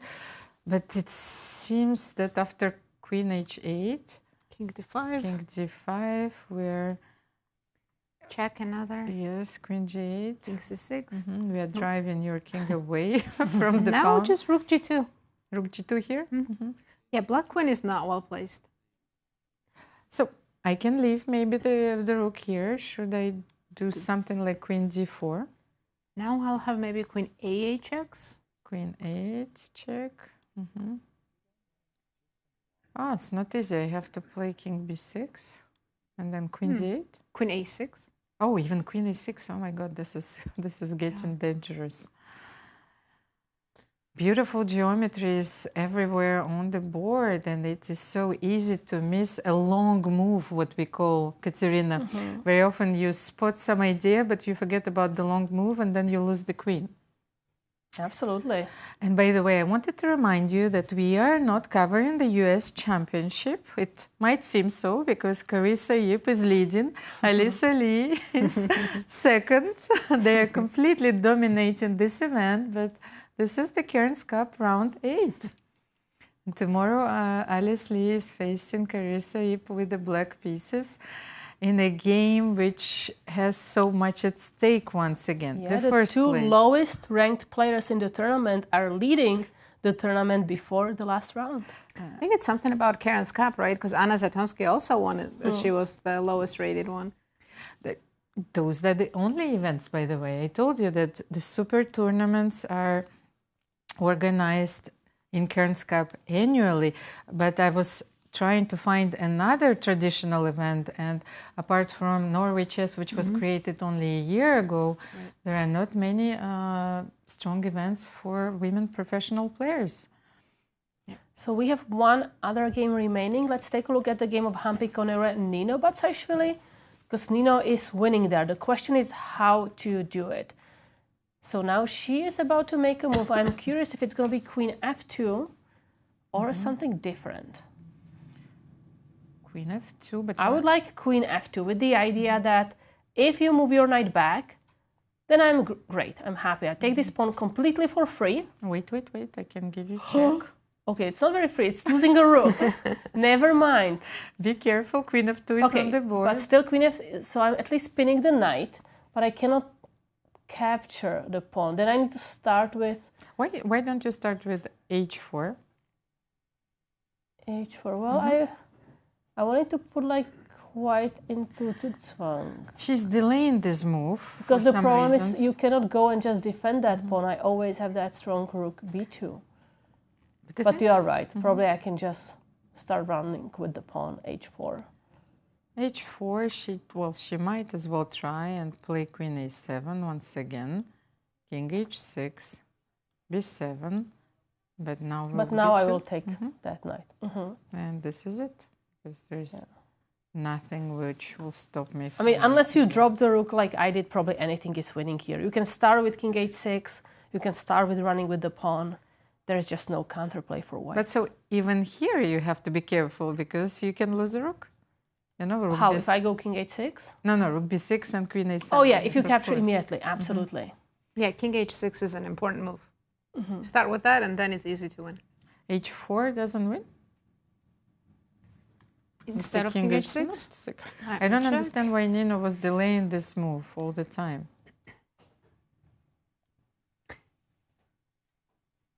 It's winning, but there is e6. Oh, e6. Yeah, there's another pawn. Yes, it's going to...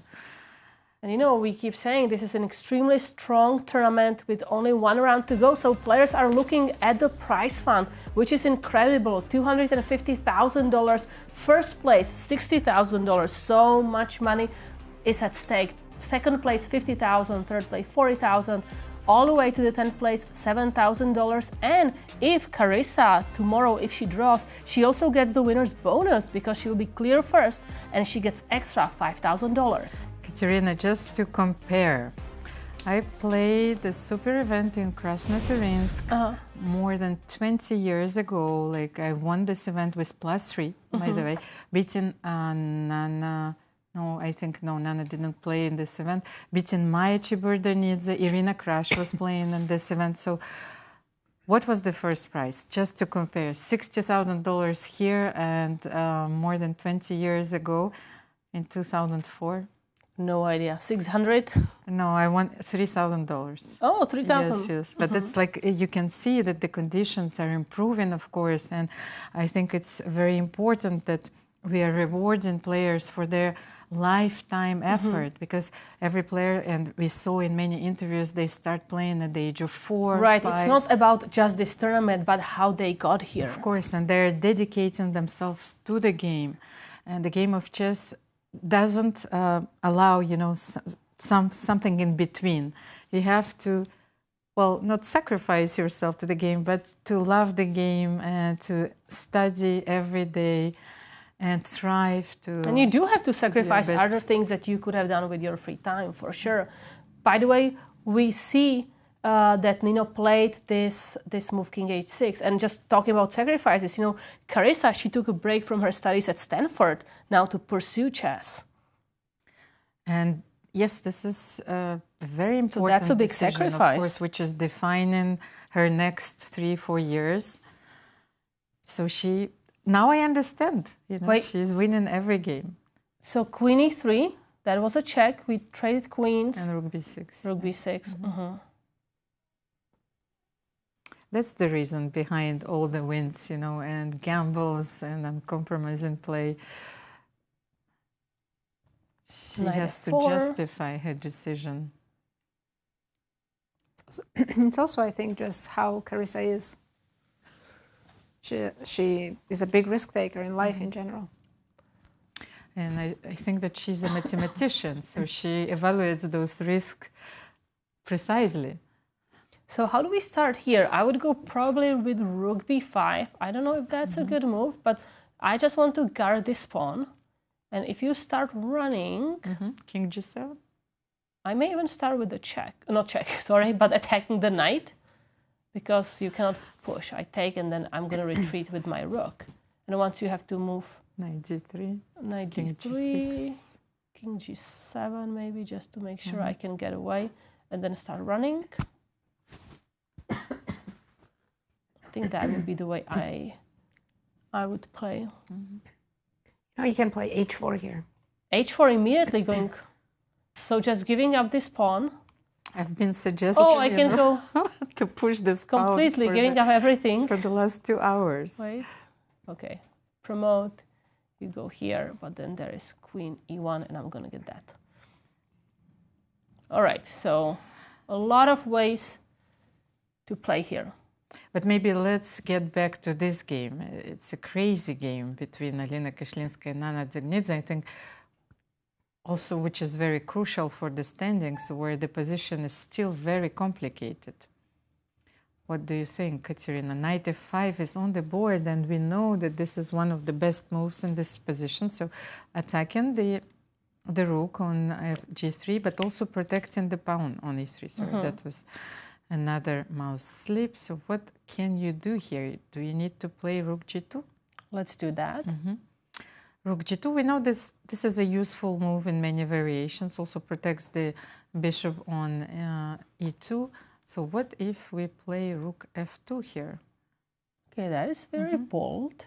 So I will start giving you checks. Where do I want to start? Queen h8 or e8? Maybe queen e8? Yeah, okay, let's go with e8. And if you go queen f6 here... So king f6. The thing is now that after rook f2, your queen cannot leave from a7. Because then I always take the rook and get the pawn maybe back. Rook f2 is not a very precise move here, because now if I'm checking you from all the sides, where are you going? There is no way to you tell me. I'm giving you checks. You wanted to play rook f2. No, rook f2 is a bit premature here. So rook g2. What else? Can we bring our knight to d4? But then I think queen a8 wins the pawn. No? Wait. There is this crazy idea that I had. Because if we take on e3, then... You want some knight takes e2, discover no, that knight f3, king f2. Knight f3. No, I'm afraid that King f2, knight d2, right? Yes, knight d2. Yeah, that one. Yes, so that's... Okay, just I wanted to show the variation, because even here we can't win. Because knight f3, king f2, and I'm winning the queen. So we have to be careful. You know, that's the moment where you say, okay, finally, you know, I got rid of this pawn on e3, but and even after this move, I'm still going to capture and the rook is defended. The losing move. So this is not possible, then maybe... And by the way, we have some moves. So what happened? Knight f5. Okay, queen e5 check. Queen e8 check. So we started with queen e8. Then what is the difference? She simply wants to check. Yes, for the moment, the bishop is controlling all the squares, but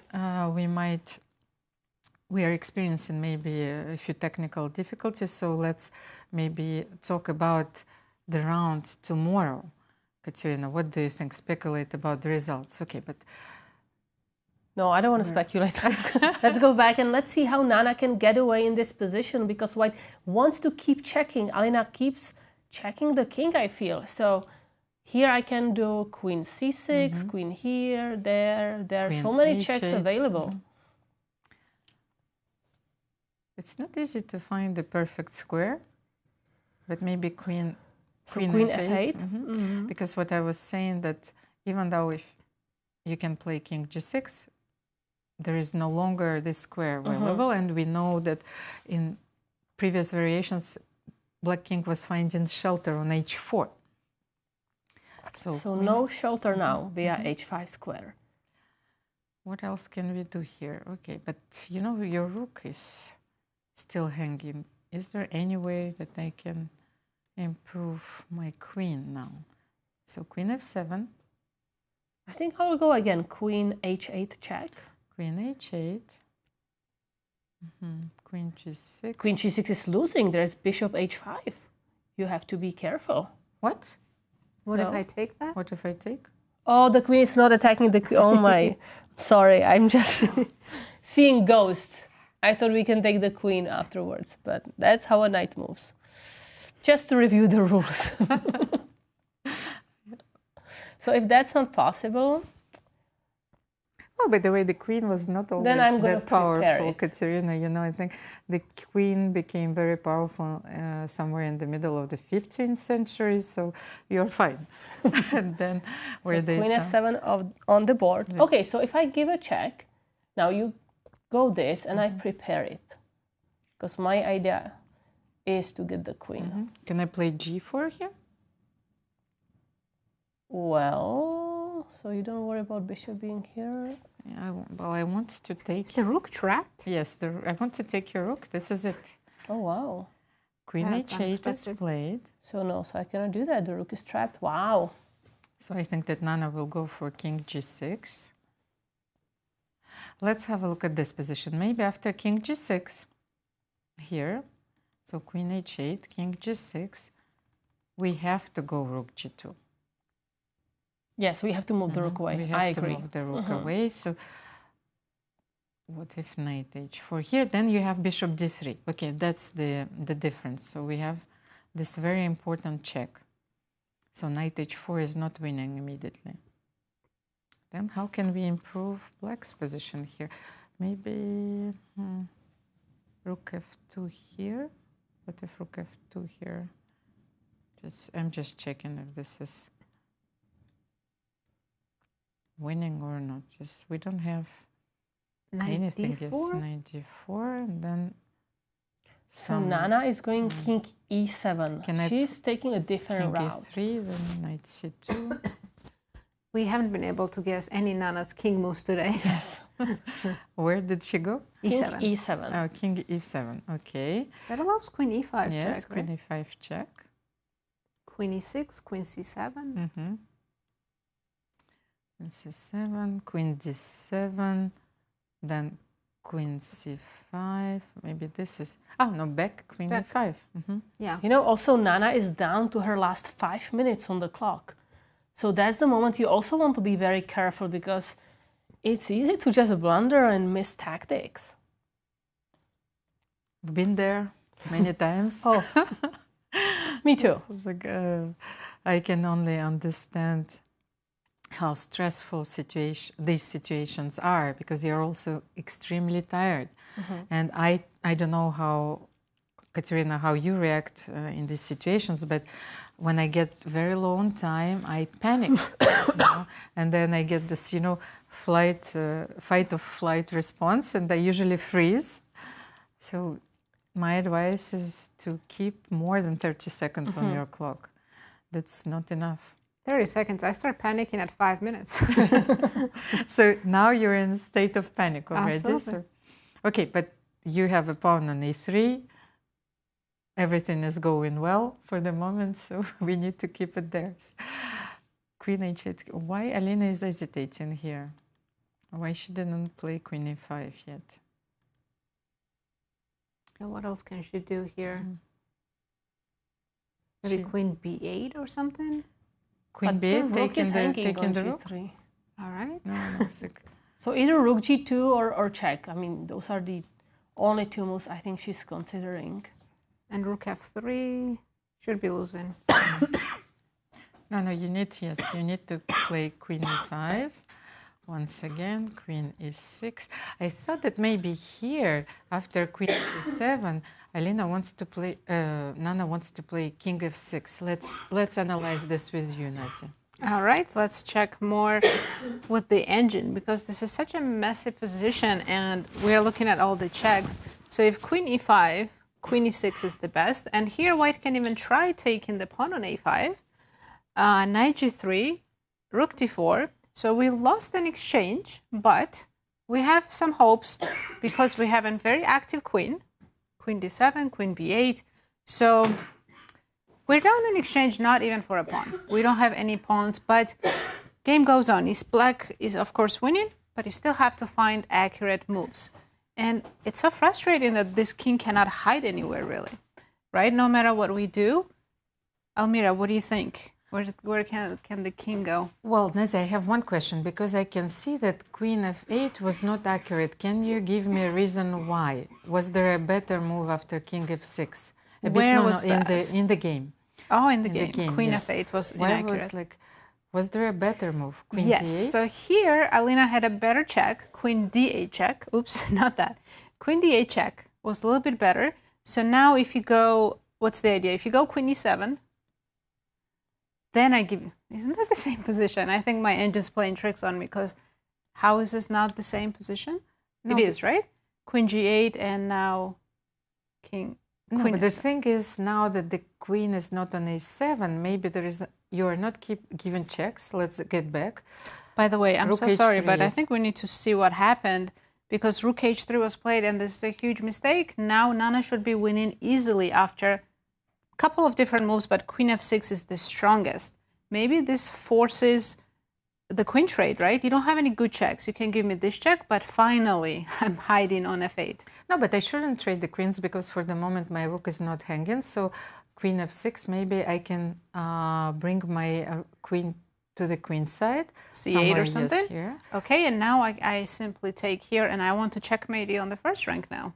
Okay, so you're telling that there are no more checks here. Queen No, c7. you still have plenty of Queen checks. c7. Queen c7, king f6. This knight's doing a wonderful job defending the pawn on h6. So what else can I do? Queen d8.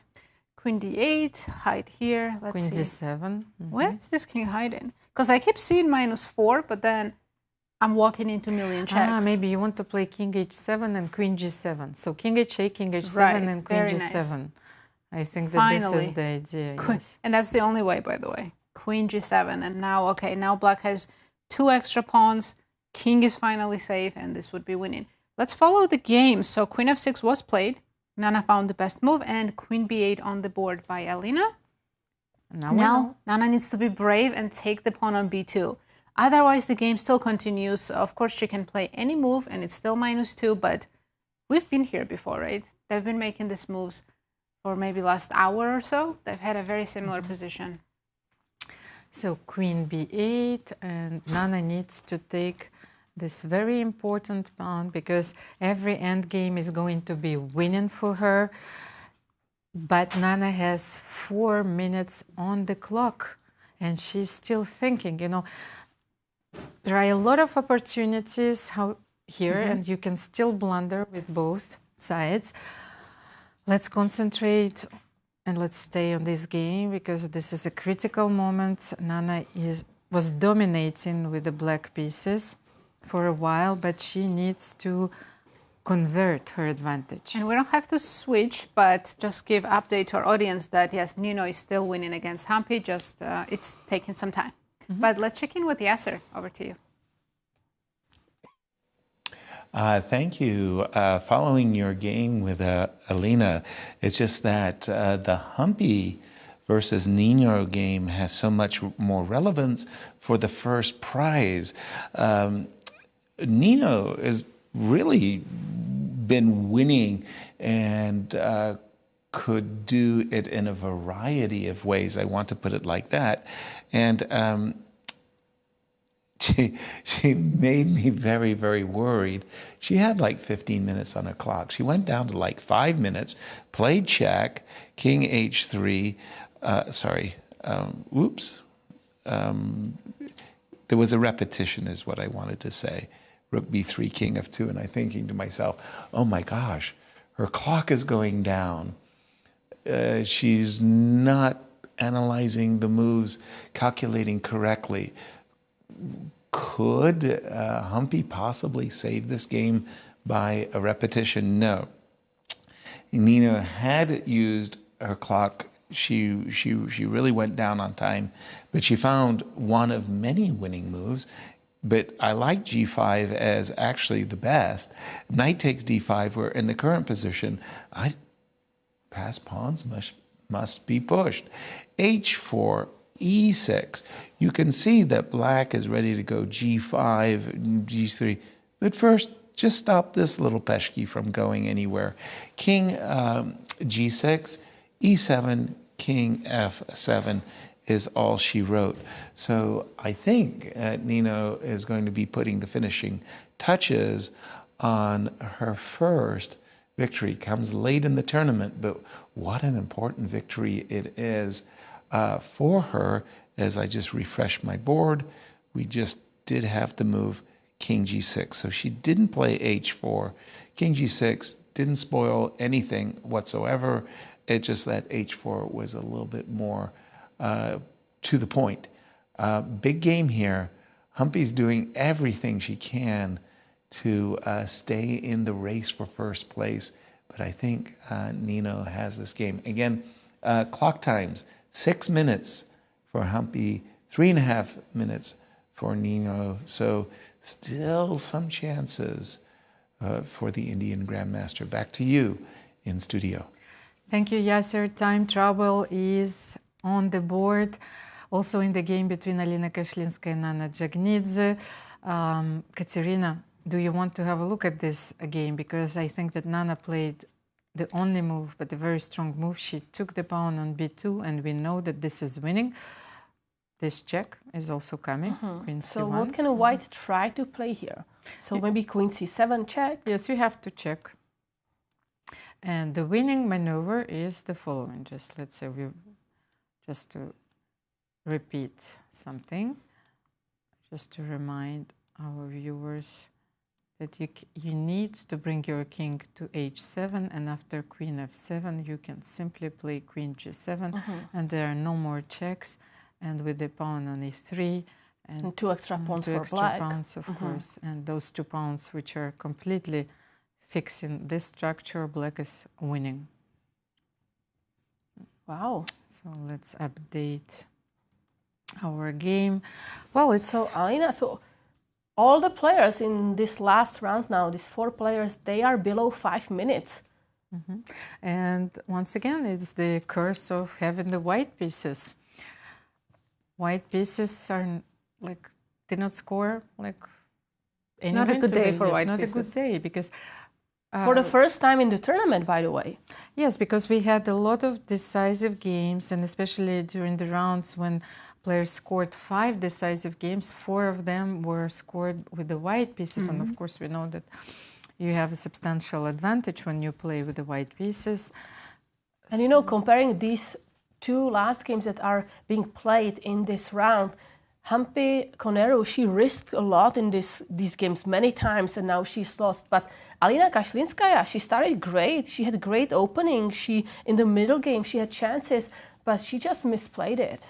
Also, the thing is when she's a d4 player, and I know that playing e4 requires a lot of preparation. She went for the knight, or she needed to look at all the lines because, you know, there's poison pawn variation, there is this. So she lost a lot of energy. And even though she had a very complicated game, but it was, you know, maybe not enough. During those crucial moments, she was lacking those, you know, moves which would bring her victory.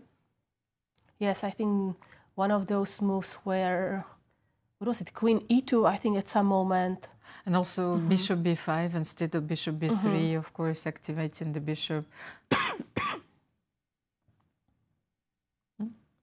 And speaking of which, let's take a look at the pairings for tomorrow. So pairings round 9. Nino Batsiashvili is going to play Bibisara Assaubayeva, who just lost to Carissa, then Harika Dronavalli against Alina Kashlinskaya, Nana Dzagnidze challenging Zhongyi, and the big match of the Americans Carissa against Alice Lee for the tournament win and for the GM norm, and then Mariya Muzychuk against Humpy Koneru. And let's not forget, Alina also needs her last GM norm, so losing today, she loses all hope for that GM norm. Because she needed 2 out of 2 in these last 2 rounds, and she would still score a GM norm. So once she loses this game, she knows her hopes are over. She started so well, she was undefeated until yesterday. And what a day for Yasser, because he picked Carissa. Now I understand experience, all those years of experience. So Queen c7 is on the board. but Nana knows that she's going to h7. I mean, so far we never guessed her move. So let's see if this time we do, and she goes king to f8. King f8, check. Do we have something else? Let's try, because it's important to check, to give check here, then king g7, and okay. Now do we have a move? Besides checks, you mean? Besides check, yes, because I can still play bishop d1. I don't know if it's it's a very important inclusion when you check me, and then you can play e2. But after queen d7, by the way, king h8. King h8 is yes, because we were playing carelessly because we were trying to demonstrate the point. But after you don't want to allow that. Yes, maybe this checkmate, right? No, but then you take. Oh, this. No. But you're distracting the rook, which allows me to take on f5. Oh, you want to take the rook on c4, queen e6? Queen e6. Sorry, wait a second. But queen I don't know if yes. Black is still winning here. Maybe after the checks, there's e2 going. So and queen c1, queen d2. I mean, that white king is extremely weak. I think Black's not risking to lose. Probably still winning. Yes, it's queen f5. Then you're giving check on rook c2. You're winning. Yes, you're absolutely right. Queen e6. Okay, so. Bishop c4. By the way, king f8 is on the board. It's a hidden resource here. So king f8.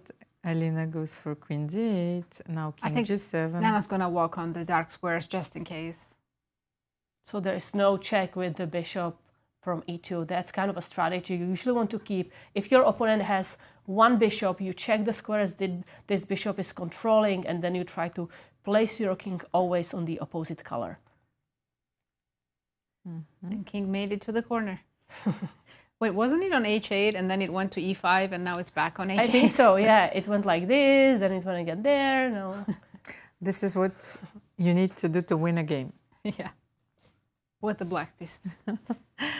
So bishop d3 here is not possible because that's how you win. You give the check here and you give the check here. Rook f2 mate, no? Rook f2 is Rook f2 mate as well, yes. Yeah. Okay, I'm very tired. Well, our chances to have lunch are increasing with Carissa leading. Maybe let's check in of the game. Okay, so not yet. Let's throw it to Yasser. Yasser, over to you. Indeed, ladies, it's a day of black magic as 2 draws earlier, and we have 3 wins, it looks like, for black. Nino is doing very, very well. Both players are down to 2 minutes and 40-odd seconds, but she has found the right idea of g5, king g6, h4. In this exact position, I've been looking at rook check. King g1, rook e2, and my computer's just, I mean, it keeps going up +7. It had been stuck at +5 for quite a number of moves. King f6 was actually Nina's choice as well. And then after d5, oh my goodness, it just says there's so many winning moves. It just seems like everything's winning. Rook b2 check is good. Rook d3 is good. Rook b4 is good. It's all one-way traffic, and for our Indian fans, bad news. Humpy has been lost for quite some time. I thought that maybe the time troubles offered her some chances. No, the position is just gone. Back to you in studio. Thank you, Yasser. And let's stay with this game because it is an interesting endgame to see how Nino Batsiashvili is going to convert this advantage. So take down the leader. Yeah, and take down the leader. That's a big win with black pieces, especially when you don't have a good tournament. Yeah, she's in the last place coming into this round and taking down the leader with the black pieces. I mean, who would have predicted this? Yeah.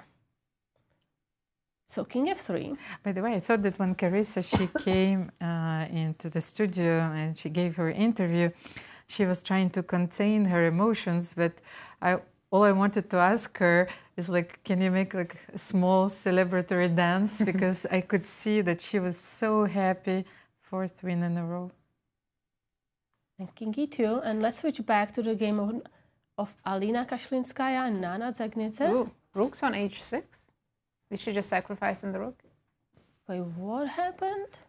Is there any kind of tricks? I guess if you take king h6, there's queen h5 and queen g5. But If you take with the knight, okay, so there was a cool kind of idea that were you to take with the king, there was this queen there, then there, and taking this rook. But taking with knight, now here, now I can just block Bishop with the d3 knight. check. But then I will play queen h5 and queen g5. No, we have But to king play king g8 and queen g7. Right. Is king g7 not okay? Check, king f8. I'm trying to queen not... g6. No, I was looking at queen g6, yeah. Queen g6? Wait.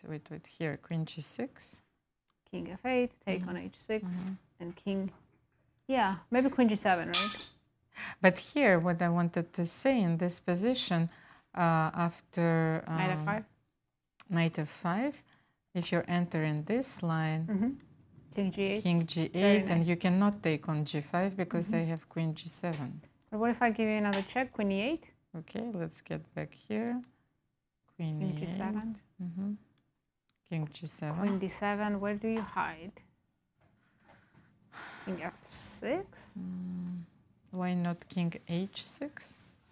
Queen e6. Okay, let's go. King h5. Nazi, king h5. I will go to h4 if needed, or g4. But bishop b2, Yeah, I hope that I'm not... with the engine and everything is winning. Everything is winning. Yes. So yeah. Even rook f5 in the current position. There's nowhere to hide, yes. Nowhere to hide. Yeah, that was just like a hopeless sacrifice. You see, there are no more checks, so you try, just sacrifice and see if there's a perpetual, but there's not.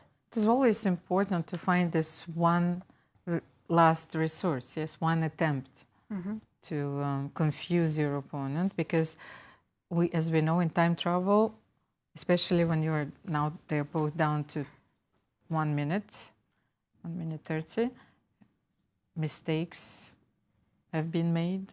And I think, both games are going to finish at once, because Nino Batsiashvili now is having a complete kind of easy win to go for. So rook f5, wow, blocking with the rook. But wait, queen d7, queen Okay. d7. If you play king g6, I will play queen e6. Queen f6. Ah, queen f6. Okay, that's the idea. So queen f6. And now if I give you check, you can always play queen f7. Okay, just one more thing. Do we have another check? So because we would want to play this, but unfortunately it's not possible. And a big game. Nino Batsiashvili won against the leader, Humpy Koneru, her first win in the tournament. Now we have a sole leader, Carissa. So Carissa is officially leading the tournament. What an unfortunate game for Humpy Koneru, but as I once said, Nino played a very clean positional game with the black pieces. Way to go and way to finish the tournament on a high note. Absolutely. Only one game left. So Alina capturing, queen captures e3, keeping the rook in the pin. But I have a feeling... Well, the only thing that you can't do here is to play queen e5. Yes. Let's not do that, because that's just a queen for free that we can capture because the rook is pinned. So it's not a great defender. But you can play queen f6, and this is it. Yes. Just bring. Wow, and today we will have 3 out of 5 decisive games. And all with black. That's the most surprising. Well, it's very encouraging for Alice Lee tomorrow, that the black pieces are doing okay in this tournament. So Nana starting with the check, queen a1 check. And then we are expecting queen f6 and queen f6 on the board. Yeah, right now she's up a full rook, but in a move she'll be up a full piece, and I don't see any checks, more than one check. So this is Can game she over. take the pawn on a5, somehow like check? If the king go to g6, then grab No. another pawn? Yeah, but I'll cover, right? I can go king g8, get out of the pin. Yes, but then queen a8 again. Queen f8. Then I queen cover. f8, Yeah, yes. so Mhm. here, Yes, I will have to take on f5 eventually. Here, and now I'm offering F8. trades, and you're not going to even get the rook. Yes, I can't even take on f5. Yeah. So queen a7 is played, but So now when I after don't king play this g8. move, this would be a big mistake, because now I take the rook, and you cannot recapture with the knight, because the knight needs to be defending the queen. Oh God, that would be a disaster. No, But she's going after the king. Yeah, king g8. And now you give me another check anywhere, I will block with the queen. Well, she can give this check, bishop c4. But then you are no longer attacking the rook. Okay, Alina is capturing the rook. Queen f5. We are expecting queen to make sure we are also defending this pawn. And that's Oh, an extra knight. I also like knight f5, because you can take the pawn, but I'll checkmate you. Oh, so if I take with, yeah, okay. Yeah. Here, just knight. Knight pardon e3. me? There or there? Knight e3. You can go to the first rank, and if you go up, queen If you f4. go anywhere there, it's always queen f1 checkmate, and if I go up, Queen f4. queen f4, and there checkmate. I have so much energy. Like Yes. I'm running out of Nana steam. capture with the knight. F5. Because this knight is just, yes, looking at this square, but also looking at this square. And knight and queen, they are incredibly strong attackers. They have so many checkmating threats together. No matter how tired you are, when you're about to win, it gives you the adrenaline, right? So keeping fireworks, keeping the fire on board. Knight f5, knight h4, knight... By the way, knight e3, yes, for the moment is not possible, but knight h4 is a threat. And Alina, under a minute. 45 seconds on the clock. She may just resign, because... She'll give a check or two, and then we'll resign, yes. It's very sad, because out of the opening, she had a huge advantage, almost +2, for many moves. She did manage to surprise Nana Dzagnidze in the Najdorf, but then a few inaccuracies. Yeah, it was a good opening choice, for sure. But then Nana outplayed her later in the middle game. It will be interesting to find out if Nana was mostly looking to play Taimanov, but then decided to play the Najdorf at the very last moment. You see, when you're preparing against a very strong opponent who always plays d4, or most of the times, you think, okay, what if e4?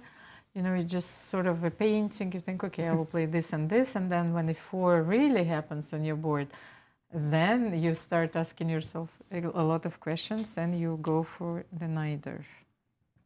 So king h6, and no checks anymore for the white queen.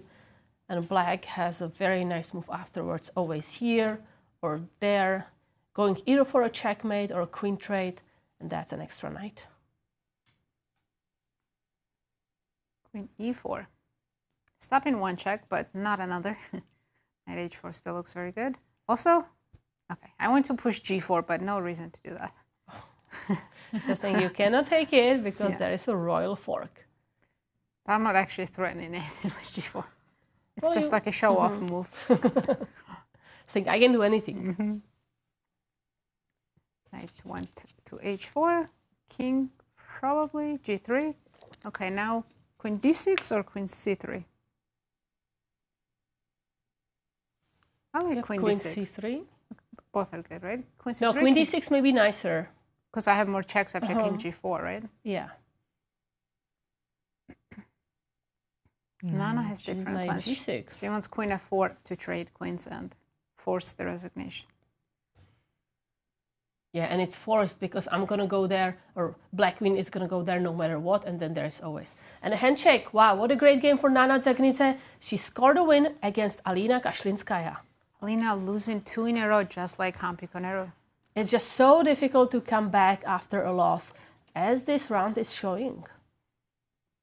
Yeah, both of them were undefeated before the rest day, and rest day turned out to be unlucky for them. Then they didn't get back into their rhythm.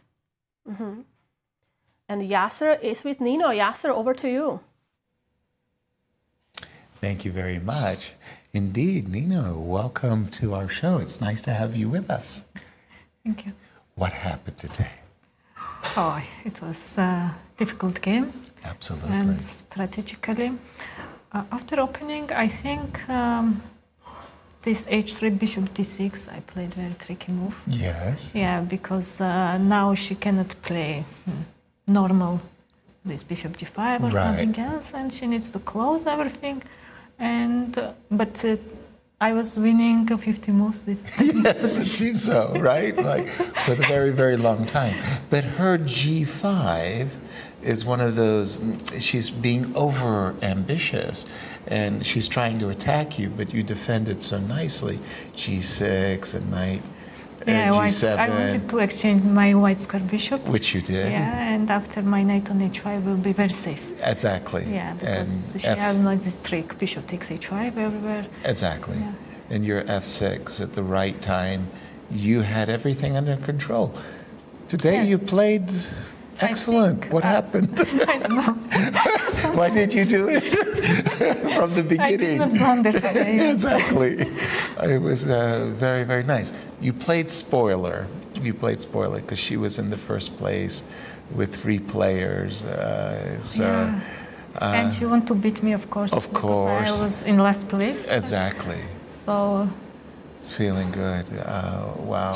Chess is difficult. Chess is very, very hard. But thank you very much for joining us, and good luck in the last game. Thank you. Absolutely. Back to you in studio. Thank you, Yasser. What a beautiful game. And let's have a look at the standings after round 8. A lot of news today. Standings after round 8. Carissa Yip, clear leader with 5.5 points. Impressive win today, the 4th win in the row. Alice Lee second, clear second. I mean, this is so unexpected. Those 2 players were the lowest ranked players at the beginning, and right now they're leading the event. So Alice Lee with 5 points, and there is a two-way tie, for the 3rd place. Humpy Koneru and Harika Dronavalli with 4.5 points. And there's no chance for playoffs anymore. Between the match game Carissa and Alice, whoever wins the game, or if it's a draw, it's decided. One of them wins the event. And gets the GM norm. Absolutely. Wow, so very eventful round tomorrow. Yeah, all decisive round in the last round, and the 2 top players, 1st and 2nd place, playing each other. I mean, who wrote the script? Well, thank you so much. So tomorrow, pairings for round 9. Nino Batsiashvili, who won her first game today against Bibisara Assaubayeva, who lost to Carissa Yip. So Nino maybe wants to, continue her streak. Harika Dronavalli against Alina Kashlinskaya. That's going to be also an important match to watch out for. Nana Dzagnidze against Zhongyi. And now the match, the game of the round, Carissa Yip against Alice Lee. All eyes will be who is going to win the tournament and get the GM norm. And Mariya Muzychuk against Humpy Koneru. And Yasser is with guest. Yasser, over to you. Thank you so much. I am with Nana. Nana, thank you for joining the show. Thank you. Chess is hard. Yeah. What happened today? No, I mean, in the opening, I misplayed. Right. I mean, I don't know, rook c8 maybe was wrong. I should have changed on d5. I think this is... Let's just...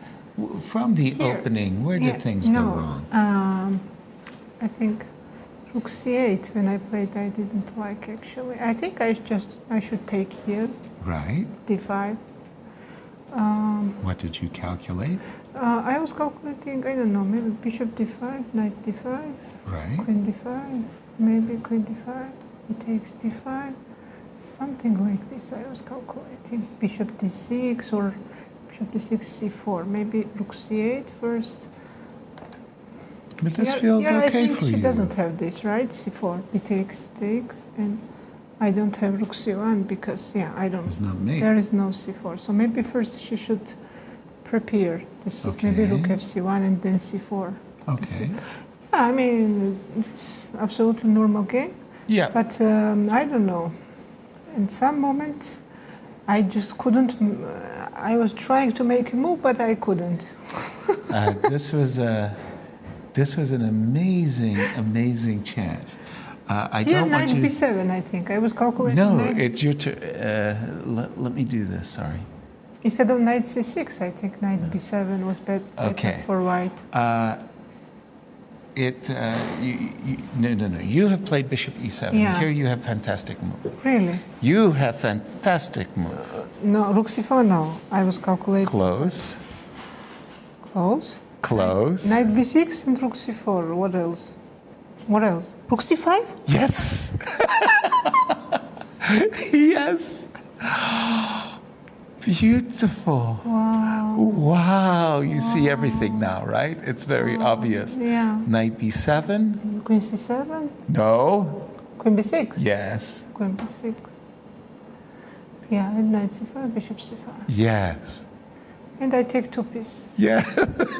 It was very nice. So your bishop E7, you had some trouble, but obviously you outplayed her later. I think here after knight B7. Yes, you're in a bad shape. Yeah. You're in a very bad After shape. knight C6, my position is worse. I think, but Right. still I have.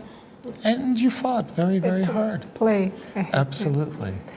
Yeah, and I managed to put pieces all together in this. You created harmony from. Harmony, yeah. Yes, yes. Wow.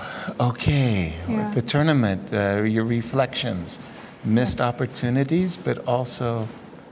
Yeah, I mean, I don't know. I didn't expect, but this tournament goes. I mean, very hard for me. Very hard, yeah. Yeah, I really don't know how to explain, but I don't know. It's really hard. One game left, the One game. championship game. I'm going to let you go Yeah, and but prepare. this tournament generally, yes, it is one of my favorite tournaments. Oh, And good.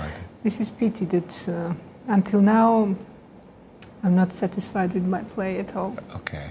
Well, you know the organizers here really try to make it very nice for the players, to make them Yeah. feel welcome Yeah. and to give them The good best possible conditions. Yes. Yes, and yeah, and actually we women we don't have much such conditions and such a prize fund. Yes. Which we have here, so it's always very important for me, like to show my best here. Absolutely.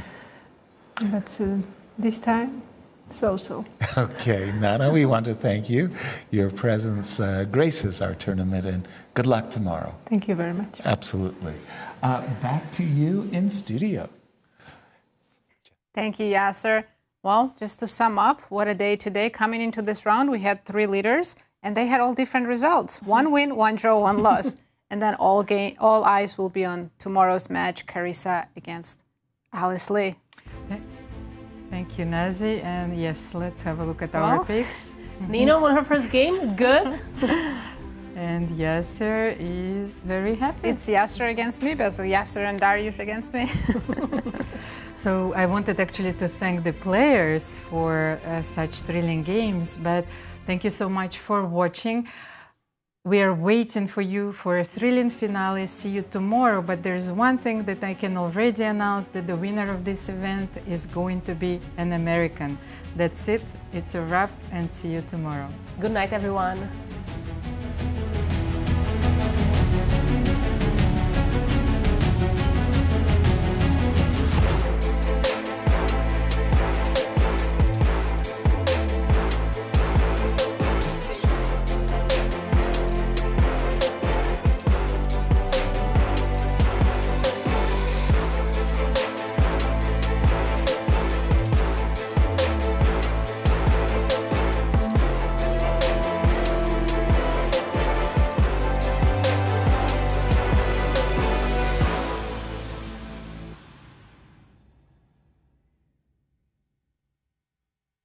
This has been a presentation of the St. Louis Chess Club. Any reproduction or distribution of this content without the express written consent of the St. Louis Chess Club is prohibited.